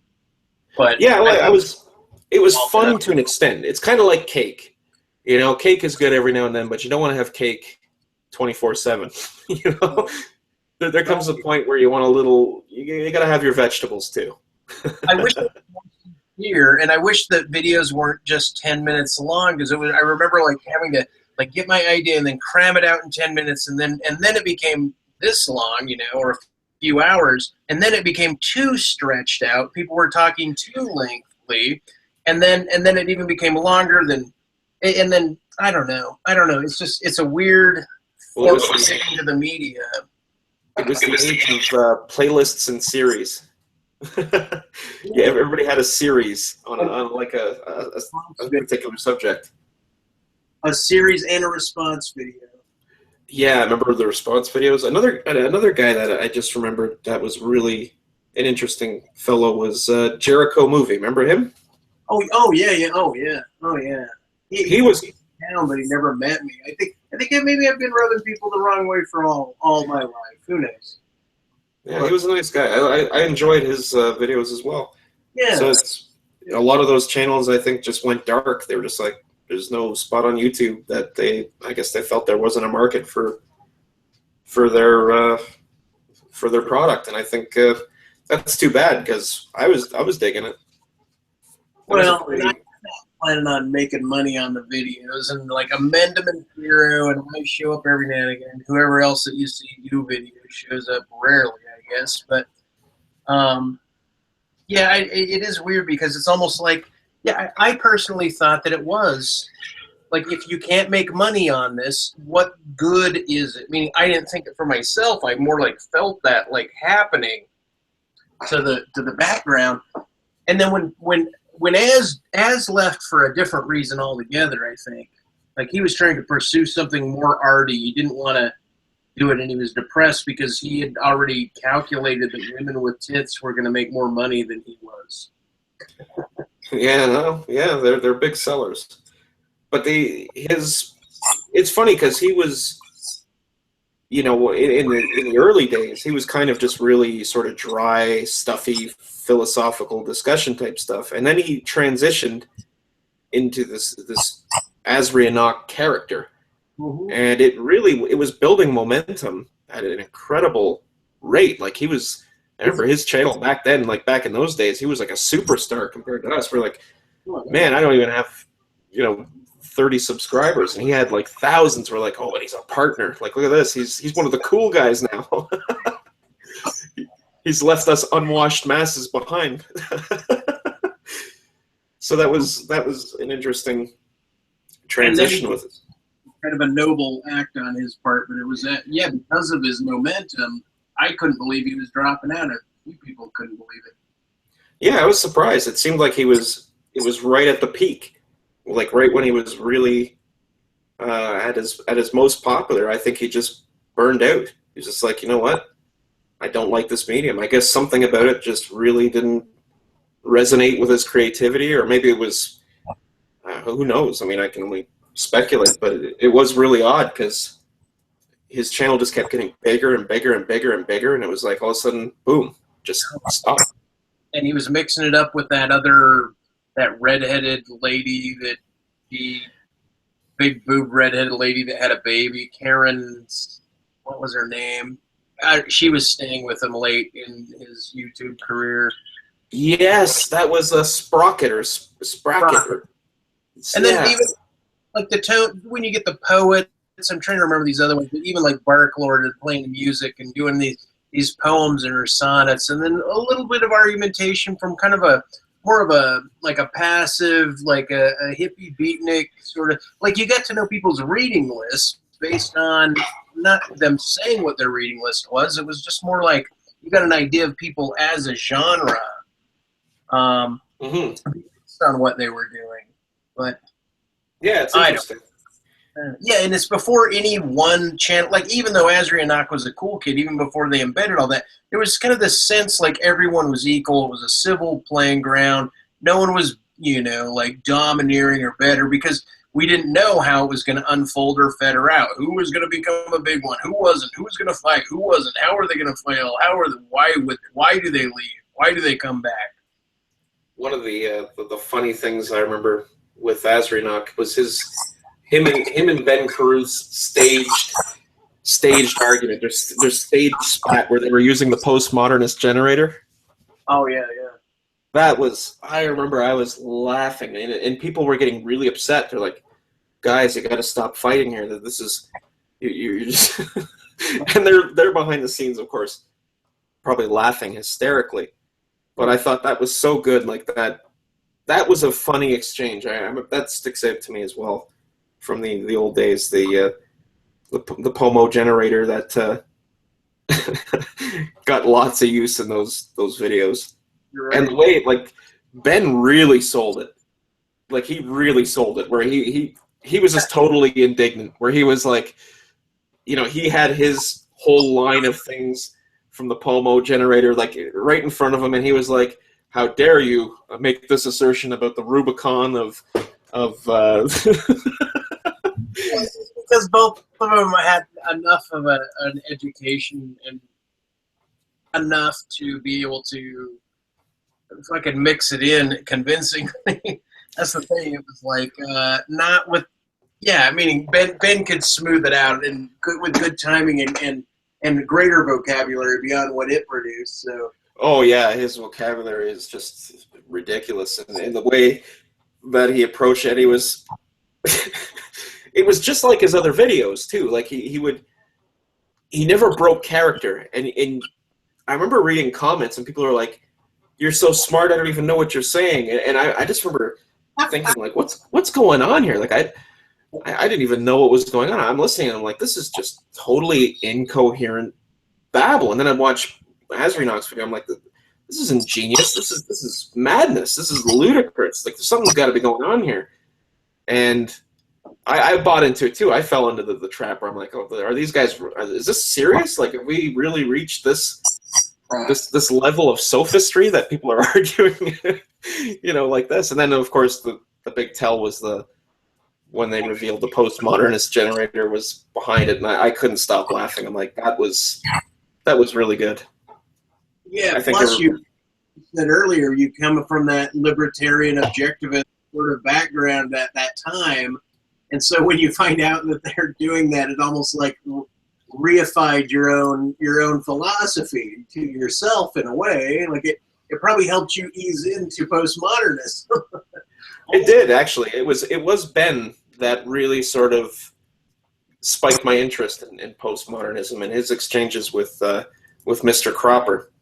Mm-hmm. And I remember thinking about that, and because I was more probably along the lines of a Cropper. Like my mind was really kind of in a similar place. I don't think I was quite as utilitarian and objectivist, but I probably wasn't too far off. And then I'd listen to Ben and I'd be like, wow, I'm embarrassed for myself and how, like, I'm listening to Cropper and I'm thinking, do I sound like this? Like, is this what, like, am I coming across like this in my discourse? Because if it is, and I think I owe myself the right to be embarrassed here. It's almost like, hey, I'm going to change my political ideology because I don't want to look bad. Yeah, I in a sense, yeah, because you hear something, and sometimes the best way to flesh something out is to hear somebody else say it, and you think, yeah, I kind of think like that too, and that doesn't work. That's kind of goofy. So it's like a check and balance sort of system. I don't. You don't tend to critique my philosophical expressions. I notice you more compliment me in terms of, I don't know, compliment me when we talk about things like just life and arts and what we're doing and so forth. But at the same time, I didn't know to what extent Like I don't honestly know what I always felt like when I came onto YouTube, I really felt like I was communicating, but then I found out like, wow, I'm speaking a completely foreign language to all these guys, and then I spent like, I gotta like become normalized and you know, try to get the right vocabulary, speak the right things, and read the things they're reading. It was very much catch up for me. So I felt odd because I was accused of word salad way back in the day, around the time of the postmodern generator, and here I am even today trying to like resurrect that type of like almost an impossible philosophy to convince anyone. More like a fictional approach to philosophy, trying to like force feed it. But anyway, I don't know what that whole group did to me or for me overall, other than it was a good time. It was good peeps, good interactions, fun interactions. Yeah, it broadened my horizons because I think I got online. I think I only got the internet in like 2006, 2005. Like I was a real late comer, and I was sort of a product of my own library. Like I've cultivated all these books over the years and things that I was interested in. So I was kind of in a bubble where nobody else I knew was really interested in these things. So I was kind of on my own in that regard. So I didn't really have anybody to bounce ideas off of, and I just sort of cultivated, you know, these various positions on things. And when I came onto YouTube, and the first thing I obviously went for was like philosophy and stuff. That's something that I've always been interested in.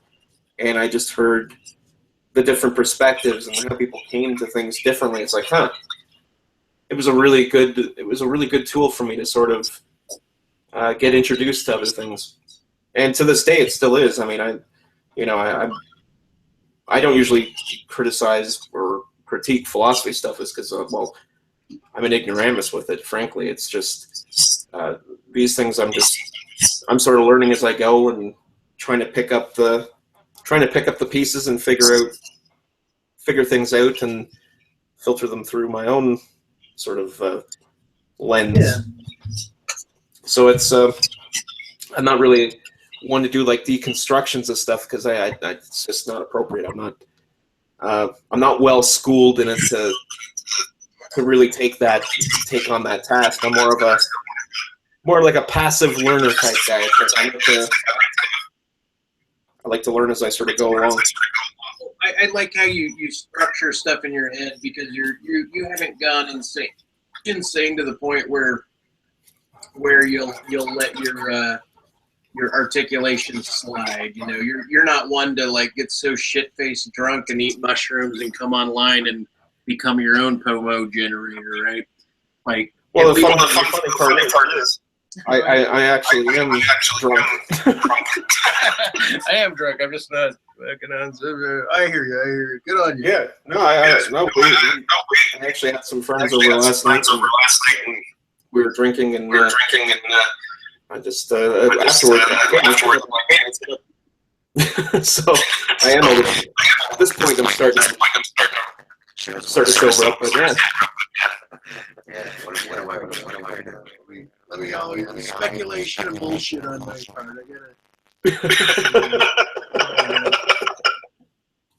winging it. But I don't know why I get into this fucking craggy mode, but something about the painting process, something about my history, something about my pain levels, something about being fed up, something about trying to like, I don't know why I am this way, but it's nice to have a good time online with people, because sometimes I spend so much time online with people because they're very draining, and I'm very good at constantly filling up the drain regardless of the cynicism. And it's hard to be around cynicism, and it's hard to live through hard facts of one's life, and to try to, I don't know, like not take yourself too seriously, but in doing so, take yourself absurdly seriously. You know, it's like, yeah. Well, I've always kind of been an absurdist. I love the absurdity, and I love the sort of absurdist mindset. So it's almost, as soon as I start taking myself too seriously, it becomes just like a spiral downhill, where it's just like, yeah, this is getting silly for me. And there are some things I get really serious about, and sometimes I look back and it's like, I kind of have a laugh at it, because it's just not really, I don't think it's my nature to really be like that. I think I'm probably definitely more on the air of being self-deprecating, like just more of a, hit myself over the head. Hit myself over there. Yeah, well, I mean, man, I think there's probably a whole class of people that are afraid to come online. I mean, obviously, there's more people watching YouTube still than there are making things on YouTube, but, and I think maybe, I mean, I don't know whether or not you're producing videos, because I haven't done anything for a long time. I sort of, it's just, my tendency is to I'm just not, I don't have anything that's really marketable, I think, in terms of what consumers on YouTube are looking for. The sense I got of my stuff was this, people aren't into it. Like, it was just kind of not so much. So it's kind of it's not my venue. Yeah, well, and that's the mindset I was critiquing before, that had people leaving because it wasn't so much of a hang out and shoot the shit, palling around like it was. It became is it marketable, or will my friends think it's worth me doing what I'm doing if they see that I'm not successful at? Like, why are you spending your time doing that? Put your energies in another place. That's why, I mean, I guess you decided, hey, I'm going to join a hangout, because it's not about, marketing. Yeah, shit. It's a lot cooler. It's a lot cooler. Like, to me, this is the discussion. Wait, it's so weird. I was trying to lead to, I was trying to describe to my lady friend, who's roughly my age, right, about, because she seems very cloistered, even though, she was a school teacher and stuff, but I was trying to explain, like, Jack Kerouac, Burroughs, and Ginsberg, and that beat note, and then the like Robert Williams and Todd Scior and Ralph, this shit, don't let me forget it now, the Fear and Loathing in Las Vegas illustrator, Ralph something, artists, and the Fear and Loathing guy. God, why am I forgetting his name? Johnny Depp played it. Anyway, I was trying to explain to her all of these, like, artistic, poetic, poetry and writing and art that preceded my life, that moved it in kind of this pulpish, sort of underground, kind of weird thing, plus seeing all this media, like Faster Pussycat, Kill Kill, or even the Let's Do the Time Warp Again shit, it's like anything that was kind of a little bit out there. I was kind of raised on a lot of stuff, but it, like, Cheech and Chong stuff also, but I was trying to, like, show her these block groups of artists and musicians that she grew up very conservative and was kind of sheltered from this stuff, and so I was trying to describe the thread of what I found impressive during my, childhood, teenage, and early 20s, where I spent my time focusing my energies, along with philosophers too, the postmoderns, right? Mm-hmm. And so forth. So not just that, but like Wittgenstein, linguists and stuff. What was going on, like, right around, I don't know, I was just trying to, like, trace for her my cultural milieu, and then I got to early 2000s rap, late 90s, early 90s to early 2000s rap, and then blending that in with, like, just talking about grunge culture and trying to figure out, like, the momentum of what was going on in music at that time, and how it was, like, impacting, trying to, like, really explain my universe to her, and I realized it was kind of all over the map. I had things to say about all of these characters. I just didn't know. I don't know. You could never make anyone interested in what they're not really interested in, and it became even though she was futile.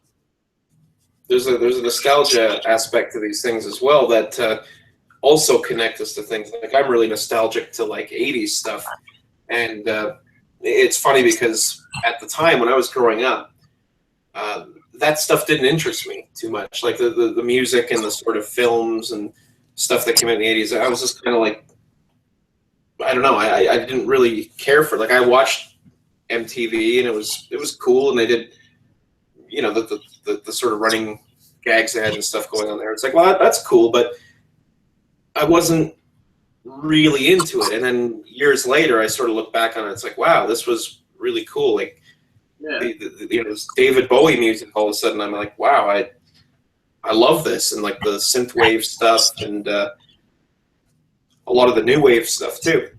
Yeah. I mean, yeah, you look back on these things, and it's like, man, I was really like I'm more nostalgic, I guess, than I'd like to be in a lot of senses. Where it's like that wasn't even meaningful at the time, but now for some reason, it's become that way. Yeah. Where it's like you're sitting in the back of a car, and you remember hearing a song that you hated, like that song "Land Down Under" by Men at Work. I hated that song. Growing up, I hated that song. I was like, oh, it's that stupid song again. I can't stand it. And I heard it like, I don't know, like 15 years ago again, and I was like, for some reason, I really like this song now. And the video and stuff. Like I remember thinking the video back then, I was like, this is atrocious. Like these guys out in the desert, there's no structure to this thing. It makes no sense. It was sort of goofy. And then when I look back on it now, I'm like, it was actually really, really fun, really clever. And I have a sense of nostalgic for something I didn't even like at the time. With Metallica, I didn't like Metallica when they first came out. And then I was starting to like make fun of them, like dun, dun, dun, dun, dun, store to store, buying bread and milk down by law, dun, dun, dun, dun. And I was doing like fucking parodies, and then not in video like before internet stuff. But I hated them. I hated Metallica, and then later on, it was like, God, these are the most amazing, band. And yeah, it's funny how that works. Something like The Cure. I wasn't a Cure fan growing up, or. Boy George, Karma Chameleon, that wasn't like a big thing, but now I'm like, Karma Chameleon, I love this.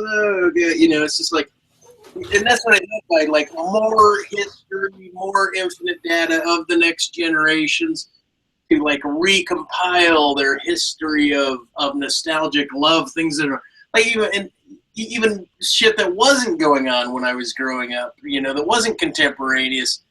Like oldies, 1940s music and 45s and shit, and like weird disco shit that never happened here in Utah. But disco. Well, I found disco in the 90s when I was in high school, because it was something that it was always a joke. Like when I grew up with it, and you always pictured the John Travolta and the white suit, and it was always laughable. Like it was just ridiculous. And somebody played that song, Staying Alive. Yeah. And I remember we were back in the day, we used to build hot rods, muscle cars, and we used to drag race them and all that stuff. And somebody played that song, and I'm like, it seemed to fit the environment for some reason. There was something about it that was really, it connected to that, and and now I associated, or even at the time I associated it with those good times. And hearing that, I'm like, that's a really cool song. Whereas before that, it was laughable. Like I remember laughing at it. It was just almost like a total failed social experiment. The whole disco thing. Well, I thought it was weird. I hated ABBA. I still kind of want to just hate on ABBA anyway. But yeah, the whole, like in college, I danced to Staying Alive, and I learned all the lyrics to the song and everything. It was like stripping for this sorority. And it was the weirdest thing, but yeah, and that's when it really got embedded as a song for me. But yeah, the Bee Gees, they became a new love. Like after I was all Pink Floyd and Doors addicted, right? And then Led Zeppelin. I didn't actually appreciate Led Zeppelin in my entire a couple songs, but I didn't really get into them until last year, 2015, is when I really got into Led Zeppelin. I don't know why. And then once you get it, you're like, wow, I get it. Yeah, that was a mindfuck. Led Zeppelin was. Yeah, I remember the first Led Zeppelin song that I'm aware of hearing was probably back in the 80s. I heard that song Kashmir. And I just remember thinking, this is a cool freaking song. Like, this is just out there. And Dazed and Confused. Those two songs, and they really resonated with me. And then throughout high school, I just became, a really big Led Zeppelin fan. And that was during like the grunge era, because I was I was still in public school when Nevermind came out, and I remember that being a turning point as well in music, because I was like a hardcore like hip hop guy. I liked like Public Enemy and Boogie Down Productions and LL Cool J and Run DMC and yeah. Like just all this great stuff, and then all of a sudden the grunge movement came along, and it was just like, wow, like the Nirvana Nevermind album came in, and I just remember that really changed my outlook on music tenfold. And then from that, like the Smashing Pumpkins and all that, and then I transitioned into the Doors and Led Zeppelin and Pink Floyd, and I'm like, man, I love this stuff. This stuff is amazing.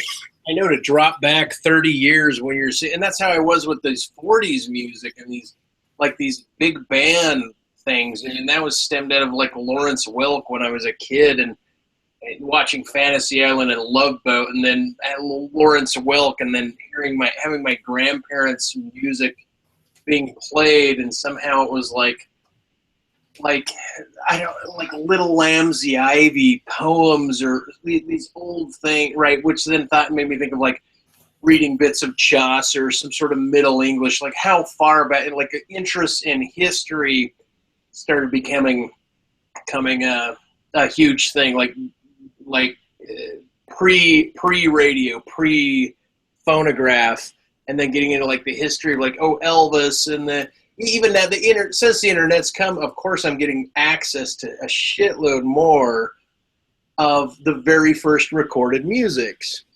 and it's really cool to hear. But yeah, I mean, I hear you. It's so weird for you to be listening to grunge and then also listening to Zeppelin. Yeah, it was. And at the time, like the disco thing, I took an interest in that. So it was a strange amalgamation of all these different genres, which kind of solidified my music taste even currently. Because if I could listen to like anybody that ever sees my playlists on my computer, they're like, "Whoa, that's bizarro!" Like it'll go from like a Radiohead song to like a you run the spectrum. It's like to a Metallica song, to like a Motorhead song, to like a David Bowie song, to a Prince song. That's kind of the way I don't really like categorizing things too much, in the sense where I have everything organized into these like neat little playlists, and it's like, here's like my new wave music, here's this. It's just all sort of like hurled into like one big folder, and it's like, okay, I'm not even going to open that folder. It's literally like just go to the media player, click play folder, and just let the randomizer do its thing. And yeah, I don't even collect music. I have nothing on iTunes. I think I've downloaded one album. I've never downloaded. I don't have playlists. I never had an iPod. The last thing I had that was an ongoing musical playlist was a Walkman CD player, and I still prefer CDs and not the internet for my playlists.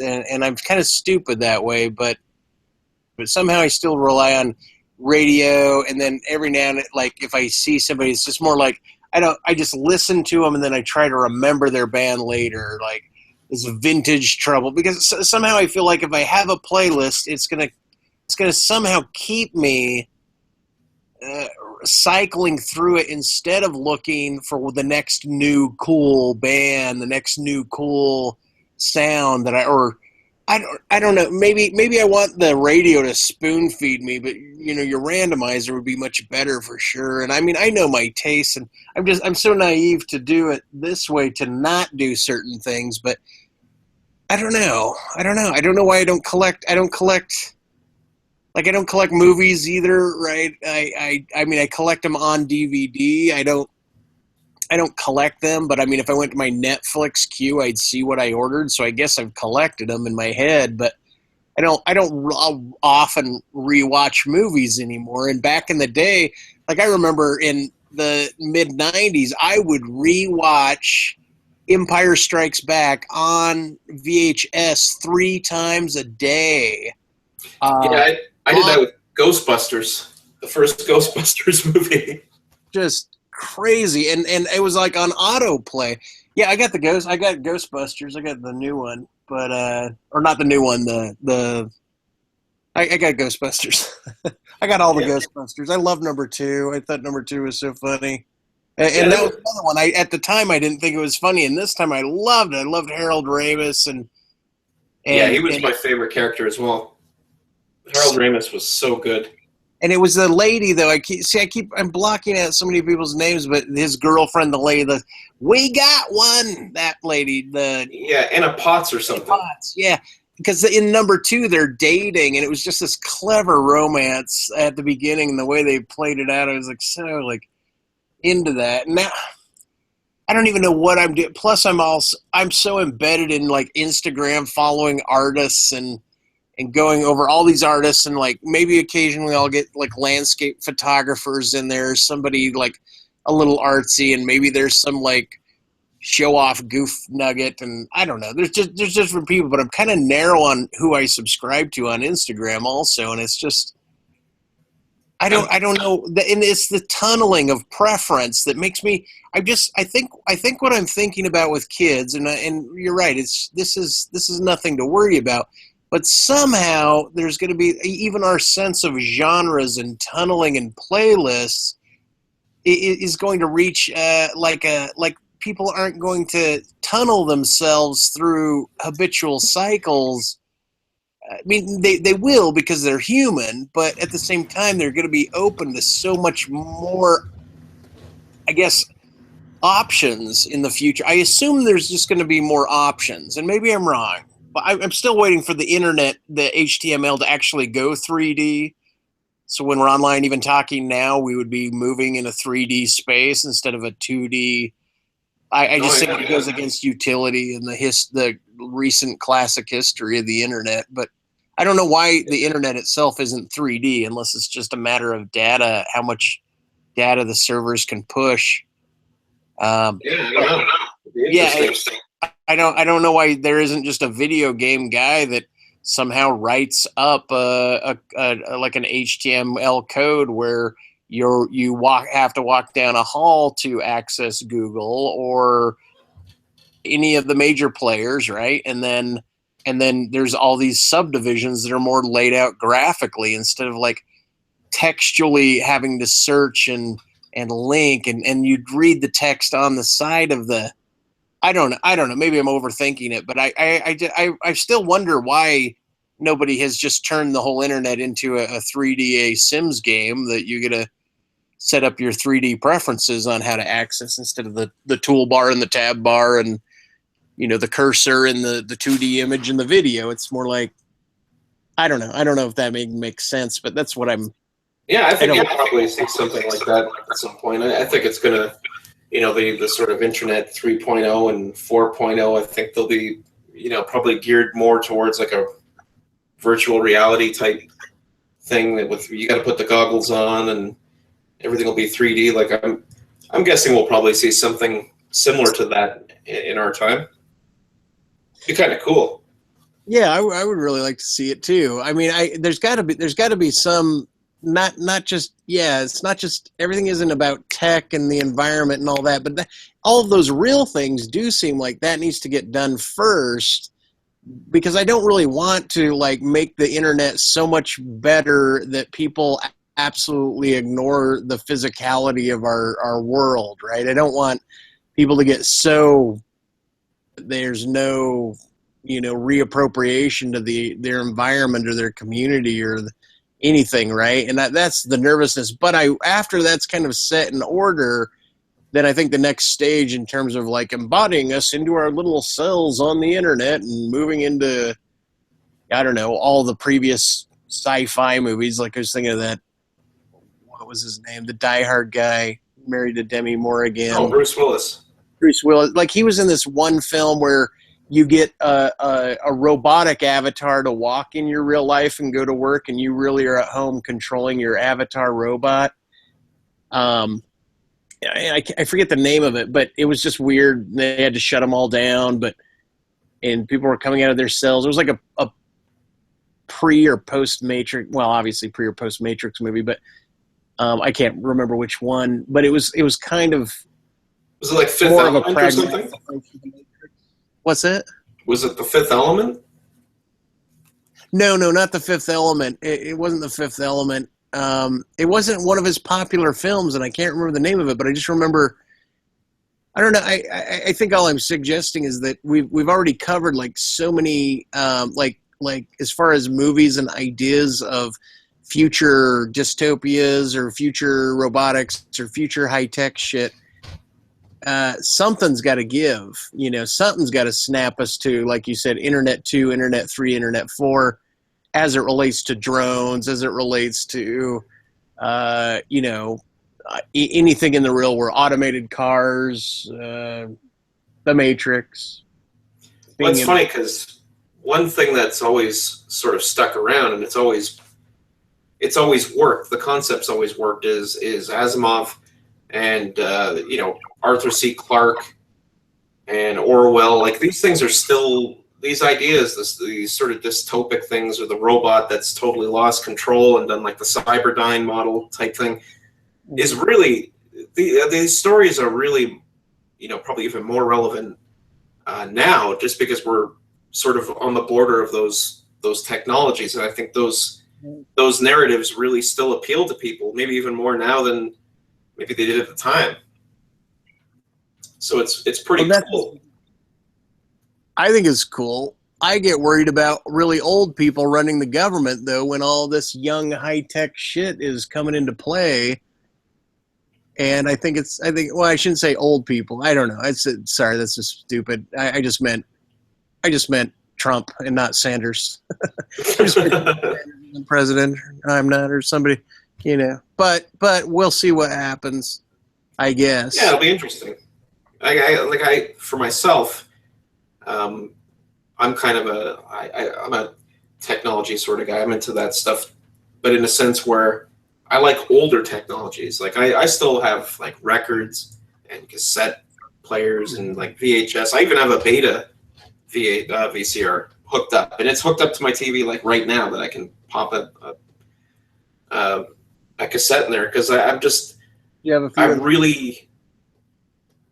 have this real interest for like these older technologies and how I can incorporate them into newer things. It's like back in the day, I had a whole bunch of commercials from like the 50s, 60s, and 70s, like this huge library of commercials. I went through a phase where the psychology of commercials really interested me, and looking at how people get manipulated into buying products and this stuff, and that really fascinated me to a huge extent.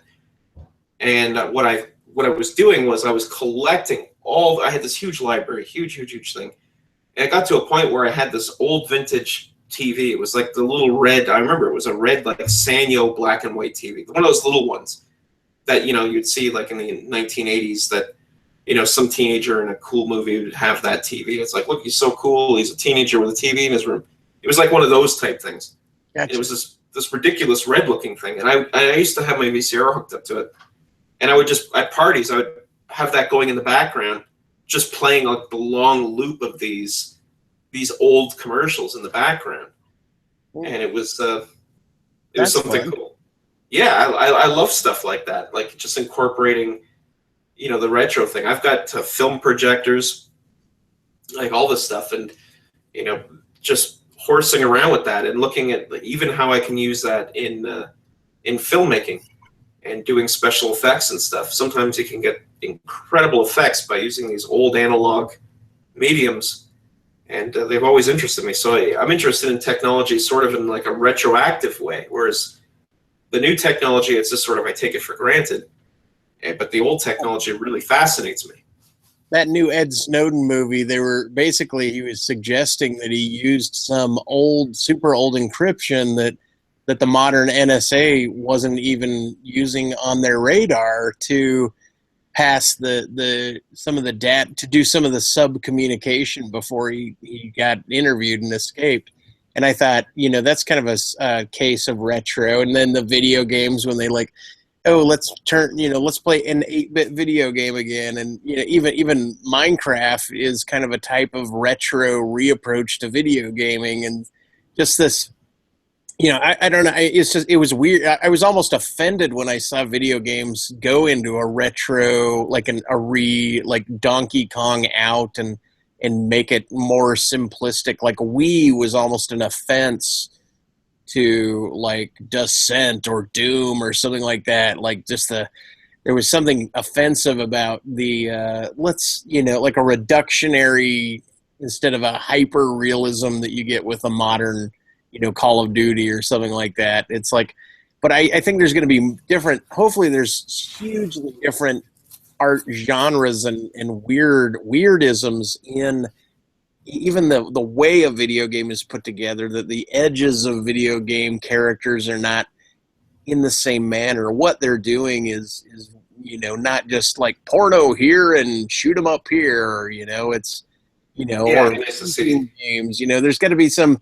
Like a mode, a qualia of the game. And I'm also offended at the speed of modern video games. The fact that you can turn the viewer turns faster than your neck can in real life, and so it'll be like the VR challenge of like trying to follow the quick head twist fast. Because right now the characters move so quickly in the environment that the VR is going to like slow it down, and then they'll be like.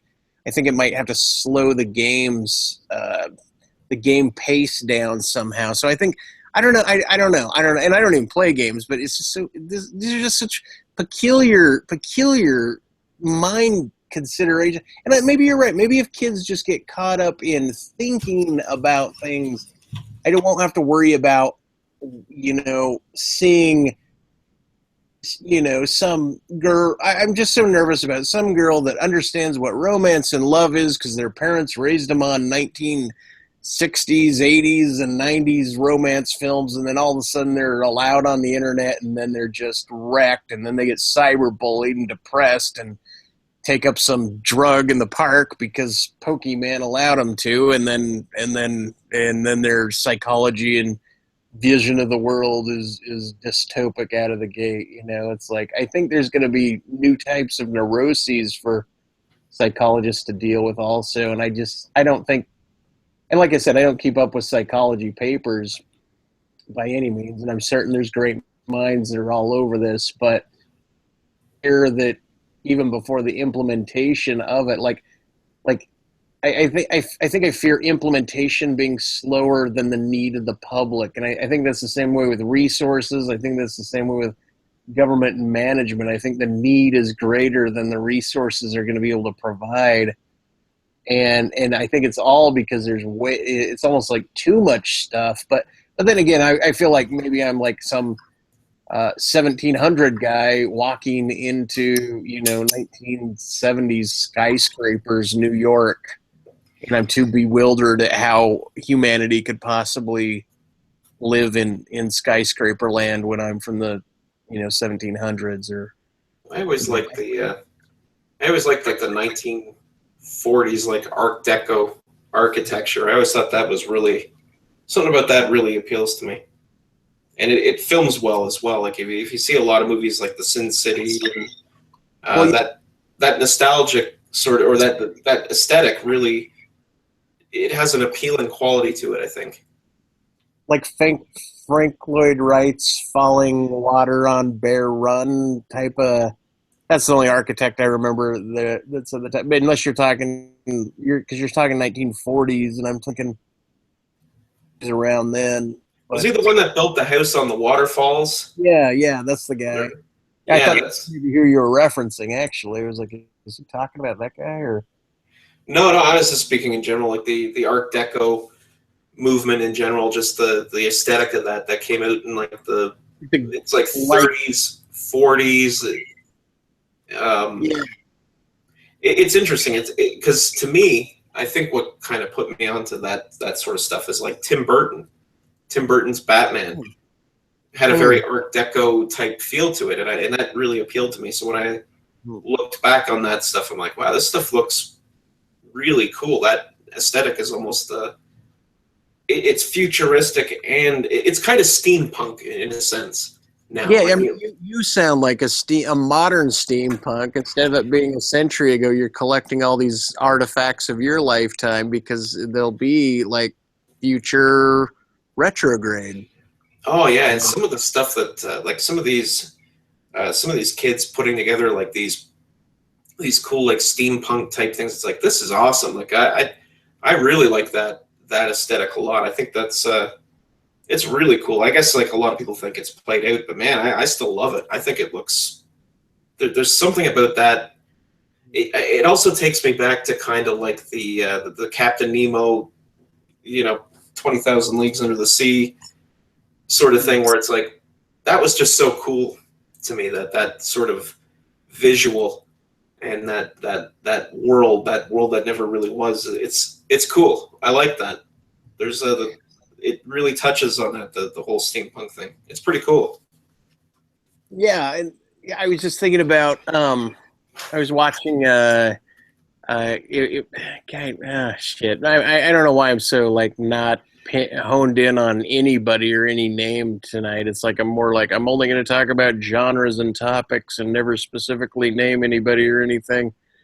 But I was watching like a sci-fi movie, not like the old Buck Rogers, but not like that. And I can't even remember the damn film now, but it was the aesthetic of the special effects were pre-digital, and yet they were done so amazingly fun and weird and different than you could get with certain modern cinematography. And I was just like, God, this is just amazing. Like, so like the Metropolis.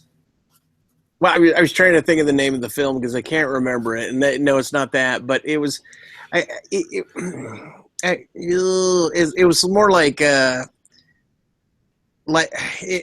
thinking something pulpish. I'm thinking of Laser. Like they pulled like when they first came out with those neon tubes that you could walk around when you were a kid and bust them open on Halloween, and but they would put them on like knit yarn, and then they would put a green screen background. They'd light it on fire, and it was more like 70s sci-fi. I'm thinking more like, maybe I am thinking of a Buck Rogers, but it's more like Tony and Tia on Witch Island or something, and thinking about like the old, that just reminds me of like old Planet of the Apes. Not really technology, but in terms of costumery, like, because I know some steampunk costume people, and when I see them produce an amazing steampunk costume, it's like those Swedens doing those like huge mobiles that are very intricate, or some of these high tech. Yeah, it's so cool. Like they really, like, some people really have a great sense of using these things, and a lot of the times you can almost recognize the parts. It's like, hey, that's a lens from like an old Ricoh camera that they found and sort of repurposed, and that's awesome. Like that's a really creative genre that I've seen some incredible things done with it. Really appealing, the aesthetic. I want to do a steampunk electric guitar, like something that's all like shifts around like a transformer, and then it plays a little bit of itself with some sort of like, I don't know, wooden built hand, or I don't know. It'd be interesting to see what you imagine. What are you working on anyway? I mean, what you keep talking about movies? I just thought you were putting together a car scene. I didn't know you were trying to put together some mega thing. I didn't think that was on your docket. But what do you got going on now? I'm doing scores for some short films. Nothing huge. They're independent films, but you mean the music? Yeah, the music. I'm doing all the music and the scoring and sound design on them, and that's fun. I enjoy doing that stuff a lot. Oh, good. That's been a creative thing. The 3D stuff, that's something I kind of do that on my spare time. That's a learning, and I've done it a few times for a couple of films, like where I've done a specific effect, and it's worked pretty good. But most of the 3D stuff that I'm doing, it's just more or less my own little projects that they're probably more ambitious than they should be. Well, I tell you, besides, I mean, I left my 3D bullshit in the past, and I don't know when or if I'm going to catch up with doing it any time. Because I'm trying to, I don't know, I'm critically slamming myself in a way that keeps me from it. But there's a woman, Hannah Piro, who you met, and yourself, that I know on the tubes that are active in 3D software. Plus, there's this new guy, Pool, but he's actually paid for, like he works for Blizzard or Pixar, and he's on these places now and scenes and stuff, and he argues in philosophy. But I haven't really knit him to these other groups. And the thing is I just thought, because I was just thinking earlier, I've thought about this for a while on Facebook actually, but I tend to do it. And what it is, it's almost like I want, like, let's say, like, I want all my Republican friends to meet all of my other Republican friends. Or I want all my steampunk people to meet all of my cosplay people. Or I want all of my philosophers and political people to meet these other people. I just want to, like, I feel like I'm neglecting my network by not trying to shuffle it through in terms of, like, who would know what, how to facilitate shit, like try to mastermind people in terms of, like, where I'm not necessarily included at all. It doesn't matter. It's more like these people would really get along. I think they should meet. They share the same interests based on their feeds or based on facts I know about them. And I don't know whether or not, it's more like I just see a light from one person. Like I know multiple women that are models and photographers and actresses, right, that do cosplay. And I know that some of them know one another, not all of them, but most of them. And then I know, like, Azrianok, right, who knows nothing about the cosplay here, and it wouldn't matter if he did. But he's down in New Orleans, and I know another person in New Orleans, and I'm just thinking, well, they're kind of masky, comic-y. I don't know. I feel like I knew a guy who owns land to put solar panels on, and he never got too many people. And then I met a guy who his job is to put solar panels on people's land. And so I try to connect the two, right? It's like, I just feel like somehow I'm neglecting my network, and there's got to be a way to pull people together to generate connective synergy, new camaraderie, and new triangulation from oneself. I think too many people maybe, and maybe I'm wrong, maybe it's just me, they know independent, sparse, different people that are not necessarily connected. They know more people who, like, I don't know how to phrase it. Maybe I'm belaboring it, but it's more like, in one way, I would like more people who know me to know the people that I know than having, like, I have 4 friends. Each one has 6,000 or, 3,000 friends. And I only have, 1 or 2 people in common with them as far as mutual friends, right? So I think I'm just looking at the rate of commonality.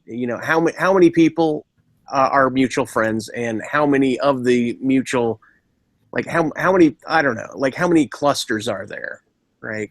I'm over babbling. I'm over waxing now. Sorry about that. But that's what do you think about your network online? Oh man, I'm the worst when it comes to like social media and networking. I'm totally incompetent. I'm the worst at that stuff. That's always been one of my biggest problems with work is just getting my stuff out there. I can make I can build the product, but it sort of stops at my own front door because I'm just horrible at networking and doing that stuff. Like even like the social media stuff, I'm just completely incompetent when it comes to that stuff. I'm terrible for updating stuff, and I'm okay. I'm probably like the least competent when it comes to building networks. I've never been good at it. I think the best I ever did on like social media was probably Twitter back in the day. For some reason, that medium really worked for me, and I just got tired of it. And I think it wasn't anything huge. I think I had a couple thousand followers on there. It was nothing, nothing ridiculous. Like compared to the people now, it's laughable. But that was sort of like my best go at sort of putting together a network. And I burned out.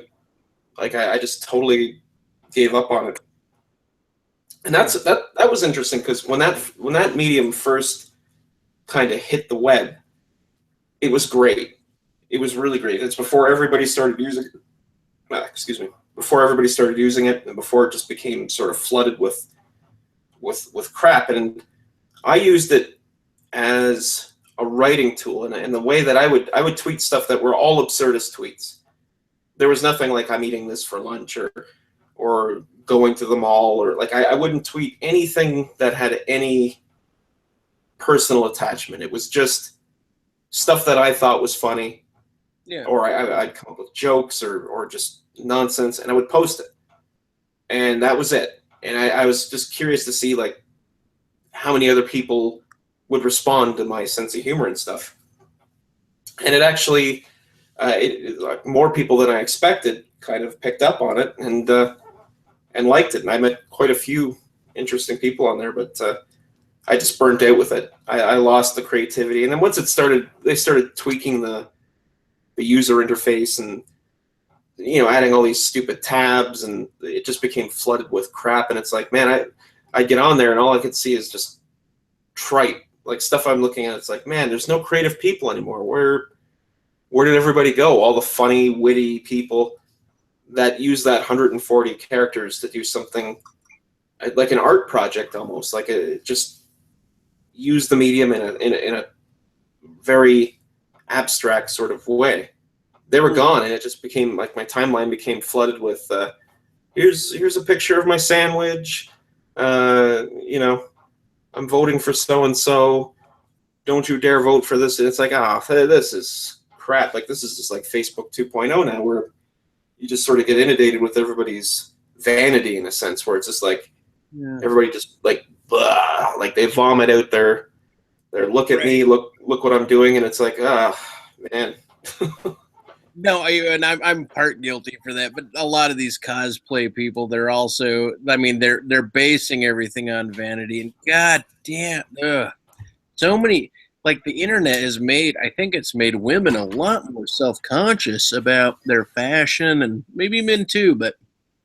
Oh yeah, I know some absolute drop-dead beautiful women that are a total mess because of their Instagram or their Snapchat, and they're like, oh, I took this picture, I look like crap, I didn't get this many likes. It's like, and I just don't get it. Like I'm looking at them and I'm thinking, what are you serious? Like are we dealing in in empty beer cans here or what?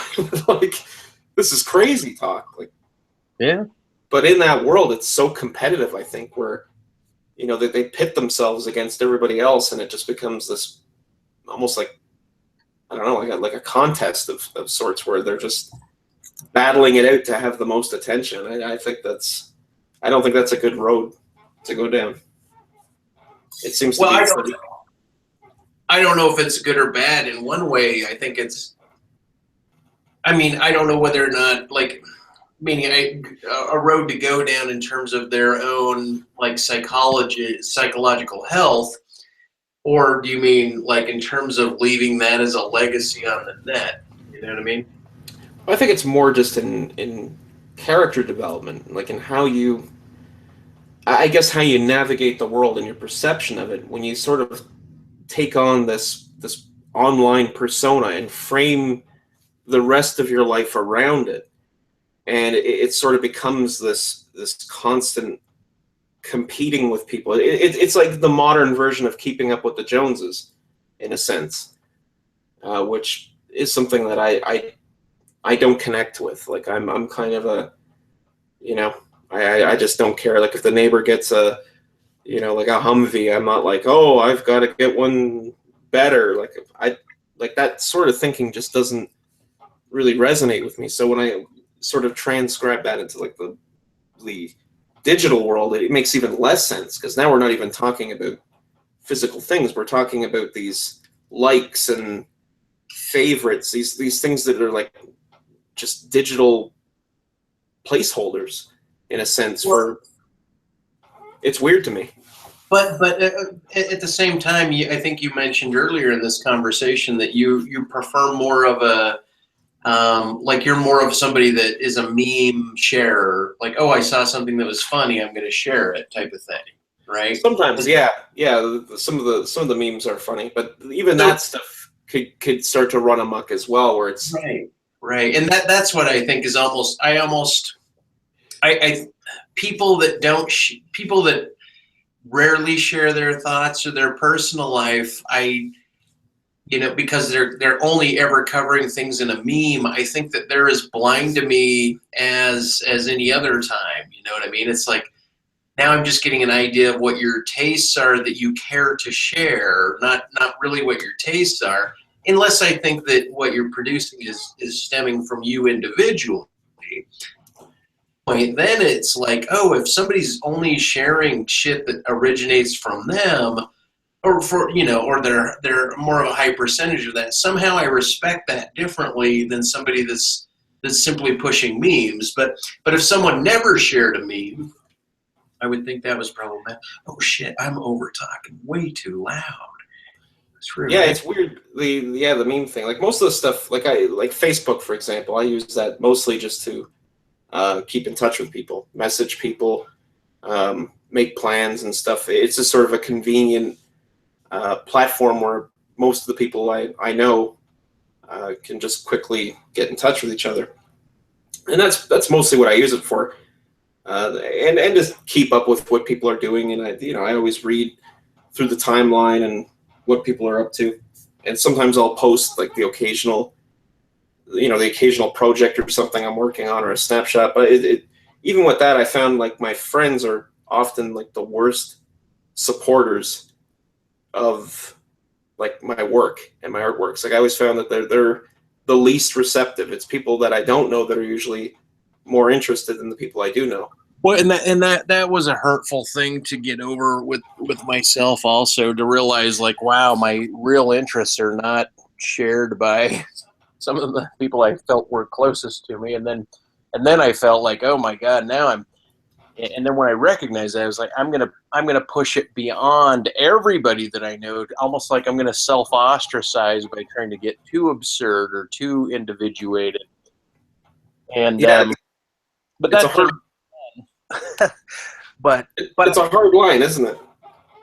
It is a hard line, but I just try to stomp through it and self-embarrass, because I don't have any kids that I'm raising that are going to be embarrassed at dad. Like if I was Von Helton or something, it's like if I was his kids and I was like, oh shit, I hope this isn't genetic or I'm just going to kill myself, right?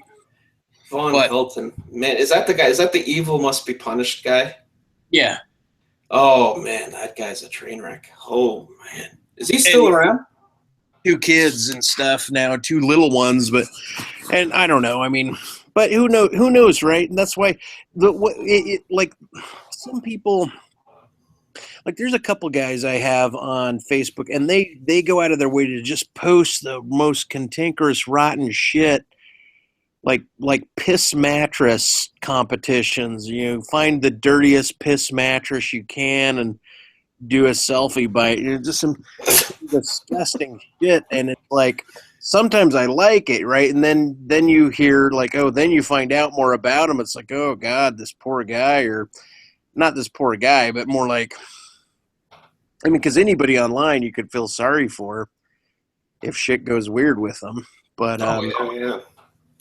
I don't know. I'm just thinking of all the eccentrics that are not, and this is what I was trying to argue for in terms of group identification, right?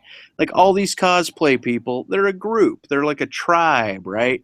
And they want to identify with each other that way. And I know there's some internal conflict, and there's a conflict with people that don't get along with that crowd at all. Then there's the nice Mormons, like pastel-y, color-coded, always dropping these things, you know, they're very like pleasant and easy, uplifting spiritualisms, and they would never think to share some of the shit that the other ones share. And then I feel like I'm coming in somewhere, I don't know, a little bit from left field, a little too hard for the conservative, maybe a little too oddball for the groups. But then I realize that, God, everybody's just in this weird bubble of communication and interaction, and I don't know who's connecting with who or how. And I'm kind of surprised, like at some point I thought anything I typed, I even thought an email or a website that I went to, anything that I could have even shared or linked with one person was somehow in some solipsistic dystopia shared with everybody in my network, right? Or if I got in an argument with some lady here, she necessarily already shared it with these part of my network. And so then I get this protectionistic idea of maybe I shouldn't be pulling more people together, because if I offend one person's sensibility, they might share it and then it'll imbue an entire negative. Just like if anyone becomes famous or you get well known within a community. But that's also almost why I want to shuffle these disparate groups within my network together, like introduce them. It almost makes me feel like more responsible to the whole than having like, oh yeah, I'll just cut these people loose, or they can cut me loose, and then I'll go here. And just in terms of the social dynamics of things, I don't know how if you play it kind it of is. It's the group dynamics too. You always end up getting politics and stuff, no matter what it is. I mean, it could be a group of people that like cars, and you'd think, okay, well, guys that like cars, cool, they're gonna get along pretty good, and then they start arguing about, this car is better than this car, and this engine was better. And then, there's always politics. Like, you could pick them. I bet you if you could put together like a group of people, you could probably put together like popsicle stick enthusiasts, and you'd think, okay, there's got to be like 6 people in the world that participate in this popsicle stick thing. Uh-huh. Put them together, and then they'd fight. It'd be like, I know more about popsicles than you do, and then you go down that line of degeneration and devolving. Well, so it's interesting because no matter what you do, there's always going to be those group dynamics and those politics. It's just inevitable with anything. So people that are car lovers, but one of them is an atheist, and the other one is a heavy Christian. Or conflict in some other way, and yeah, exactly. Or one was a Hillary supporter, one was a Trump supporter. Somebody sees a sticker, or a guy's standing in front of he takes a picture, and somebody in the background's wearing like a "Make America Great" hat again or something, and people freak out. It's like, it's just, there's no getting away from it now. It's well, I was so glad to come down in the middle, like, hey, I got to vote for myself. It's a conflict of interest. And then, like, hey, you fucker, you didn't help one way or the other. You were as good a non-vote as you were a voter. I actually got a message from somebody giving me shit because I was not disclosing my personal feelings on the election, because I was silent on it. Yeah. Oh, wow. It just, that blew my mind. I'm like, yeah. You just, like, you weigh in, there's going to be arguments. If you don't say anything, yeah, people come after you and they're like, you're not voting for this person. It's like, well, firstly, I'm not American, so yeah, I can't vote either way. So my opinion is frankly absolutely worthless. And frankly, I didn't like either the finalist candidates. I just didn't like them. Oh, So the it's like, world didn't like him. yeah, to me, it was just a shit show. I was thinking, like, these people were sort of turning their social media pages into these basically like campaign advertisements for these people. And I'm like, to me, the real discussion is, how has the system degenerated to such an extent that these two, of the whole country, these two are the two that are running for the, you know, the top bill. And it's like, I know, it fucking killed me. couldn't believe that. I just watched When I that knew with, there was that deficit there and nobody else was coming up, I even thought, Rand Paul, get your fucking ass back in the game or something. That's Yeah. when I was like, God, if I had one interview with Jill Steiner, I was somewhere on something, you know, then I could have pushed to the next level and tried to actually get on the ballots. But I knew there was no exposure, but everyone knew at one point there was a complete vacuum. And somebody, I mean, after Sanders already bowed out, and it was just like, I begged, like, Sanders bail and just rejoin on another party, like something, right? And I thought in that vacuum, even little old me could have had a presence. Like, there's a guy that he started his campaigning months after I did, and he got on the Utah ballot, and he's got some very high tech, you know, CIA experience, and he's very articulate, and he actually made some headway here in Utah in terms of the voting. And like, I think he got like 20% of Utah's votes as a third party candidate, right? That's wow, not that's impressive. Stein and not Johnson, is McLuhan something. And I thought, God, and even though I don't fit into Utah, like, I'm not really, you know, I couldn't, you know, this guy's Mormon, and people are embedded in kind of a nepotism here around the church too. So he was able to, at least, and plus his experience, he was able to facilitate a pretty quick move up. And he was interviewed by some of the local radio stations, and it really promoted him. And I realized, like, God, I couldn't even get off the ground. All I know, though, is just the world felt a vacuum ready for someone else to fill, and somehow it just fucking this was the craziest election of my life, as far as I know. oh yeah, I'd never seen an election so polarized. I mean, I've watched the American elections ever since I've been, I guess, 12 or 13. I've had an interest in watching these elections, and I've never seen anything in my lifetime anywhere close to that. Like, you know, you think back a few years ago to Obama and Romney. That was an interesting campaign. I mean, they had their bumps throughout it, but nothing like what we see in this last one, and just people going nuts over these candidates. It's like, I've seen people that have been friends for 20 years just not talking to each other because they disagreed about these candidates. It's like, you're fighting over these two? Like, I know. That just blew my mind. I never seen anything like that. And just the declarations of people as well. Like, if you're voting for this person, you better unfriend me. I don't want anything to do with you. Like, the real sort of partisan nonsense that just went on with that is just, maybe that's what did it. Maybe that's why people were like, screw it, put Trump in.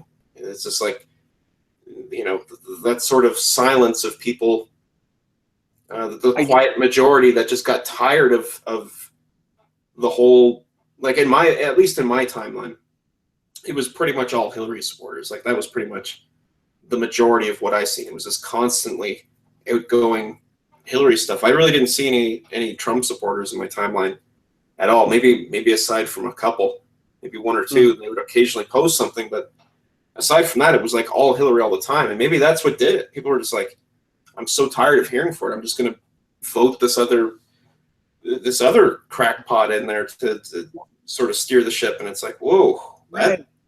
Like, they wanted a clown. They wanted a business. They wanted this fucking. He all I know is he sold it. He sold it. He did it. However he did it, and it's crazy. It was just full of hyperbolic bullshit and doublespeak. The thing I don't like is that he all of the people he's bringing into his cabinet cabinet now are so right wing, but nevertheless, how he did the election, well, it was superb. It was superb. Everyone's got to give him all the credit for being able to sell and con, or get away with not disclosing taxes or really answering any questions that he didn't want to answer, and it was based on absurdity. And I think it's so amazing. Well, I think Let anybody that that can happen. We preferred the bozo to the queen, I guess. Yeah, I didn't see that coming. I remember watching that as the election results were coming in, and I'm like, usually, like at least here in Canada, it always starts off like one party's like ahead, and then eventually they just get smoked. The other one just surpasses them. It just always seems to end like that. And we have, it's funny here because we'll have like we got basically two liberal parties two mainstream liberal parties, the NDP and the Liberals. And what usually happens is you'll see like the NDP will throw their support, they'll throw their votes in behind the Liberals. So you kind of almost can predict what's going to happen. It's not really that exciting, the races here. But I was watching as the results were coming in, and I'm like, it's got to swing. Because like in my mind, that morning when I got up, I guess it's like, I don't even know why I have to watch these results. Like Hillary's going to take it. It's going to be like a land, it's like a total friggin' landmine victory. We're just boom, just totally blown away. And then I was watching the results come in, and I'm like, and then once Pittsburgh came in, and Ohio came in, and Florida came in, I'm like, okay, this is crazy. I did not see this coming. Right. That blew my mind. I wasn't surprised, meaning I really wasn't surprised because either one of them could have taken it, and I wouldn't have been surprised because I wasn't convinced it was going to be a landslide by any respect. I'm in Utah here around a fuckload of Trump people. I was catching about 50-50 in terms of the Hillary supporters and the Trump supporters. And that's why it felt so great for me to do my fuck you, Donald Trump, fuck you, Hillary, fuck you, like fuck y'all. I got and then tell them, hey, I'm voting for myself. It was just for my own self gratification. It was needed to like hammer out this idea, like Noam Chomsky came up with manufacturing consent, right? And I disagree with the narrative of what should even be called an issue, right? I don't think that immigration at this is really important. I don't think it's that important of an issue that I can't even believe that like it's kind of going, right? It's just kind of like there, and then Donald Trump like made it an issue, right? And like it's everybody's like the topic that they're able to embed in the psyche. Right? That was the other thing. Where Sanders is more like education, welfare, and environment, and Clinton is just kind of reiterating, the Obama narrative for the most part, but still, like, I'm not opposed to the Obama narrative, but it was like there's so many other of policy that could be considered. That the ones that were landed on, the ones that Trump focused on, the ones that were echoed about became and are now like a Muslim immigrant. Like, I don't actually think that should have been a damn presidential issue about Muslims coming into the country. I'm not worried about, because I don't believe that it's a terror threat to the same extent that he does. So to me, Noam Chomsky was important as far as my reading lists in the past, in terms of just talking about what the narrative is that politicians or authorities can embed in a populace and then view as important, that runs roughshod against actual facts of what's happening. Like for example, the whole in 2 days, roughly 24 hours from now, it will be illegal for those tribes to be in North Dakota. And in that area, and so there's the eviction goes into force, and the thing is it is building up in frequency as a very important issue, but it's still like none of the politicians are utilizing this as a political meme. Like, they won't touch it. Obama won't touch it. Trump won't respond to it. Hillary says nothing about it. You know, we got Jill Stein at most, and she's not even in the running anymore. And it's just to me, it's like the politicians define, like, they're the ones setting up the volleyball net that everyone's got to put the ball over, right? And that's what was upsetting, is that he made Muslims and immigration and manufacturing the most important thing. Well, it's interesting. That's what fucked me up. Because what we're kind of seeing is this era of trickle-down morality. It's like first we had the trickle-down economics, and now we're getting like trickle-down morality, where it's like, this is the moral divide. This is the moral issue that we're dealing with today, and people just jump on it. And it just comes from the top down, and people just fight to the death over these things. It's like they didn't even know it existed 2 seconds ago, and now they're, fighting to the death. Exactly. And that's the divide right there, is like, these are wedge issues, and here's a guy that's laying out like 3 predominant, very close wedge issues around him, and then a few more around that, and then Hillary's laying out her track of not really wedge issues, but more like pebbles. These are my policies. Look at them. Go to my website. Look at them. And because he laid out all these wedge issues, people chose the wedge. Yeah, it's fucking incredible. But yeah, it's brilliant. But it's just incredible in how the masses follow this shit. And yeah, because I like my perception of it now. Here in Canada, well, at least where I am here in Ontario, we're really far left. Like we're like Hillary would be a conservative candidate. I agree.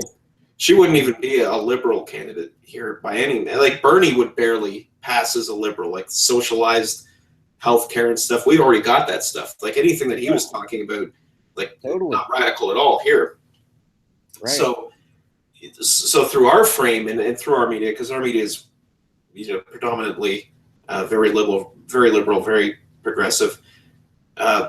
The perception I received, at least from our news sources, was that Trump's campaign was just a clumsy, just like something that was sputtering to the end, and that it had no chance. And then I sort of juxtapose that with my own like Facebook social media timelines, and I see the just basically almost a consensus on there of that. And then you see like the polls, and you see all this stuff, and it's like, wow, it just looks like it's going to be all Hillary. So, from my perception, watching the election sort of take place, I'm like, I couldn't believe it.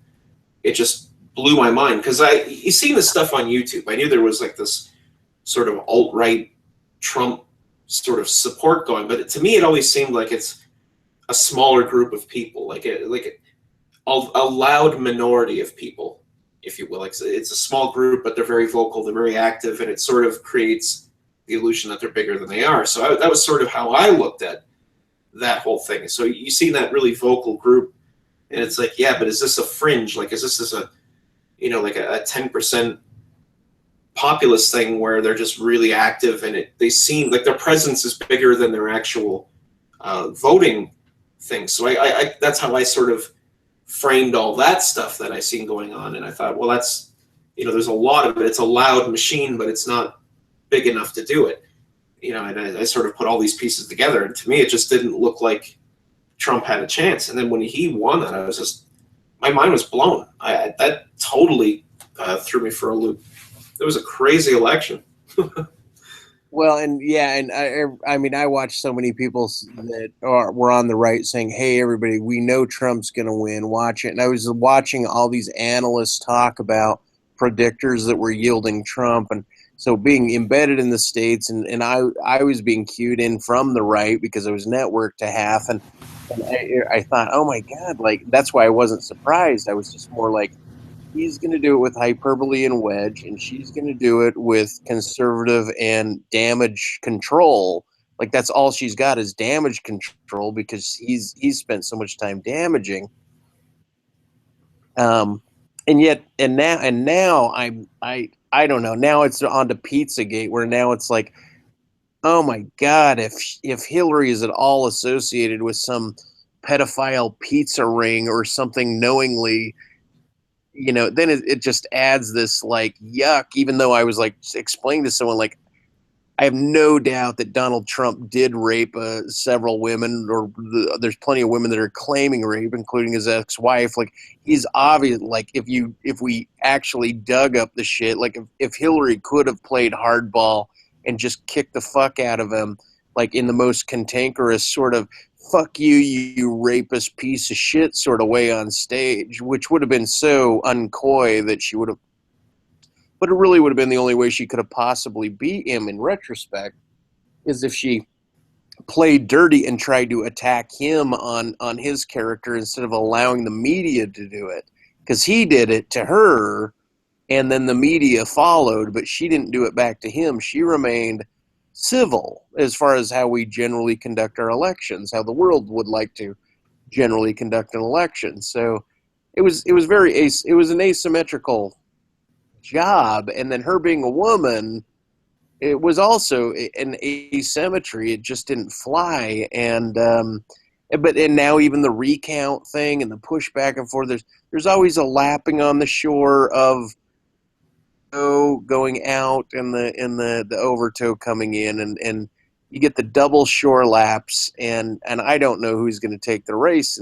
But the thing is, I wasn't, all I know is I wasn't surprised that he was. I was just more like, fuck, dumb luck. There we go. Yeah, well, I guess you've definitely got a better finger on the pulse, just being in the States there and being in the middle of it. Because, as far as the perception out here, it didn't even, it seemed like it was almost like a joke run. Like, it just didn't even seem like it was a real race. It was almost like, yeah, Hillary had this, from day one. So at least us here in Canada, just blown away. Like, did not expect that. And it seems like the experts didn't really call that one either. A lot of them were way off. And yeah, I mean, a lot of people don't trust the general media at all, and he also tapped into that, like mainstream news, the general, CME, CNN, ESPN, all the cable networks and Fox and so forth. They pretty much trended in a type of an ignorance, and that's why they said, well, there's so many interests for Hillary already embedded in bed with Hillary. The media's in bed with Hillary, that they just kept pushing the narrative that this was going to be the case, ignoring this very huge groundswell of disgruntled people. And then when Trump got in and started really defaming her, they just kind of parried it and didn't focus on, kind of like Standing Rock. They didn't focus on Hillary's negative side. They only focused on the absurdity of Donald Trump and how Hillary made most sense, and how Donald Trump was offending people. And they were really trying to play into people's emotions, but I think it felt more manipulative to the public. And so I think we were shucking off in the age of internet news and the YouTube. I think this whole thing is a huge setback for media. And yet, did you know that since Donald's been elected, he invited the heads of the media groups, lots of anchormen, Wolf Blitzer, and some of the major players. He invited them to his place at Trump Tower to have a closed door discussion. And that scares the shit out of me, because we're still, like, part of Chomsky is also, noting propaganda. The means of propaganda is, that's basically what his book is a history of propaganda. And even JFK talked about that. Not to let the media get corrupt and to keep it accountable. And and it just seems now that it's pay for play with the media. They're in the pockets. But now they're also threatened by him like when you watch, like, ever since Megyn Kelly did that first interview in the first debate, and he pushed back against her. Then he said, she's going on this huge tour, going to Dr. Phil, trying to get as much exposure, saying Donald Trump threatened me. I'm trying to be, she doesn't basically say, but she's trying to be safe. And I even thought, well, that was going to be my next illustration, was going to be like her and Rosie O'Donnell. I don't want to say, I don't want to mention what my illustration idea is, but basically just this, like, I really feel like Megyn Kelly is doing what she's doing out of a sense of like personal and professional safety. She's like even went on Howard Stern, right? And all these other shows and wrote a book, and she's making certain she's laying all this down because I think she's scared as shit of Donald Trump actually saying, you're coming to the White House and, I'm going to own your bitch ass for whatever I say, because I think he might be more dictatorial, and hey, in the meantime, my wife and my son will be in New York in the Trump Tower. And so I'll have this, the Oval Office is my rape den or some bullshit, I mean, who knows what the guy could do, in other words. I don't, right? Yeah, he's a real wild card. That's the thing I think that scares people the most. And I think to some people, that's maybe what's drawing them in, is the sort of you can't predict them type thing. Maybe people think that was the wake up call that business as usual needed. But I can't even begin to frame what that guy's capable of. I mean, he really is a loose cannon. It's a total. He's the Joker. You hit it on the head. He's the wild card. He's the Trump card. He's the Joker card. He won it. He got played in it, and people don't know. Even though my older brother, very, very stoked, he was so pissed off, he was so nervous that civil rights are going to be ripped back, and they were even, he was talking about moving up to Canada, because my brother, and I had to like try to really calm my brother down, like, hey,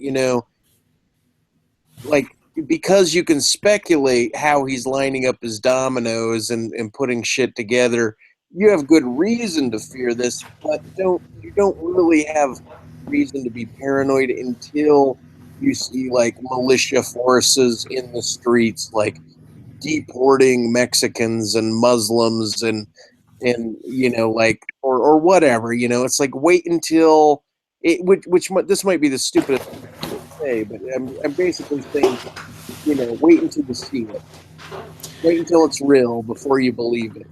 Yeah, there was definitely a lot of hysteria and stuff after he got it. It's like, well, how much of this guy's platform is campaign rhetoric? Where does he stand on a lot of these issues? Like, this is the thing, is that nobody really knows where this guy's at or what he's planning. I mean, I certainly can't draw like a coherent frame from A to B of what this guy's planning to do. So he's definitely a wild card. But all I know is he's picking a lot of people on the right. He's picking Breitbart. He's picking Romney. He's picking people from the Republican Party, even though a lot of people said he's a centrist or he's not really a Republican. But it's not just the right. It's this. It is like Pence. Pence was a beautiful pick because Pence is the rudest. He's a white racist, nationalist, anti-LGBT. He's very, very hyper conservative, so he's a good pick because no one wants to get him as president. And it's an insurance policy. Yeah, it's an insurance policy, and that's a good way to think of it. But then Breitbart News is going to be his chief strategist, and this guy is alt-right on everything to the point where I don't know. All I know is whatever he does do, provided he is gonna, it is gonna actually be him and this is happening. I just hope that the world is actually like anticipating that perhaps things might be better, but I can't assume that other people aren't going to be maligned and marginalized absurdly in the process. Yeah, it seems like it's funny because it seems more in this case that I'm more concerned about what the supporters are going to do to each other of these two parties. That's been my concern throughout this entire campaign, is just the escalating partisanship and the sort of violence and uptick in just radical protests. It's like, man, I'm more worried about that demographic than I really am about Trump, which is, you know, that's I've never experienced something like that in my lifetime, where this sort of ground is sort of coming apart, and you just see this big divide where people are just ready to kill each other. Like it's insanity. Like some of the videos and stuff I watch. That's why I need to travel in the States more and go to where, like, more volatile and more mild areas. But I don't know. It's interesting. I just try to identify with different regions and different degrees of frequencies of people. And, you know, even though I'm in Utah, I'm in the most liberal. Salt Lake's still the most liberal part of Utah. And we get Democratic mayors, and there's a lot of funk going on here, but not the same way like LA is, or Washington, or New York. But, you know, but I mean, I imagine in Dallas, so you go down to Texas, right? Maybe Austin is the one blue city, and the rest of it's all red and hyper Alex Jones and hyper. I don't know. That's why I feel like, God, I gotta move or migrate for a while, just out of my own sense of, like, getting a visceral, on-hand sense of what different populations feel, think, and respond. Because there was just a video on today of some white guy sitting in a clubhouse in California, and this Mexican woman that was really seemed more Vietnamese to me, but she was there, and then this other white guy just yelling at the guy, like, "What the fuck are you doing wearing a Build a Wall shirt? You know this is fucking California. That's just a bunch of shit." You know, and it was like just what you said. It's like, wow, this is hyper volatile. Like, people are no bullshit. They're willing to throw down. Oh yeah, yeah.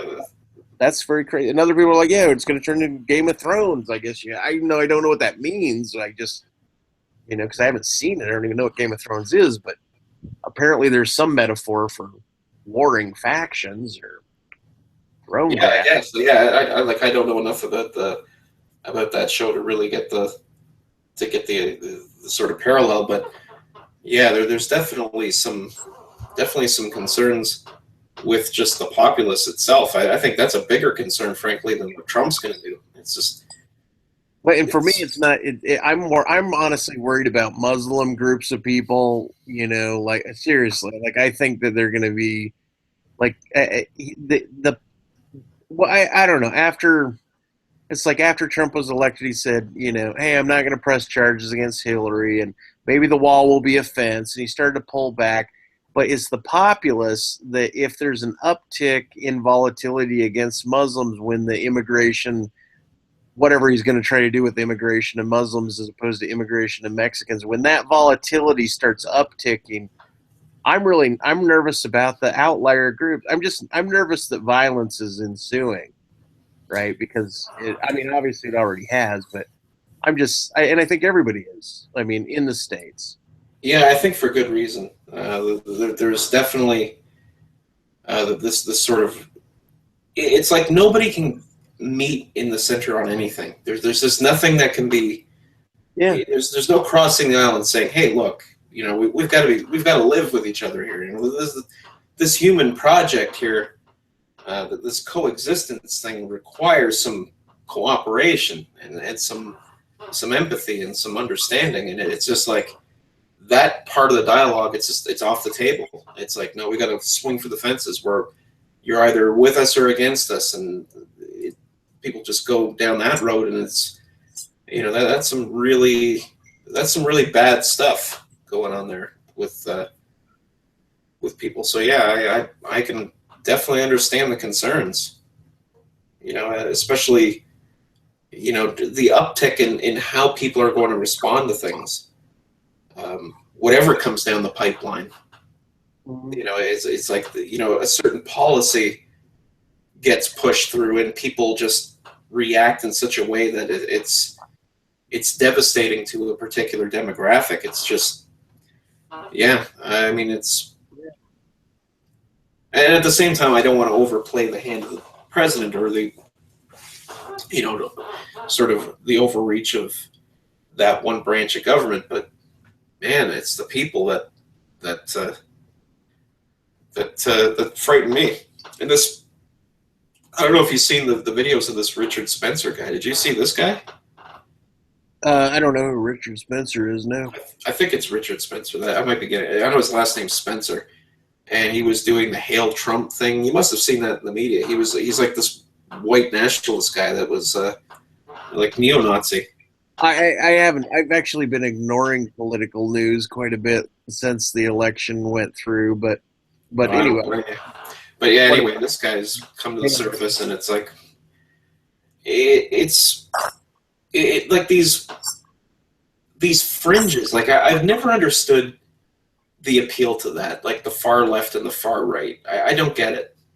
To me, like it's like two variations of like crack pottery. And I know they got like the horseshoe theory, where the ring theory, where basically both of the political spectrums, when they go so far, they literally come together. They're almost like you can't make the distinction between the two. They're so similar. Yeah. And it's like it's just like a worst case scenario for people. Every time it's like if it goes this far, to the far left or the far right, it's bad for the people either way. And the fact that people support these sort of things, it's like fascism will make this country great again, or communism is the answer we need to get things back on track. And it's just it just blows my mind that it's like we keep coming back to these old 20th century disasters where people think this is the solution, or that strange phenomenon where somebody responds. It's a very reactionary thing where somebody goes really far right and somebody responds. Their initial way to correct for this is to go really far left. Mm-hmm. It's like it's sort of like it's the wrecking ball approach, where it's like you don't reason through it with any sense of reason. You join the strongest opposition. So you'll get people that are like, hey, you know what? This place is getting too SJW-y. Let's join the white nationalists. And right. And like that's why I was trying to defend the SJWs, only because I think Atheist and Thunderfoot and Crowder and all the right wing, Tomey and Lady and right wing are just, and plus the Peterson guy, they're eating them for lunch, right? They're eating them.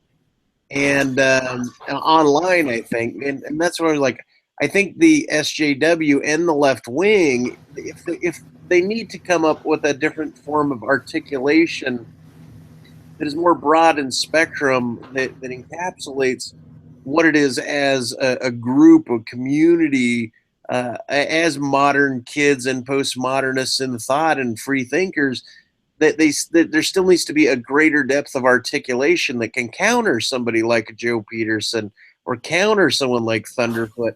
And I really do think that there's grounds to do it. And I almost think like it might be my duty to, prognosticate or come up with some form of otherly articulation of what I think is defensible about these mindsets that the right is attacking so heavily. But that's just personally. But I think for me, like my sort of sense of it is, it's time for house cleaning.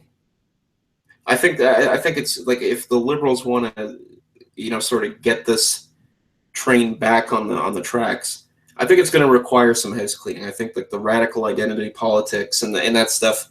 Well, I just don't want the house to get rid of the surreal sculptures, is my point, right? Clean the house, that just don't get rid of the surreal sculptures, right? Don't bust them up because you think they're ugly or do a sell-off. Like, oh, get out of here, you big lefty lesbos, or I don't know. I mean, you can tell me though. Keep going with the house cleaning bit. Yeah, that's my thinking. Is I think it's not going to come. It's not going to come from the right in terms of like if they're just going to keep getting shellacked in these sort of like social exchanges, I think it's really going to come down to the cleaning the house thing. I think the sort of swing, maybe even more hyperbolic in practice than in actuality.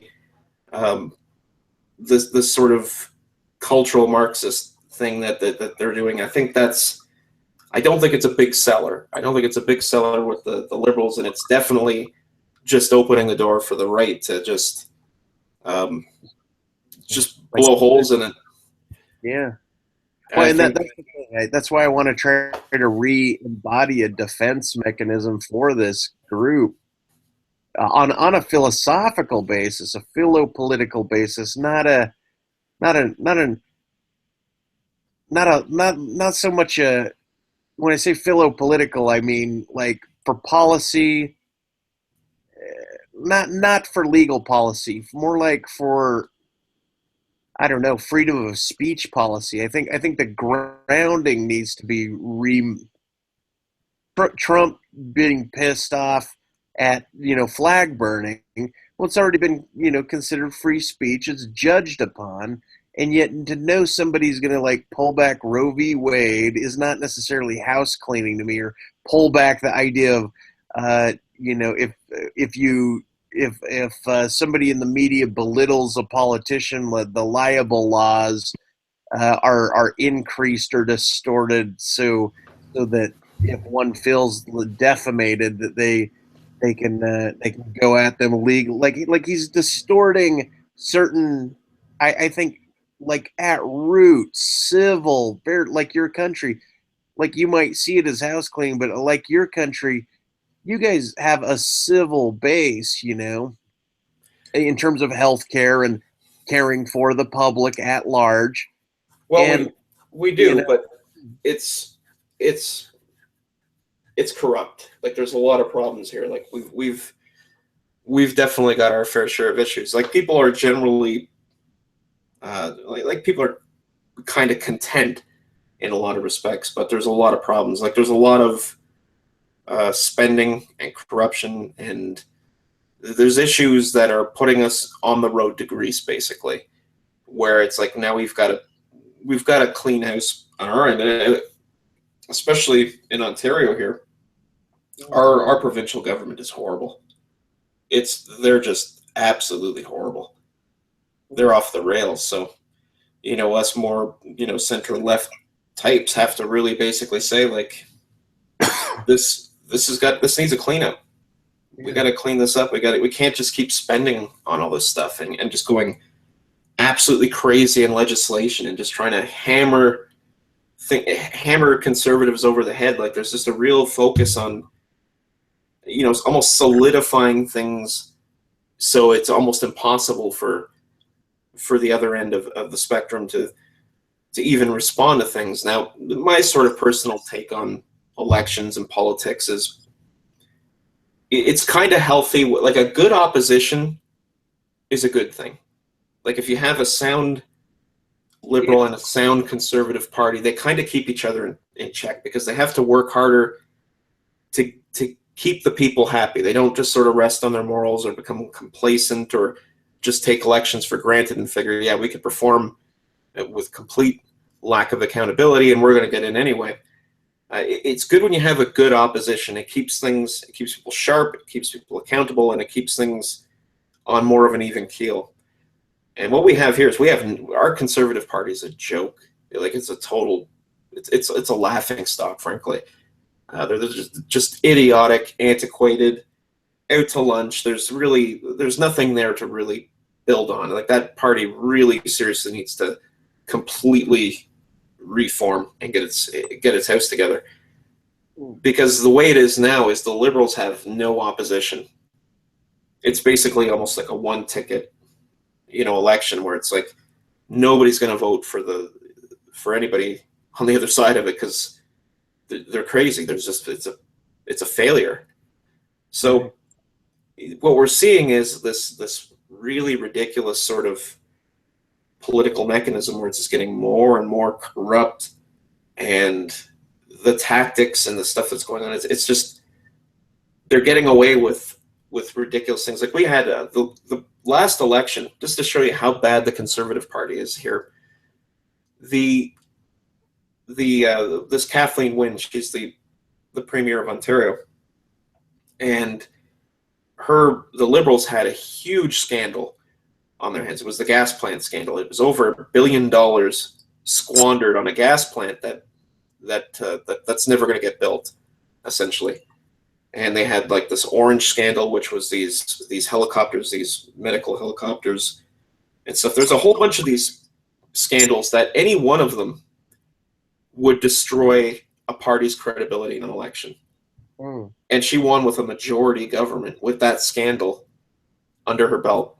All those scandals.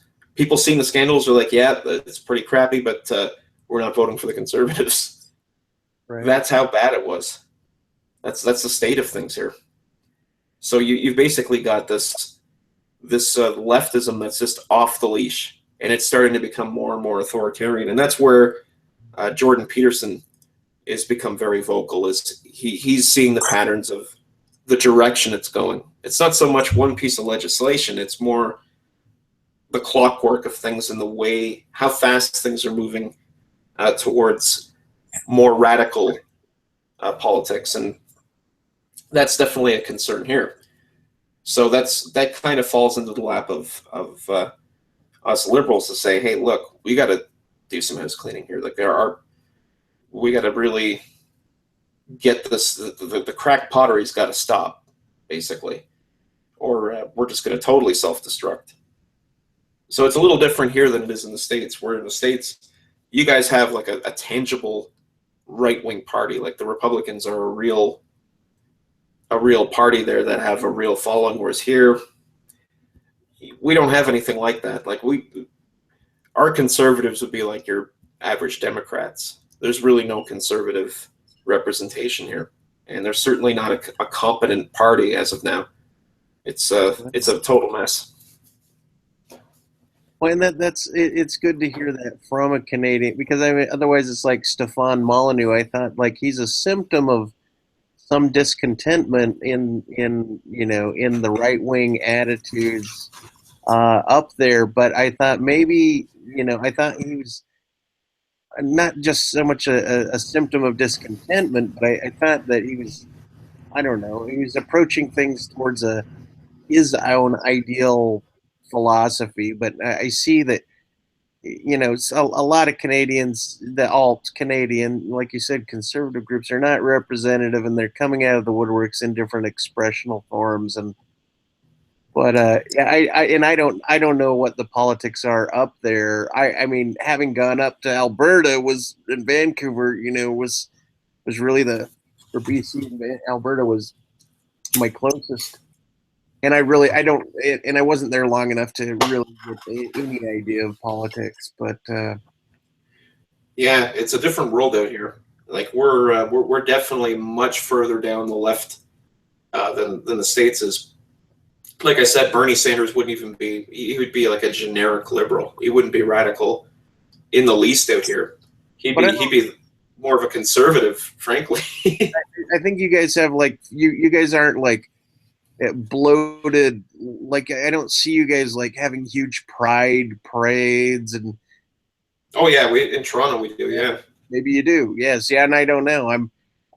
And that's what I hate about. That's what I hate about America. Being in America is I don't get enough of the rest of the international news. It's like I don't. I wish I could turn on a TV and get international news. Like domestic, like the news that they're playing about. I don't know, like I just think it's so stupid. Like, and maybe it's just my lack of looking, right? I should be able to plug into and pull up. Like, I think what I want is just to be able to stream another country's news stations. Yeah, there must be a way you can go to like a CBC in Canada or something and just go to their website and stream it. Yeah, it's Paris. It was a whole different flavor.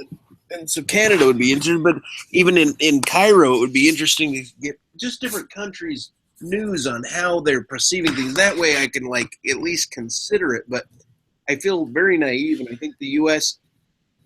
I think the internet was cut off of us, like in Yahoo format, quite frankly, to keep us an inclusive, semi-ignorant country about the workings on of other countries. Yeah, it's yeah. I noticed that when I went to the States too. Like I remember, one of the funny things is like whenever we see the weather here, it'll always show Buffalo, Michigan, the areas like our local weather does show the weather in those as well. And I remember when I was in Texas, putting on the news, and Canada was all black. It's like no weather there. Yeah. So that cracked me up. Is just that it is a really it's an interesting sort of perception of it, because we follow American politics, I'd say, fairly closely. We're still somewhat arrogant. You have to, dig a little deeper and get the sentiment from actual Americans online and find out what's going on. But our media does cover a lot of the American politics and events, and there was definitely a lot of coverage on the election for sure. So because the policies there certainly affect us as well, more so than what our policies and our politics don't affect the states as much as the states affect us. So obviously you've always got that. There's more interest on our end to sort of keep an eye on what's going on over there than there is on that side to really take a look at what's going on here. Yeah, and I don't like that. Well, hey Jay, I appreciate your insight and being involved. I'm going to cut the hang off. I got to hit it. But man, I'm really glad you came in, man. It's good talking to you. And yeah, you too, man. It was great. It's been too long. Yeah. Well, hopefully there's more of these. I'm probably gonna, like I said, do the speed paintings, and hopefully Piero feels like really welcome, and other people feel welcome to come in and engage, and maybe there'll be a short habit out of it over this month or something. Who knows? Yeah, that's great. Right on, man. Well, have a good night, and we'll just pick it up again next time. Yeah, for sure, man. Take care. Okay, you too. Have a good night. Thanks. You too. Have a good one.